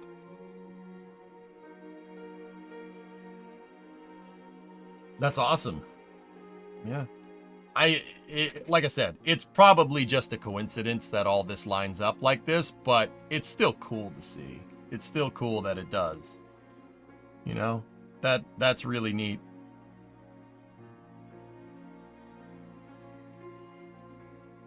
Now, what I want to check now is what's the length of these bays?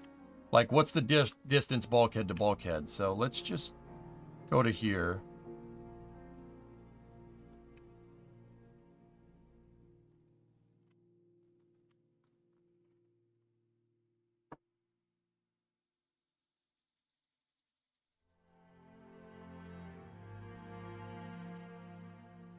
All right. Nice. Actually, you know what would be a better way to do this?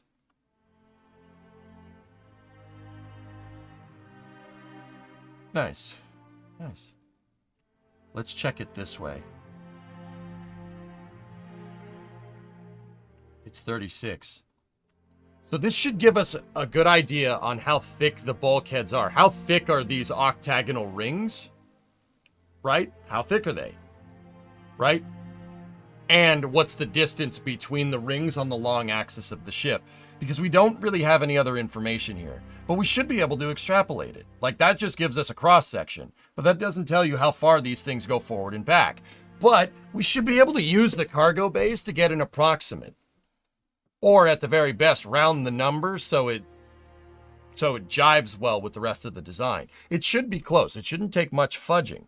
So if you look right here, this distance the distance between the front bulkhead of hull segment 4, so this flat area right here, and basically where the openings for the cargo bays start, right? That's 36 meters, give or take. Now, 36 and 36 is 72, right? And we know we're 69. Nice. It's 69 between each cargo bay for the most part. But we have to take into account the thickness of the octagon, right?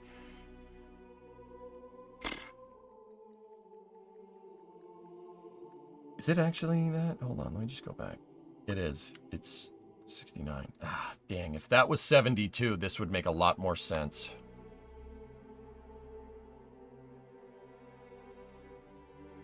And also, I just want to make sure that it's the same distance. Okay. I'm not sure if that's the best indicator for this, to be honest. Let's check the cross-section.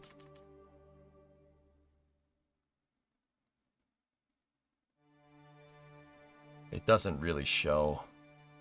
It doesn't show it very well.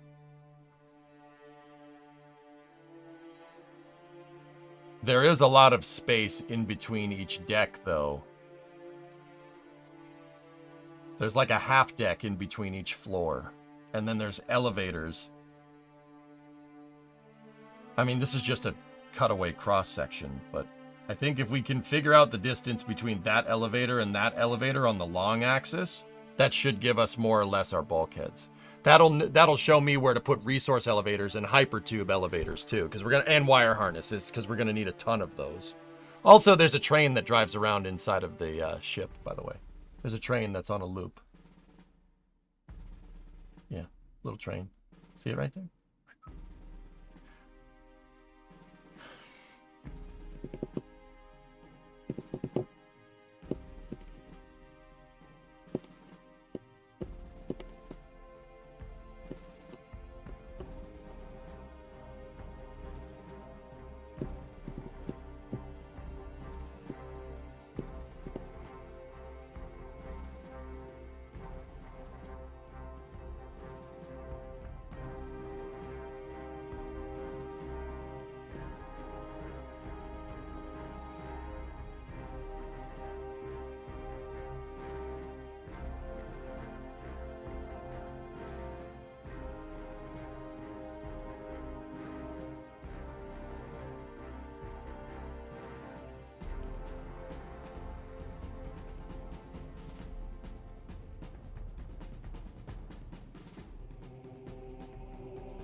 What's going on here? I'm taking measurements just to figure out how I'm going to start making the hull of this thing, Ryzen.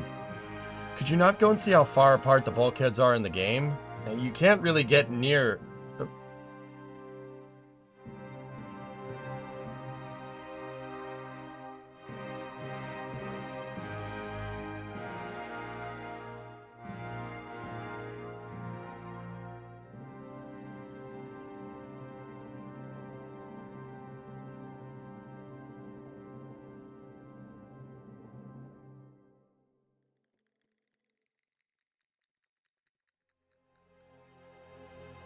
Yeah, I suppose you could.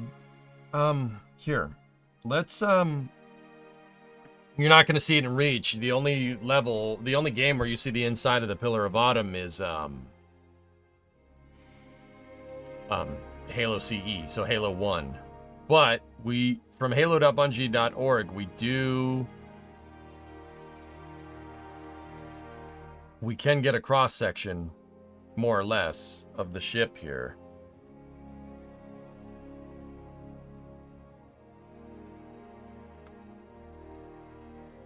Here, we'll,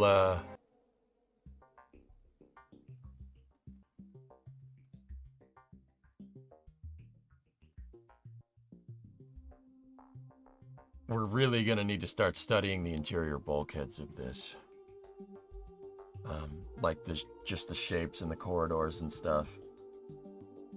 Because there is definitely a pattern here to this, guys. Like, see how the long corridors all line up, and then the short, the like the smaller ones, they all line up too. See that? That's not an accident. They did that on purpose. Now, keep in mind the scale of this doesn't exactly fit inside of the ship. From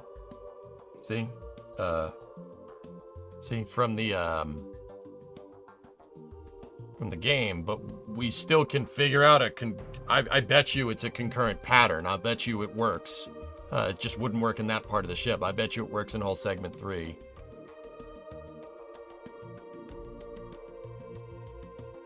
Yeah, exactly, Hokie. Yeah, Ryzen, we just finished playing through Reach the other day. I got plenty of reference, but yeah, it did bum me out again. Story still hits hard, man. Still hits hard. It's still tough to watch. Or tough to play. And the game is difficult, for what it's worth.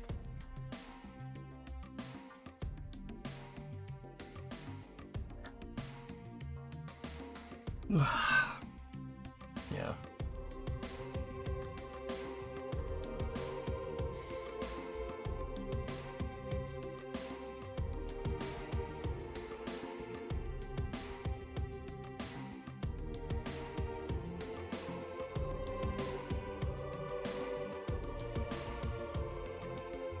See, we can get this bulkhead design figured out pretty good.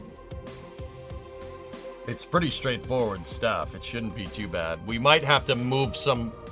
See, what sucks is because they did this, because their level design doesn't jive with the actual model, right? Which is what, once again, why I think all this stuff kind of lines up by complete accident. What sucks about this is that, yeah, if in the future people are going to go explore this and stuff isn't going to be where it exactly is in the games, which sucks. But hey, what are you going to do? What have you got done so far? I've seen the dry dock. So Barrelicious, I started getting the outline for the ship. And then I started using the octagons that I had before to try and figure out ship placement of things, like kind of where stuff lives. Now, here's the thing. We did figure out the octagon structure fits perfectly in my scale design. I did not plan that. I just started placing these things and they fit, which is great. What I'm really trying to do is, we know that the ship per Halo lore is made out of these. You have a 40 meter wide octagon, right? 40 meter wide, 40 meter tall octagon, and then you have a 16 meter square right there. That's what we did with the beams in the game. That's what we're doing, right? We haven't discerned thickness of this just yet, but I think I can figure it out based off of the game, right? Second part of this is that we need to go play Halo 1.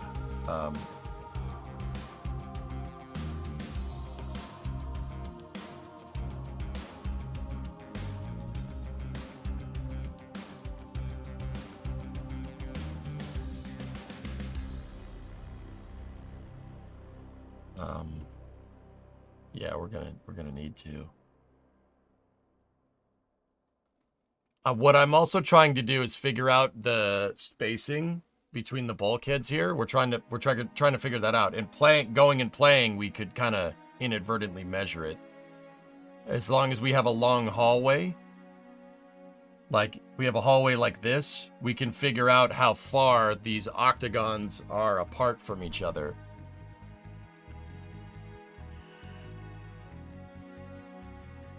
If we assume that they made the run to the front, pure different gameplay, and the rest is in section 3 of the ship, would it then scale?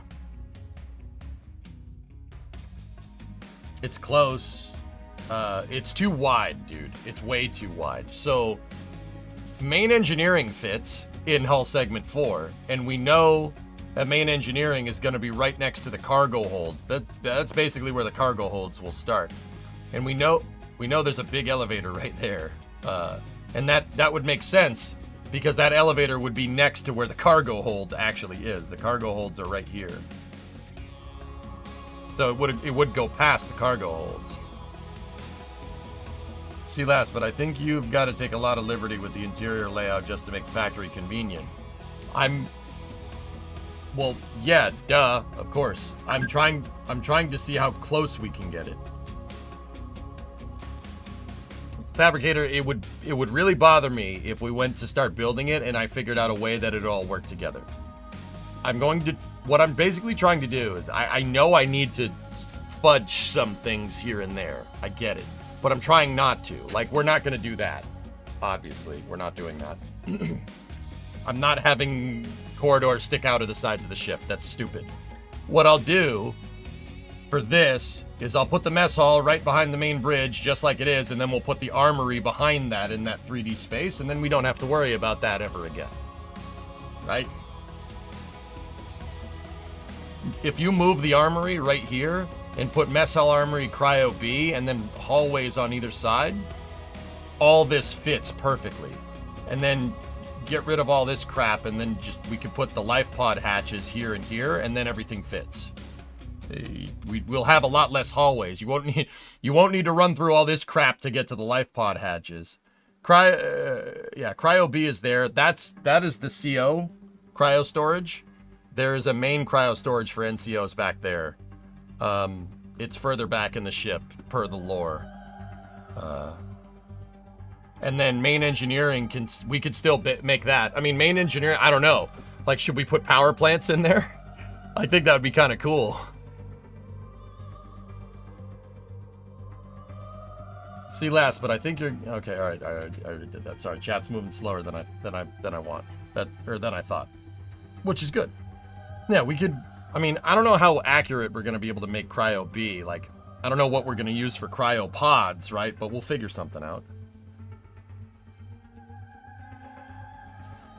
You know what I should do? Take main engineering and make it my substation. In my previous saves, I had all of my power plants going to one building, and then from there, the building split out with power lines going everywhere. So I could control power to my entire factory from one building.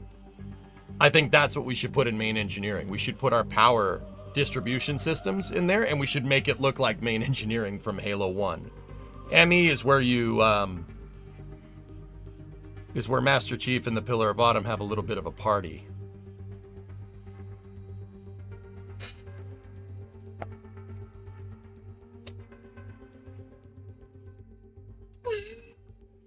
If you know, you know.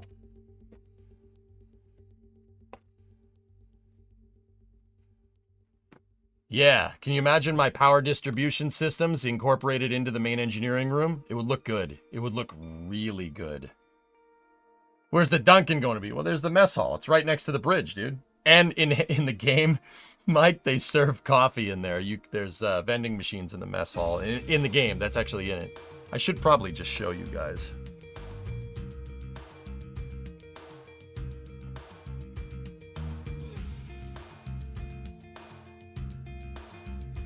Not the same. Yeah, whatever. So actually, the interesting thing about this is that main engineering is basically going to be... Main engineering is basically where we're standing. Which probably we could use that, because main engineering would be right here. It's probably in this area right here. Which makes perfect sense. And that also is basically lined up with the bridge. Or actually, it might be a little bit lower. I'd prefer to put it on the center. But yeah, I'm gonna have much more cargo holds in here. And there's, like, we're not building 1,000 bedrooms in this thing, you know what I mean? I mean, it could. Probably could get away with it. But I think we really need to go looking around through this stuff to figure out like where there's big hallways and small hallways. And what do our big and small hallways look like? What do they look like? I don't know. I don't know.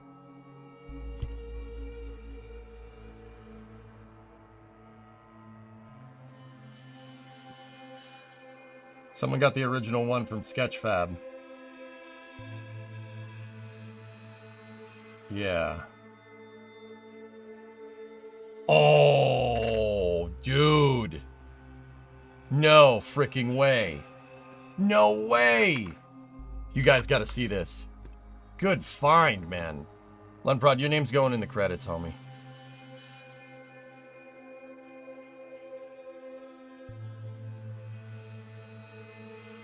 Oh, well, this is nice. Dude. Let's go. Let's go. Oh, this makes it so much easier.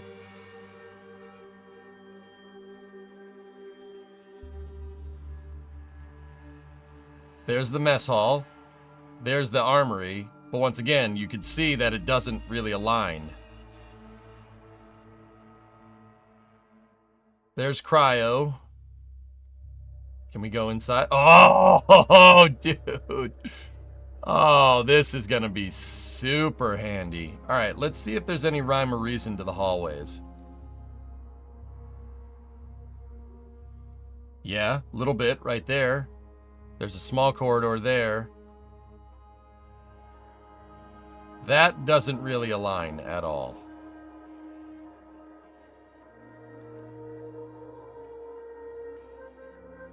That does. That does. Now, is it congruent? Is it the same on either side? Oh, don't tell me the life pod bays are...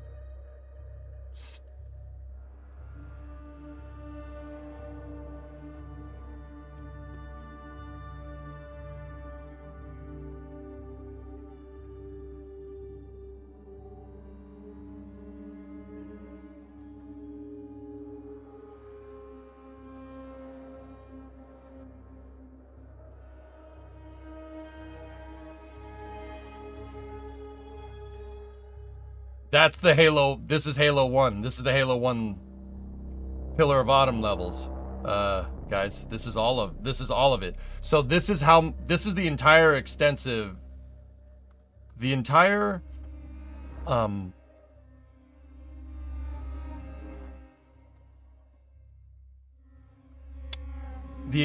extent of what you see in what the hell?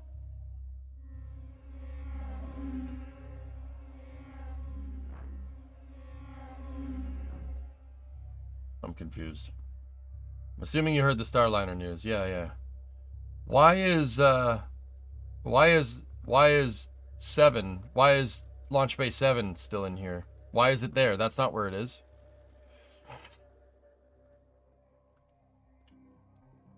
I don't think you're interested in F1 anymore, but FYI, Red Bull Racing was caught cheating using a device that sits under the driver inside of the bib tray that can modify the floor height manually during the race. Red Bull confessed that the device does exist and that they'll remove it for Austin. No, that's pretty good.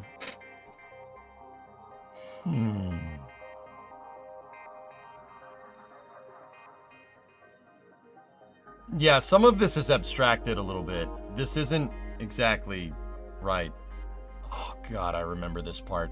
This part sucked. I hate that part on Legendary. You know what I'm talking about, right? That part sucks.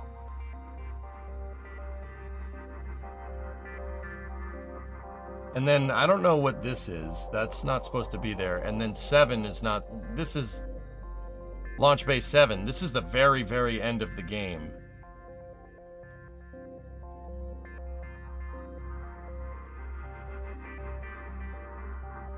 Interestingly enough.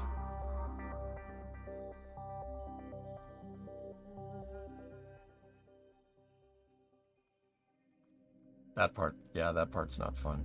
So this is not everything. This is not all of the Pillar of Autumn that you see. It's a good amount of it, though. But yeah, once again, Just like Halo.Bungie is saying, like, it doesn't fit. It ain't gonna fit like that. We're gonna have to add some elevation to it.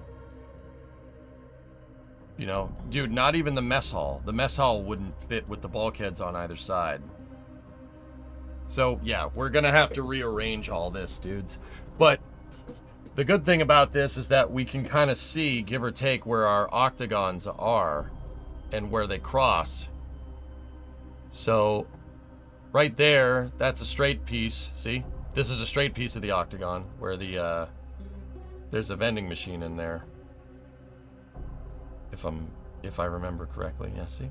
Drinks. Now, is there any cross pieces in here?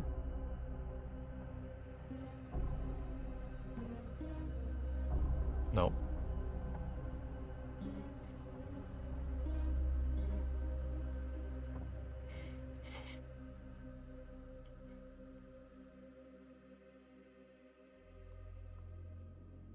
I don't know why Launch Bay 7 is supposed to be there. That is there. That's not supposed to be there. That's where the main engineering is supposed to be, but once again... Yeah, these are like Pelican docking rings right here.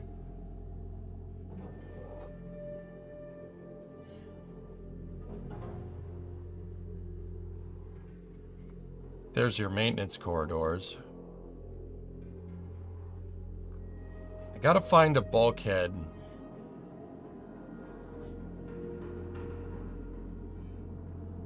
There's another octagonal piece.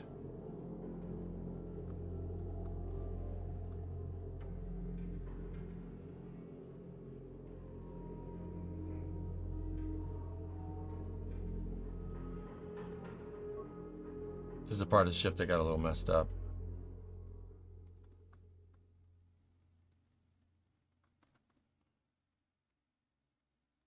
Okay, you can see if the piece has an octagonal from the outside, if it has that cutout in it. Let's look for other pieces like that.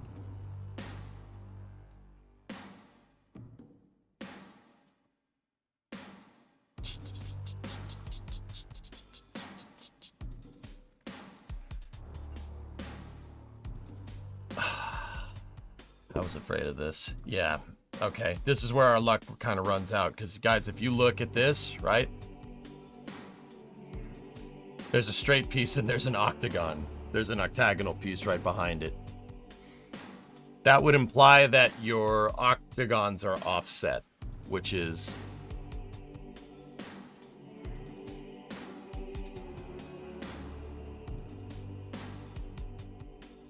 If you hit the gear button in the bottom right...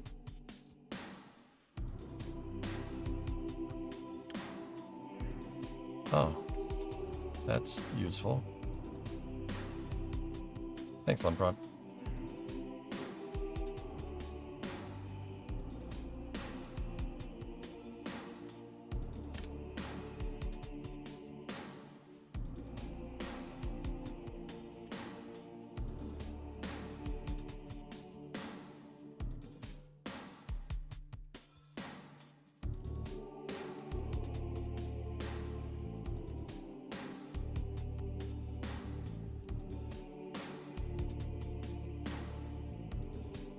And that is facing the wrong direction. What's that, Baron?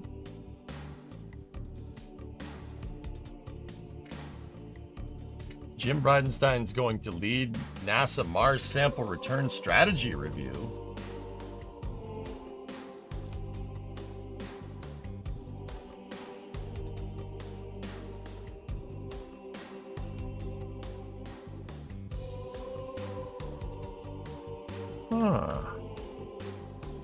Yeah, okay. I was afraid that this would be a thing, guys. We're not going to be able to extrapolate. There's not really much here because this is level design.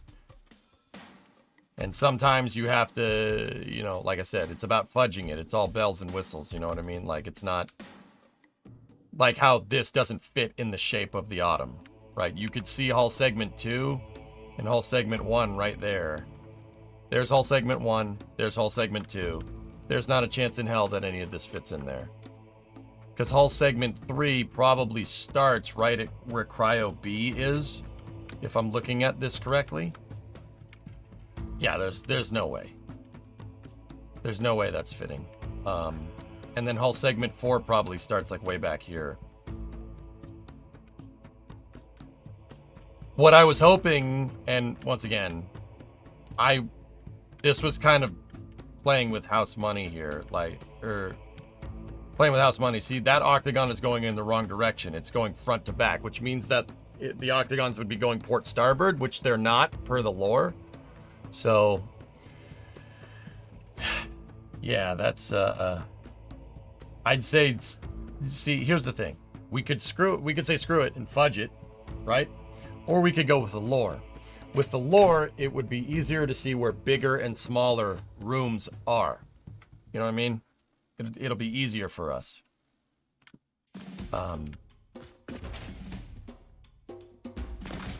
Imagine being the poor son of a bitch whose birds are up next to the Mac. Aqualex, if it was me, my Mac gun would be vacuum insulated. But yeah, it seems like our luck kind of ran out there. But that's okay. It's all right. It's really not an issue. The fact that most of this lines up is actually pretty awesome, dude. Meaning we can pretty much get a damn good idea about how every deck is stacked, what rooms go where, spacing between different rooms, right? So basically what I can do is if we go, I'm gonna move this way so I don't lose it. Put it up at the front. Basically, what we can do, this type of hallway. We know that this type of hallway, the big hallways, right? We know that the big hallways are gonna be parts that are intersecting octagonals. They're gonna be intersecting the diagonals on the octagons, right? We know that. So you got a bigger hallway, and then you have a medium-sized hallway. These medium-sized corridors here don't seem to be intercepting anything. So those medium-sized corridors are going to go somewhere where the big hallways aren't. Once again, we can basically piece these parts together to make the layout of the ship. We should be able to extrapolate it pretty well, actually.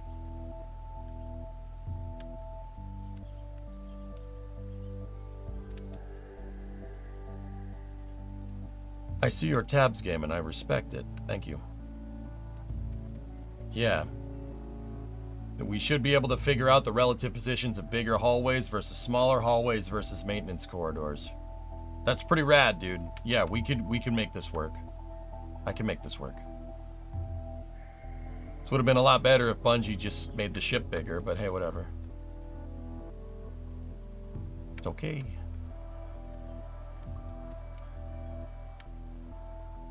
Yeah. Yeah, see, that octagon's not going in the right direction.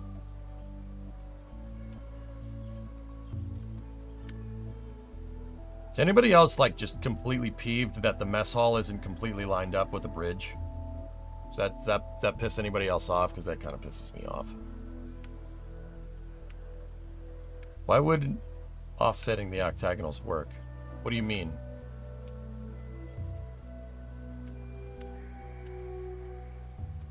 Oh, the happy room. It's the happy room. We got to figure out how we're going to do this. Good thing they're making games and not spaceships. Yeah, I know, right?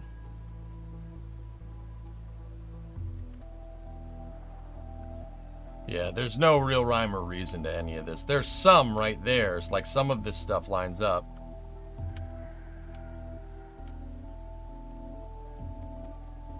Wait, what's the difference between these life pod bays and the other ones? Hold on. Yeah, okay.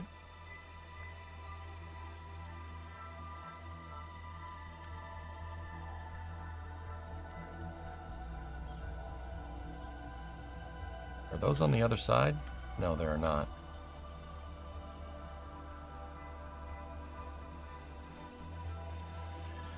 This is going to take years to build? No, not if we take our time now.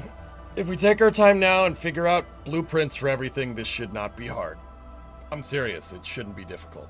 All we got it. So look, The way Bungie went about building the levels here. Look, they had a level designer, and that level designer basically modeled that thing by itself, and then modeled, they have like 6 different types of corridors here, and then just like, think about it like parts in KSP. You just take the parts, and they probably had an editor where you just snapped all of them together so you can make level design quick. This way you model 1 or 2 corridors, right?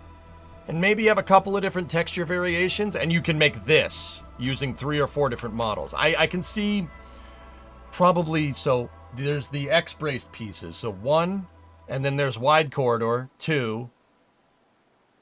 There's narrow corridor, 3. Corridor corner, or corridor 4-way, which is 4, right? There is the support corridor, 5. Mess hall 6, armory 7.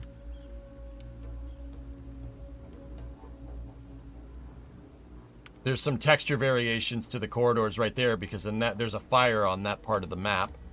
Service corridor 8, service corridor cross is 9. Life pod bay is 10. Cryo is 11 in the whole cryo complex.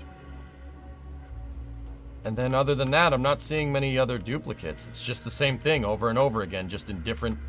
Oh yeah, there's 12. There's the one with the windows. There's wide bay with wide corridor with windows. So 12. And then Covenant boarding life pod, 13.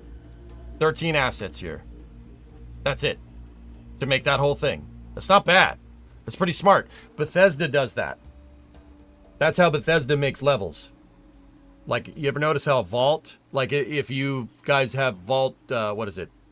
What's the Vault that you can build in Fallout 4?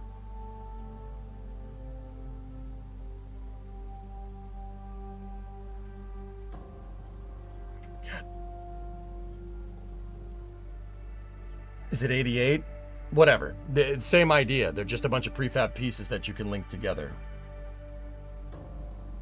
If there's a sudden stop, you don't want food flying into the bridge. Racing could be infill. Yeah, perhaps. John, what's your last? It makes sense to have some of the big hallways without the intersection so you can move stuff. Like on the Enterprise, we had chain hoist rails. Yeah. Old school cartoon animators. Yeah, so like I've counted probably 12 corridors, 12 different assets here that are just all linked together to make one big level. Like, that's what they did, dudes. Oh yeah, there's also 13. There's the maintenance corridor, narrow corridor to maintenance corridor access. So that's a T-junction. And I'll bet you they have an editor where you could just clip all this together. And in the editor, when you clip it together, it'll just get rid of the wall automatically and put a doorway in. Or they have a corner variant of this and a T variant of it. That's it. It's pretty straightforward stuff. We can do the exact same thing in Satisfactory is what I'm trying to tell you. We can do that. All I'll need to do is model one of these. I'll need to build one of it. That's it.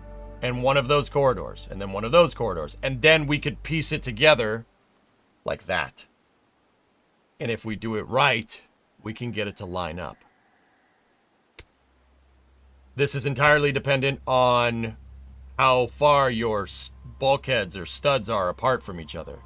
How far is an octagon from one to the other on the long axis of the ship? That's still a question that's kind of unanswered here. We got to figure that one out. We figure that one out, the rest of this ship should fall together really fast.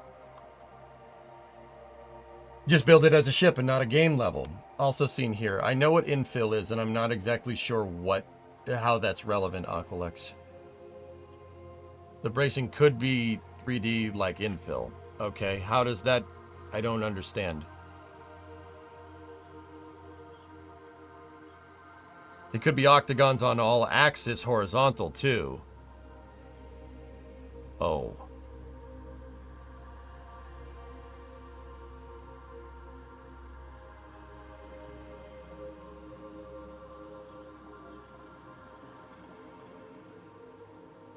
Oh.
I mean, that would explain the sideways.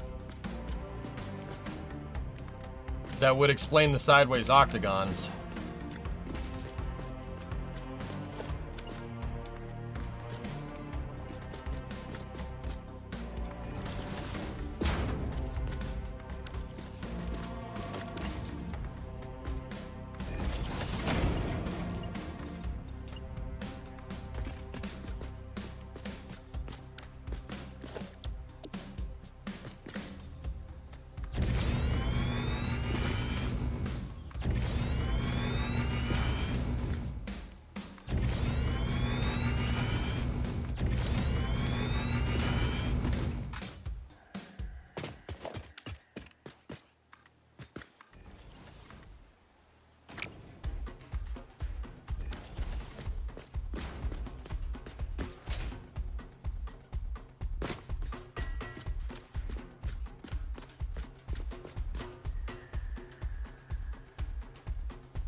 Need to look at it, Sarah. Give me a second.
Finish the octagons, the last dimension in plane with the floor. What do you mean? I don't understand. Octolux.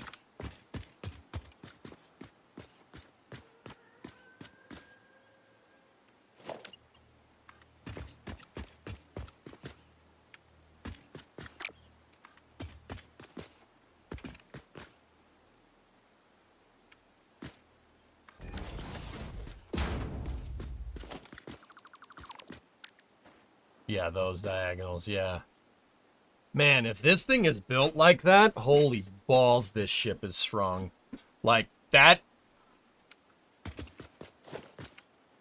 If the whole hull of this ship is made like that, that's, like, horribly over-engineered. That's, like, 1950s American automobile over-engineered. That's, like, you're surviving a nuclear blast over-engineered. Like, Vault Tech over-engineered.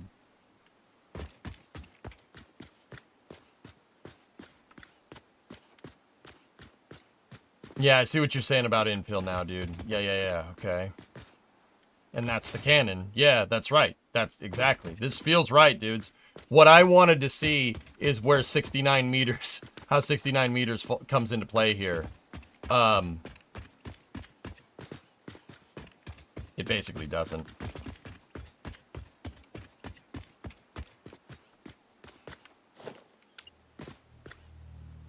Unless we go... What happens if we go from there?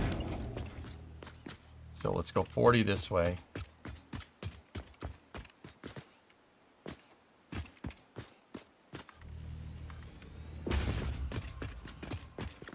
$60.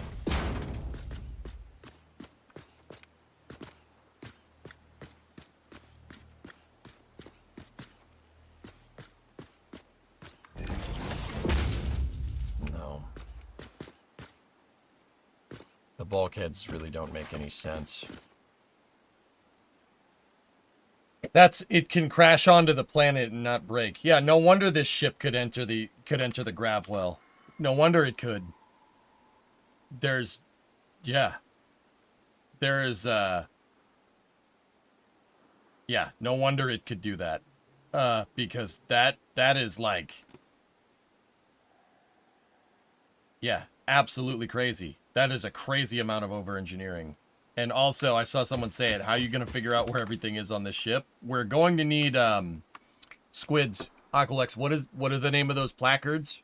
We got to use those. we gotta use those. There's a name for them.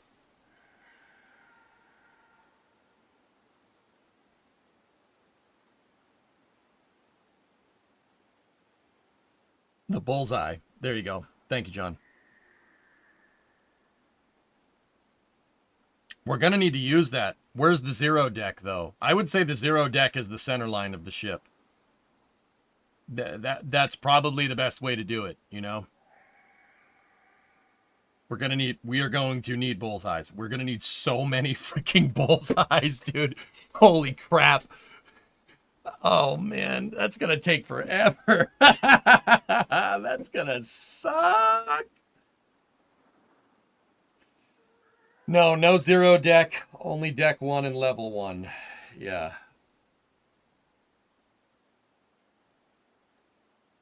All right. I need to look at one more thing here. I need to find a way to get these... We need to find a way to get the docking bays fitting correctly. So this is the usable area in your docking bay, or at least the width of the door. Let's go there.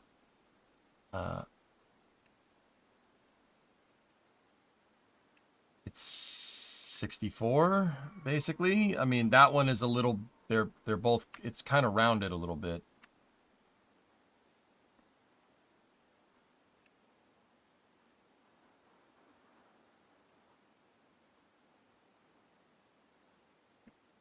$62. Where does 62 end up?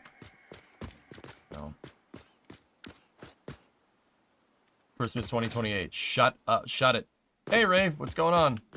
Quiet.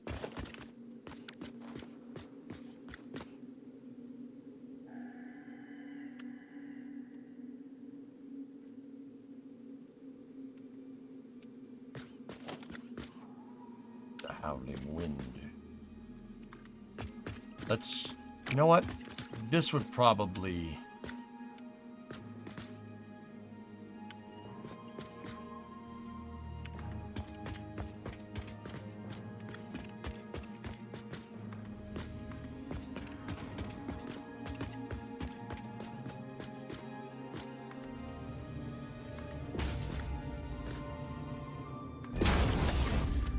That's 84.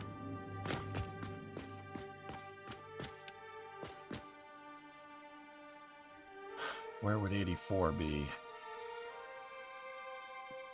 Between the octagons. Oh, yeah, that's not gonna work. Nice barbells, thank you.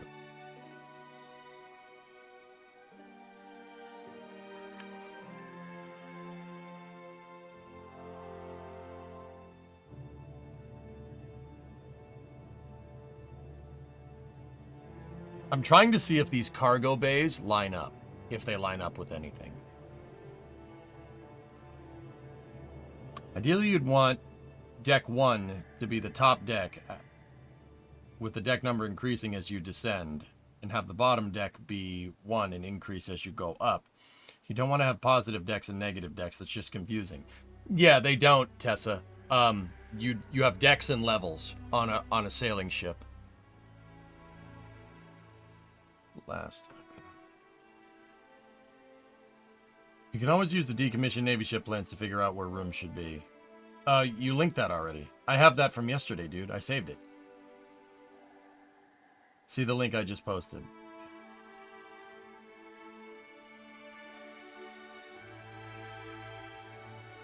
Yeah, we're gonna have the main... I'd say put the main deck on the center line. Levels up, decks down. That's... I mean, that makes sense. We don't have a water line here, but we have our center line right there. And the center line is almost at the bridge level. It's close, but yeah. We're going to have to figure out deck and level spacing from here too, and how that jives with our octagons. But good progress. Good progress. I say the main deck is in line with the bay floors. The docking bays? Yeah, I mean, look, the center line goes right through the docking bay, so I agree. I agree with you.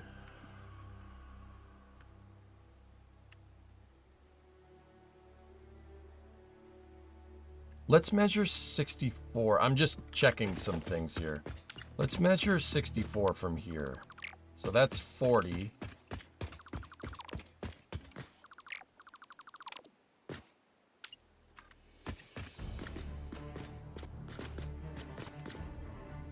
That's 64.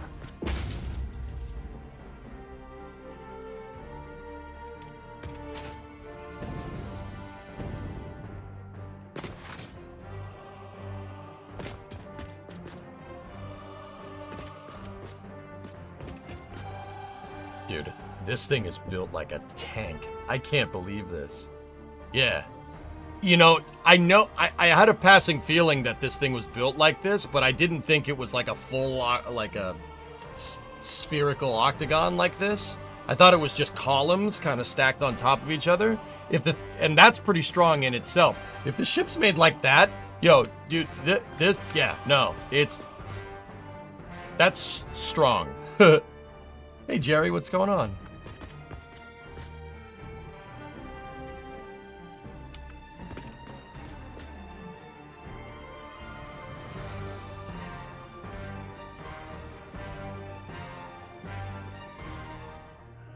And you know what the cool part is, guys? One of these octagons should fit in the blueprint printer. One of them should fit just fine. Just on a side note, that should make this pretty easy to do. There's actually going to be zero phase for a factory if you build it like this, though. Not all of these octagons have to be like this, dude. It's only certain parts of the design. Like you could see I have, up there, if you look, I hollowed out 2 octagons, which is the exact problem that I'm trying to figure out right now. That is what the bay will look like. It's not going to be full octagon, it's going to be hollowed out, because that's what it is. That's what it is in the section of the ship. If we go to our cross section here, take a look. See? it's all hollowed out there, so it's not octagons. You know what I mean? The octagons aren't there. The octagonal structure continues around that. Understand? And that's the reason why it has those huge braces there.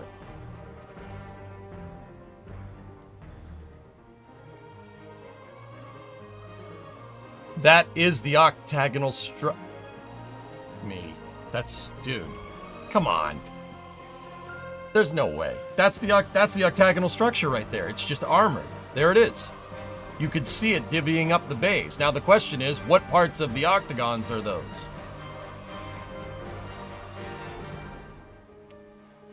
Because in the model, well, if that's the case, hold on. If that's the case, you'd have one basically right there. And then, kind of per the consistency here, you'd have another one.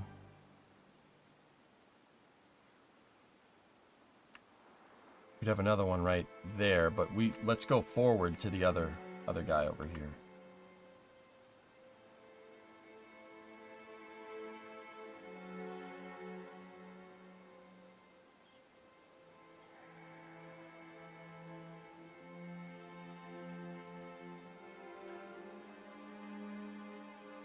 I wouldn't trust the Reach model down to this level of detail. Yeah, neither would I, Oculux, but the problem here is that if we don't get this right, if we don't get this to line up, with the cargo bays are going to look weird. They're going to look funny.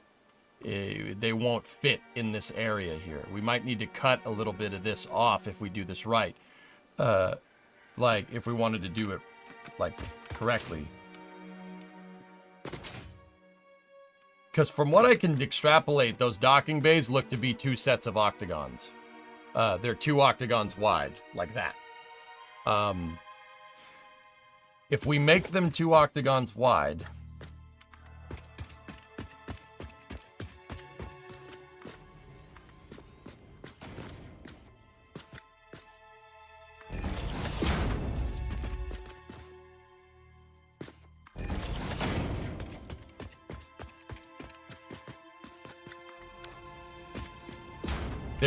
that would be 96 on the spacing. 96 meter. But what I was thinking is that wouldn't be part of the door structure. But also, if the octagons are protruding, right, out of the bulkhead of the ship, we would start here. And what does that give us?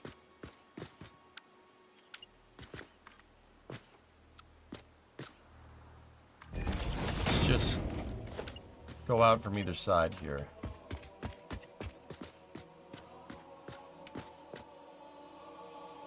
$36. It's 72. That gives us a 72 meter wide, because we're 36 and 36. That gives us, that looks like a base logo or something.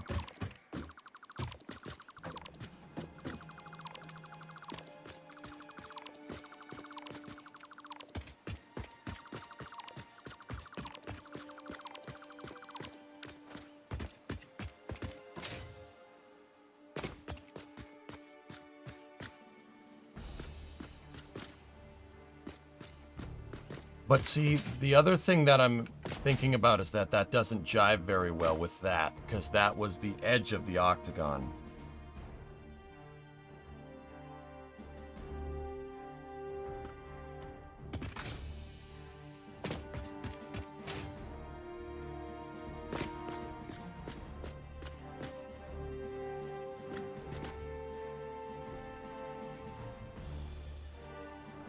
The edge is on the infill pattern.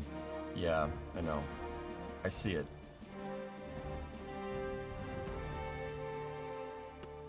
Brother, any time on the space news? Half past like it always happens, Tiberius. Don't worry, I haven't forgotten.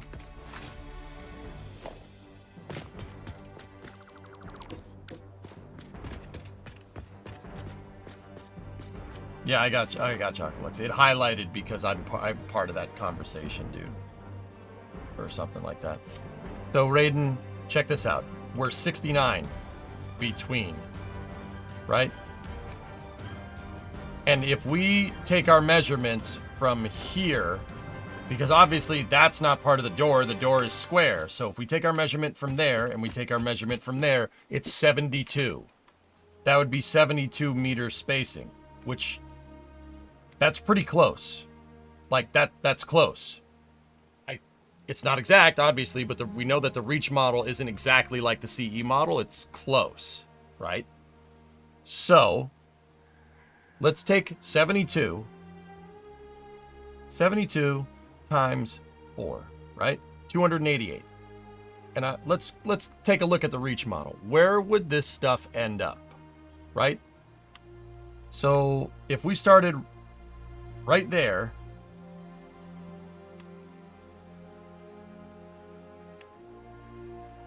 and we went 288 this way, where would the docking bays end up? See, they would clip into the turret a little bit. That's what I'm talking about. That edge wouldn't look right. That's a holding edge. It's a very defined edge right there. Actually, that wouldn't matter too much, but you do need some space there for this to look correctly. So here's what I would do. Now this is where we get into taking some creative liberty with this. Put that right there and then set the forward one to 288 and see where we wind up. Right there. See that? That'll look fine. One more thing that I want to check. What's the distance between there to the front bulkhead? If this gives us a number that jives with our grids, that jives with our octagons, we're good to go.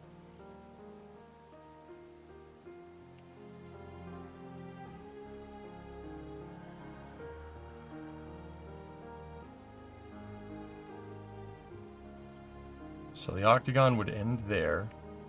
12 and 16. 22, 28.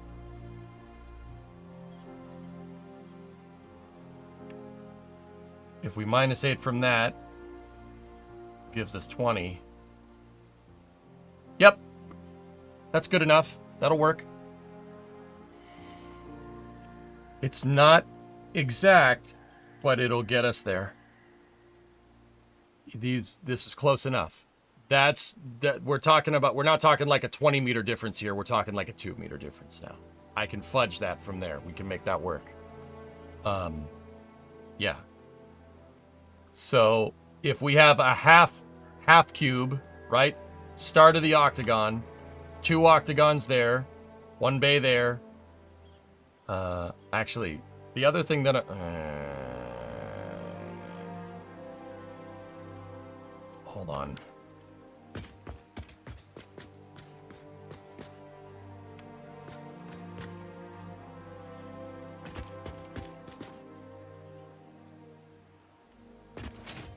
Looks like the turrets actually overhang that entrance.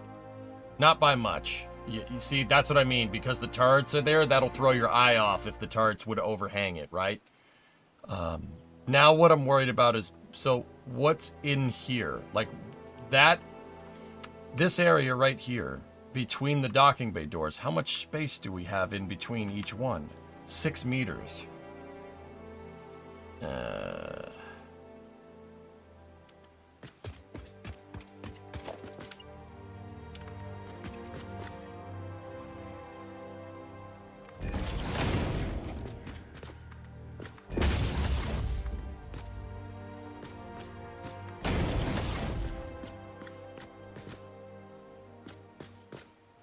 What are we going to do about that?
Yeah, this is a problem we're gonna have to figure out.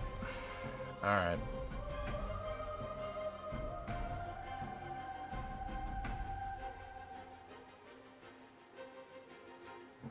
Because this doesn't take into account the,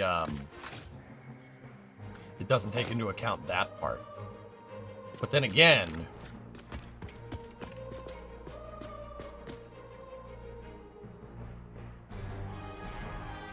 we only theoretically need to take that into account at the very end of this. But we also need to make sure that our bulkheads end up aligned at the very end with the rest of the structure, top and bottom. That's the... Ooh. Yeah, we're gonna have to mess with some numbers, dude. Gonna have to mess with some numbers.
There we go. Just so I don't forget. I left a note to myself.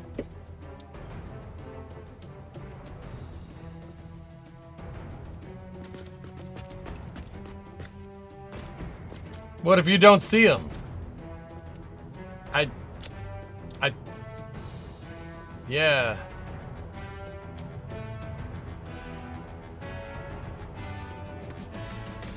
What if I don't? Okay. So, we're going to start up Space News. Guys, we'll be playing more Satisfactory. We'll play more Satisfactory after Space News.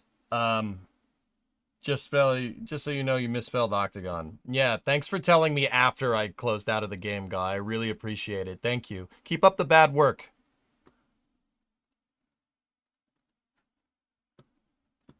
There's a notepad in the to-do list, by the way. Oh, so many helpful comments after I closed the game out. You guys are so helpful. It's just, yeah, no, that's great. That's great. That's not helping me at all.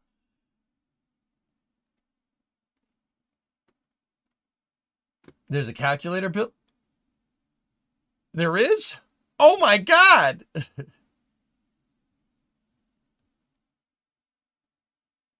Your screens are all black in the center. I know. The power's out. We're getting new ones installed. Don't worry about it. Don't worry about it. It's above your pay grade. Not sure what your plans are, but dinner's ready. Strimmer, do the thing. He's still in the factory designer? What's up, Etel? How you doing, man? I saw you streaming early today, dude. Trading card game that good? That good, man?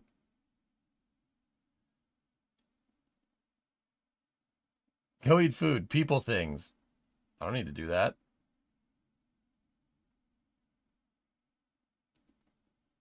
Yeah, Kippy. Should I make you a plate? What's for dinner, Bree? That was yesterday, man. I know your sense of time is off because of the morning launches.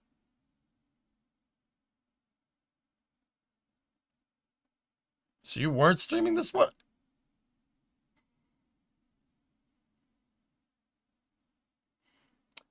Remember, you know this whole conversation? Just rewind 15 seconds and just pretend. Can you just pretend that that didn't happen? You know, asking as a friend. Can you maybe not tell anybody about it? Can you maybe not tell anybody about this? You got it. Oh, that's weird. I guess the page didn't update for the following page because I was like, wow, Etel's streaming super early because I actually got in here early because I was trying to get that YouTube money. You know what I'm saying? All right. Anyway, chicken. Oh, it's chicken time, Bree. Oh, great. All right, guys. Give me about 15 minutes. We'll start up Space News as previously discussed. Per my last email with bold and underscore. We're going to stop the YouTube VOD now, and I'll start up a separate Space News VOD. And we'll go from there. Yeah, we'll go from there. Yeah, if you're on Twitch, you could just stay here. Anyway, Etel, how you doing? Forget that. See, that other conversation didn't happen. How are you? How was playing trading card game last night? Was it good? I gotta go. All right, be right back.